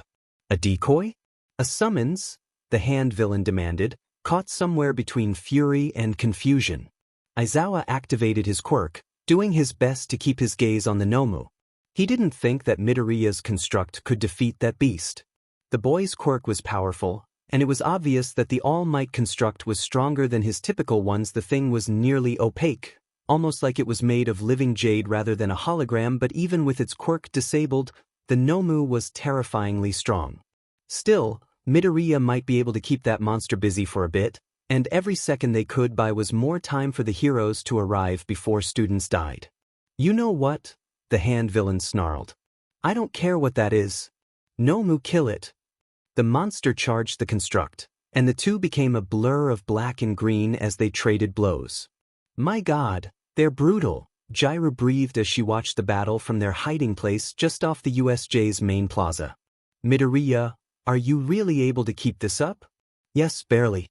Raw power's not actually a problem, but it's hard for me to think fast enough to keep my construct moving as quick as that thing, Izuku grunted, not taking his eyes off the fight for a second. I didn't approach this right. Didn't expect it to be so tough. How is it still so strong? Momo wondered aloud. Mr. Aizawa seems to be canceling out its quirk. It shouldn't have any special abilities right now. I've been listening in on them, and that one villain with the hands was talking about how that thing was bioengineered to kill All Might and given multiple quirks, Jiraiya said. What? Momo hissed, barely suppressing a yelp of shock. Is that even possible? Hand guy seems to think so, Jiraiya said. And that thing is crazy strong even with its quirk cancelled out by Mr. Aizawa. Frankly, I'm pretty impressed you're able to keep it to a standstill like this, Green. She added, turning to Midoriya. He gave a little grunt of acknowledgement before he went back to focusing everything he had on keeping his construct in the game. So, it may be possible that what the villain is saying is true, Momo mused. If that's the case, then that monster is extremely dangerous. Especially if it's actually anywhere near as strong as All Might, Jiraiya added grimly. We have to do everything we can to disable it or at least keep it busy here, or who knows what the hand villain will order it to do, Momo said. Midoriya, it looks like it all rests on you now. You got this, Green, Jiraiya added, mustering as much encouragement as she could. Midoriya smiled, even as he continued to stare at the battle with the intensity of someone who knew lives were on the line, his left hand wrapped in a death grip around his right wrist as the tiny beam of light that connected him to the All Might construct flowed out of it. Aizawa should have known better than to feel hopeful. Years of working as an underground hero had taught him that the moments you allowed yourself even the smallest shred of optimism were the most dangerous. Unfortunately, it was just human nature when a very bad situation suddenly started looking like it might not turn out so terrible, so he'd let himself think that at the rate the green construct was going, maybe Midoriya could keep the Noma busy until the heroes showed up. Which was when the hand villain, who he'd completely ignored in his focus on keeping the Nomu's quirk, or quirks, if the villain leader was to be believed, decided to kick him hard in the ribs. Already battered and beaten by the Nomu, Aizawa released a cry of agony, automatically closing his eyes as a grimace overtook his features. Naturally, this meant that monster was no longer under the effects of erasure. Nomu, destroy that thing already, the hand villain screamed. The underground hero turned back just in time to watch as the Nomu put its fist through the All Might construct's torso. He was a little surprised when the strike was accompanied by the sound of breaking glass. He never would have expected it to sound that way when one of Midoriya's constructs was forcibly broken. Then pink gas began to erupt out of the rapidly fading construct, and he saw shards of glass falling to the ground just before the vapors spread and completely obscured his vision of the Nomu and the immediate area around it. What the hell? Nomu, get out of there. Nomu, the hand villain roared. There was no response from the previously obedient beast. Aizawa frowned. that looked like. The gas rapidly dissipated, revealing that the Nomu was lying face down on the ground, quite unconscious. Nomu, wake up. Nomu, the hand villain shrieked, reaching up and scratching at his neck with quick, jerky motions. What the hell is this? What could possibly do this to Nomu? Somnambulist, Midoriya called as he, Yaoyorozu, and Jiraiya emerged from their hiding places. That thing is apparently supposed to be an anti-all might, but it's definitely no anti-midnight, Jiraiya said with a smirk. Your trump card is down for the count, and the thugs you brought here aren't up to the job of defeating UA students, Yaoyorozu said imperiously, brandishing her bow staff while Midoriya recreated Green Might, along with constructs of several other members of the UA staff. Surrender and come quietly. Imminent, the hand villain said to himself, scratching his neck harder, enough that he was at risk of making himself bleed. I knew that even the new students wouldn't be pushovers, but they're not supposed to be able to take out Nomu. We can't have come all this way only to get sent back to the title screen before we even see the final boss. Tamura Shigaraki, I too am disappointed, but it seems we have no choice at this point but to cut our losses, the mist villain said nervously. It can't end like this. It can't. Shigaraki growled, seemingly lost in his own little world.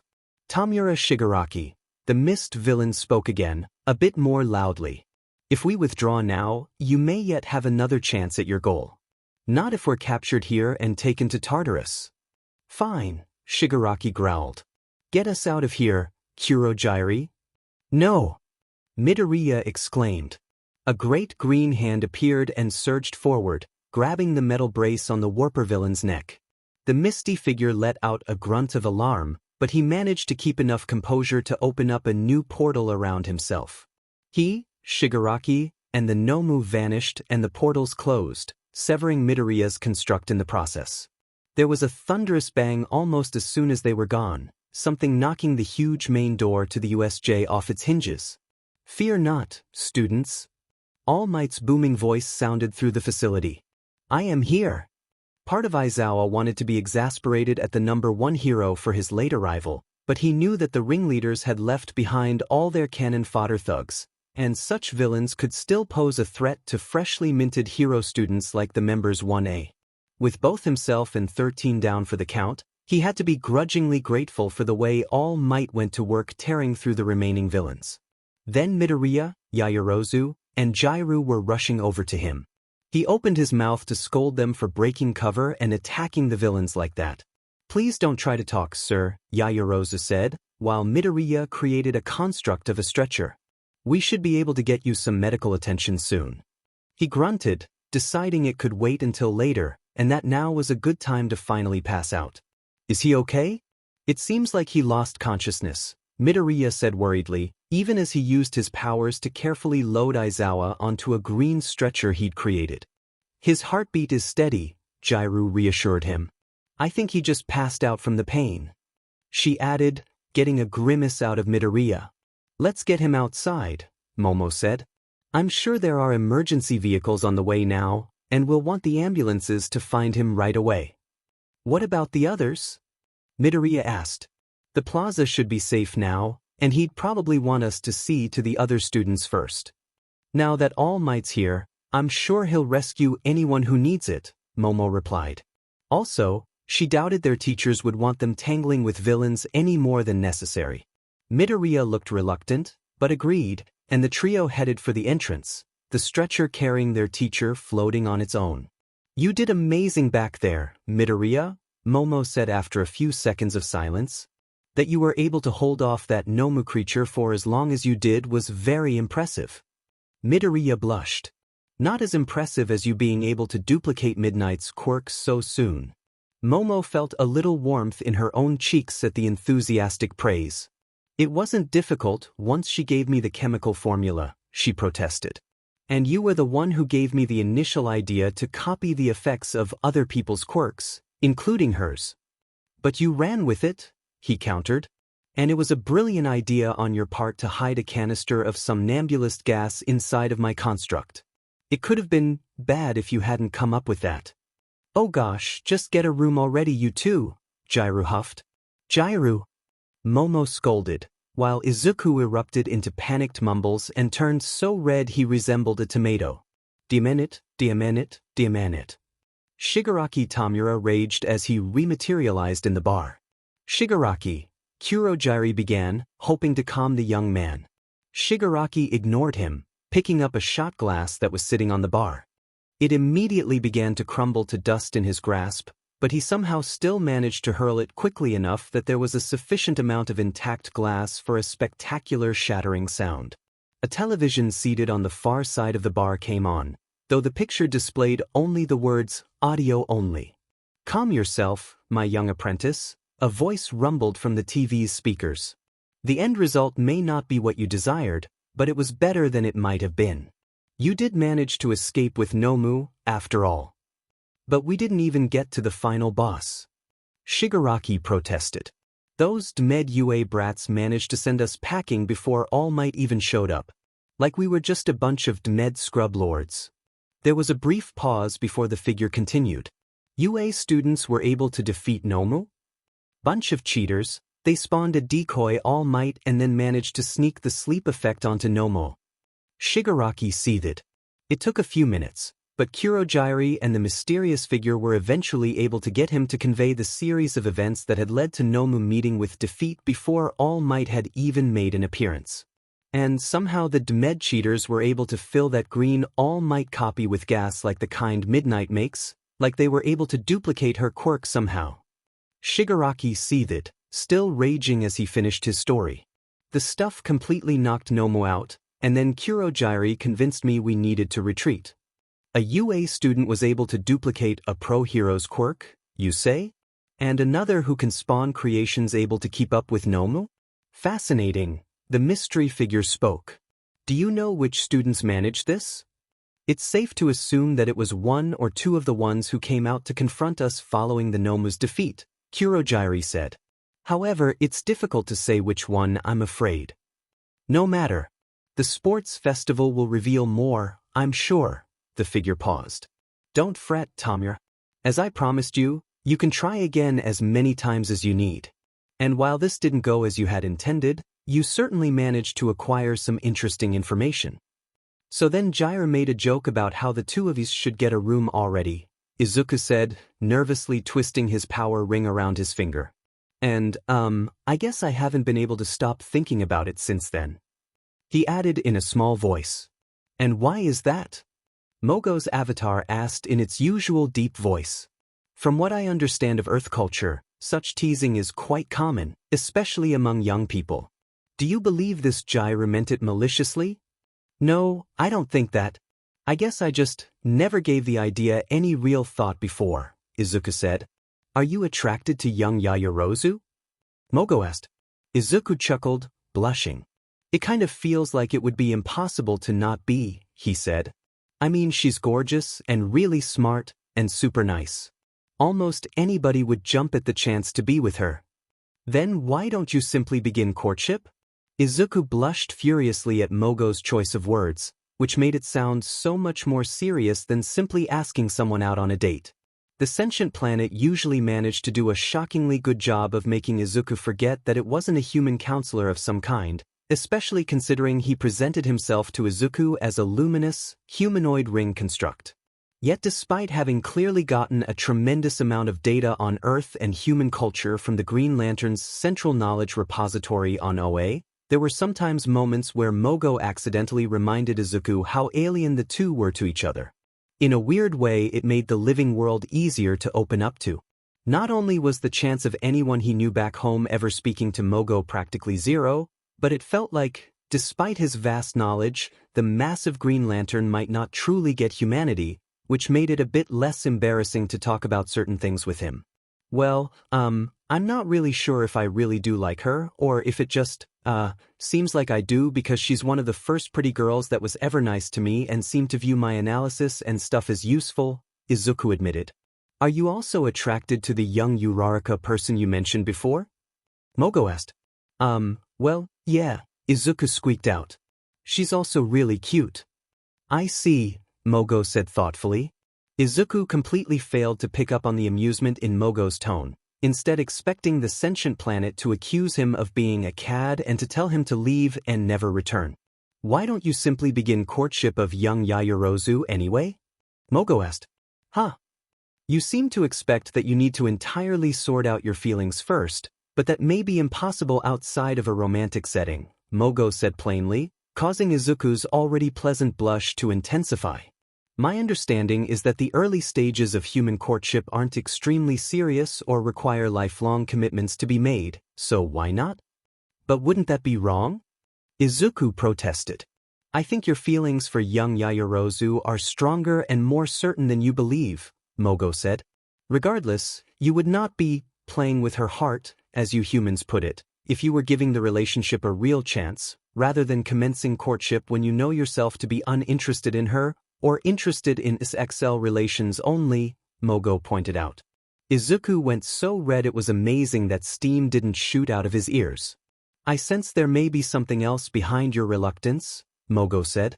I just feel like Yaoyorozu deserves someone so much better than me, Izuku admitted softly, playing with his ring again. So would Uraraka. Or pretty much any girl, really. Certainly any girl at UA. You are a top hero student, one who was recently instrumental in defeating an enormously powerful foe, Mogo was quick to point out. But that's only because of the ring, Izuku was equally quick to counter. If the Guardians ever decide to take it from me, like if they decide that my profiting from being a pro-hero means I violated the rule against using the ring for personal gain, then I instantly go back to being Quirkless Deku. It's true that it's possible for another to take your power away, but certain injuries can render other humans functionally quirkless, if their quirk requires a certain body part to be functional in order to work, Mogo said. Do they lose all value if they suffer such damage? That's different, Izuku said stubbornly. If you don't overcome your feelings of inferiority and the notion that you're essentially an imposter, they will forever hold you back, and in a multitude of ways, Mogo warned him. This is only one example of that. I know, Izuku sighed in frustration. But how do I stop feeling like a fraud? Especially when I know that there are people who will think I'm one, if they ever found out that my quirk isn't really a quirk at all? I believe the human phrase is fake it till you make it. Mogo said. Izuku did a double take, looking incredulously at the planet's avatar. We become what we pretend to be, Mogo replied with a shrug. You might be surprised to find how universal that is among sentient beings. I don't know, Izuku said dubiously, looking down at the ground. A moment of silence hung in the air. In regards to young Yaoyorozu specifically, there is one way to resolve the problem, Mogo said eventually. Izuku blinked. What? Tell her about the ring, Mogo said. What? The green avatar shrugged again. Many Green Lanterns keep their identities or the source of their power hidden for personal reasons, usually to protect their friends and loved ones, but the Guardians have no edict against Green Lanterns revealing who they are or what their ring truly is, Mogo said. If you were to reveal the truth of your powers to young Yaoyorozu, she could decide on her own whether your quirklessness is disqualifying for her or not. Izuku couldn't deny the logic of it, but the thought of telling anyone that he was really quirkless was terrifying. It would only take one person to spread it around, and then he'd be doomed. Of course, he realized that, as a Green Lantern, he should be able to overcome his fears, but at the same time, just because he was afraid to do something didn't automatically mean he should do it. Some ideas inspired fear because they were obviously very stupid and would bring terrible consequences. I'm not sure that's a good idea, he said. Think on it, then, Mogo advised. Perhaps as you spend more time with young Yaoyorozu, you'll discover better how you want to proceed. Izuku was about to say something in response when his ring emitted a brief chime. I have to go, he said. Until next time, Midoriya, Mogo said politely. And remember what I said about overcoming your imposter syndrome. I will, Izuku said, taking off into the sky. Bye. Unfortunately, the quirk registry shows no known men in the correct age range for this Shigaraki Tamura who possess a disintegration quirk. Detective Tsukachi spoke to the assembled staff of UA in one of the school's conference rooms. The same is true for the teleportation quirk exhibited by the villain known as Kurojiri. So they're effectively ghosts then? Midnight asked, her grim tone bearing no resemblance to her usual stuck lilt. I'm afraid so, the detective confirmed. We apprehended over 70 low-level villains at the USJ yesterday, but so far interrogation has proved largely fruitless, as it seems they were told very little other than they were going to launch an attack on UA. I reckon we better learn about this group, and fast, Snipe remarked. Else what we don't know will hurt us. Most of the intelligence we did get came as a result of Shigaraki's boasting, Tsukachi added. The reports of this Nomu creature being engineered with multiple quirks is highly disturbing, to say the least, All Might remarked.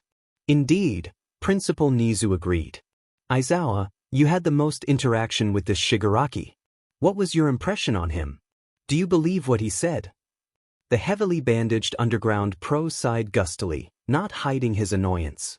I don't see the point of going over this again. I already gave my statement to the police, but fine, he huffed. Shigaraki was smart and fierce, but he also came off as immature, reckless, unstable. He was like a child with a secret who couldn't wait to tell it to everyone.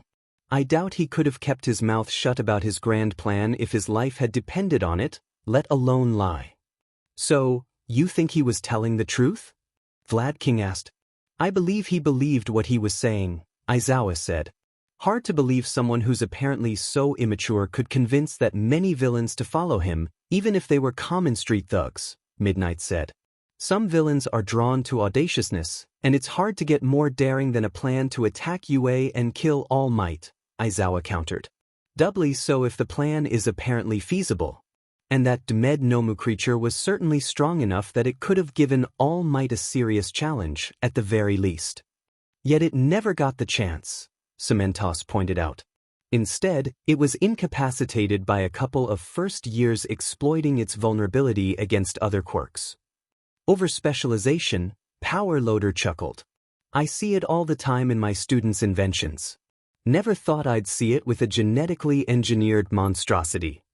Weakness or not, can we agree it was a seriously impressive feat for some students to take down a villain that powerful? Present Mike grinned. You've got some potential greats in your class, Eraser. They shouldn't have engaged the villain at all, even in the indirect manner they did, Aizawa said peevishly. What a couple of first years in their second hero class PRD ever should or shouldn't have done isn't really relevant to this. Midnight broke in before the two could start bickering. Regardless of that, having his anti-All Might taken down by a couple of students before I even arrived is something this Shigaraki won't soon forget, I'm sure, All Might said. While impressive, it's possible that young Midoriya and young Yaoyorozu earned themselves the animosity of a dangerous villain yesterday. Do you think Shigaraki would be likely to seek revenge? Cementos asked Aizawa. He does seem like the type to hold a grudge, Aizawa said grimly. What can we do to protect them? Midnight asked. Short of moving them into UA and keeping an eye on them around the clock. Not much, I'm afraid, Nizu replied. Then we'd best make like the early bird and catch that they're worm, and fast, Snipe remarked. That and do everything we can to make sure our students are as prepared as we can make them, Vlad added. Classes resume tomorrow, correct? Yes, Nizu agreed. It seems all of us will need to go plus ultra ourselves. Izuku stretched as he touched down on the roof of the apartment building he called home, yawning as he blinked the sleep out of his eyes. Allowing the ring to put him to sleep for intergalactic trips certainly cut down on the monotony, but he always felt groggy for a bit afterwards. Arisa had assured him that that would fade with time, but so far it hadn't happened yet. With a thought, his Green Lantern costume, which looked exactly the physical one that was currently sitting in its case at you, dissipated like smoke, leaving him in a simple t-shirt and jeans. Ring, power check, he muttered. Power levels at 47%, it answered immediately. Making a mental note to recharge soon, he made his way through the rooftop access door and then down to his own apartment. I'm home, he announced him as he took off his shoes and stepped across the threshold. Welcome home, his mother called from the kitchen. Did you have a good trip? It was interesting, he replied. What even is my life now? Izuku wondered, realizing he was discussing a jaunt outside the solar system like he'd just gone to the next prefecture over or something. Part of him still expected his mother to proclaim that she didn't believe he regularly traveled to outer space and had been selected by ancient aliens to become an interstellar hero. He'd offered to take her into space, perhaps to visit the moon or Mars, but she'd adamantly declined, face taking on a greenish pallor at the very thought. "Dinner will be ready in a couple of hours or so," she told him. "Thanks, Mom," he said. Izuku went to his room and pulled his power battery from its subspace pocket, emerald light bathing his all-might merch as he reached into a hole in thin air. "In brightest day, in blackest night, no evil shall escape my sight," he spoke, hoping, as he usually did, that he'd actually prove himself able to fulfill the oath. "Let those who worship evil's might beware my power, Green Lantern's light. Power levels 100%, the ring spoke." His phone pinged at the same moment, Izuku almost missing the sound as a result. Quickly putting his power battery back in its interdimensional hidey hole, the green-haired boy grabbed his phone and looked at it, eyes widening at what he saw on the screen. "Yaoyorozu. Hello, Midoriya, how are you?" Mogo's words about beginning courtship and its suggestion to tell her about the ring and his quirkless status suddenly rang inside his mind. A blush appeared on his cheeks, and he was glad that she couldn't see him. He realized abruptly that he should probably respond. With almost frantic movements, he unlocked his phone and opened the chat app. "Me, hi Yaoyorozu. I'm okay. How are you?" Not exactly high poetry. On the plus side, though, at least texting meant she wouldn't hear him stuttering or anything. "Yaoyorozu, you can call me Yamamo if you like, Midoriya." "Me? Are you sure?" It wasn't quite as familiar as calling her by her given name, but it still felt like a big deal to him. "Yaoyorozu, quite sure. You've helped me realize my quirk's potential more than anyone ever has, including the professionals my parents hired in the past, and we fought villains together just yesterday. If the other girls in class can call me that, and they do, then you certainly can as well." Izuku tried not to ponder on how warm that made him feel. "Me? Okay, Yamamo. Me. I don't have a fun nickname, but if I did, you would definitely be able to use it." He initially felt like an idiot for saying something so stupid, but then Yaoyorozu sent a smiling emoticon. He'd never seen her use one before in the few times they'd previously exchanged texts. It immediately made him think of the way she'd cover her mouth with her fingers and giggle when she found something funny. "Why don't you simply begin courtship?" Mogo's words echoed through his mind again, which Izuku pointedly ignored. "Yaoyorozu, that's quite all right. It's the thought that counts." "Me? So, you never answered my question before. How are you doing?" There was a pause before she answered. "Yaoyorozu, truthfully, I have been better. I find that I can't get the battle off my mind. At the time, it barely even occurred to me to be afraid. I suppose there was too much happening. Yet now I just keep thinking about how easily things could have gone so much worse, despite my efforts not to dwell on it." "Me? Is there anything I can do to help?" "Yaoyorozu, to be honest, part of why I texted you to begin with was I was hoping you might help distract me from these thoughts." "Yaoyorozu, I hope you don't think poorly of me for that." Izuku's fingers were in motion almost before he'd fully taken in her message.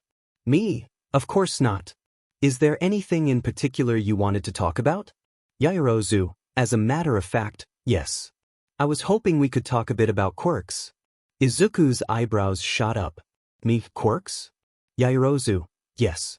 Usually I study things like chemistry and mechanics when I want to increase my range with my own quirk, but since you pointed out that I can mimic a number of other quirks, I've been looking into them. However, I haven't really studied much about quirks and quirk theory beyond what I had been required to learn for school. I'm sure I could learn the basics on my own, but it's clearly something you're knowledgeable on, so I wanted your insights." Izuku felt a rush of pride at knowing that his analysis of her quirk had impressed her, that she apparently viewed him as some kind of expert. He didn't really think he deserved that, if he was being honest. Frankly, between Yaoyorozu's amazing quirk and how blazingly smart she was, he thought the fact that he'd been able to help her so much said more about the quirk counselors her parents had hired than it did about him. He almost told her as much, half typing out the message, before recalling how Mogo had advised him not to protest any bit of praise he got during an earlier session. Izuku may not have always been willing to take the sentient planet's advice, And he'd initially been reluctant to accept that idea, but when Mogo had pointed out that he wouldn't be bragging, merely not disclaiming credit, he'd agreed to give it a try. Sure. Is there anything specific you were looking into? It seemed like his mother was calling him for dinner only minutes later, even though it was really almost 2 hours.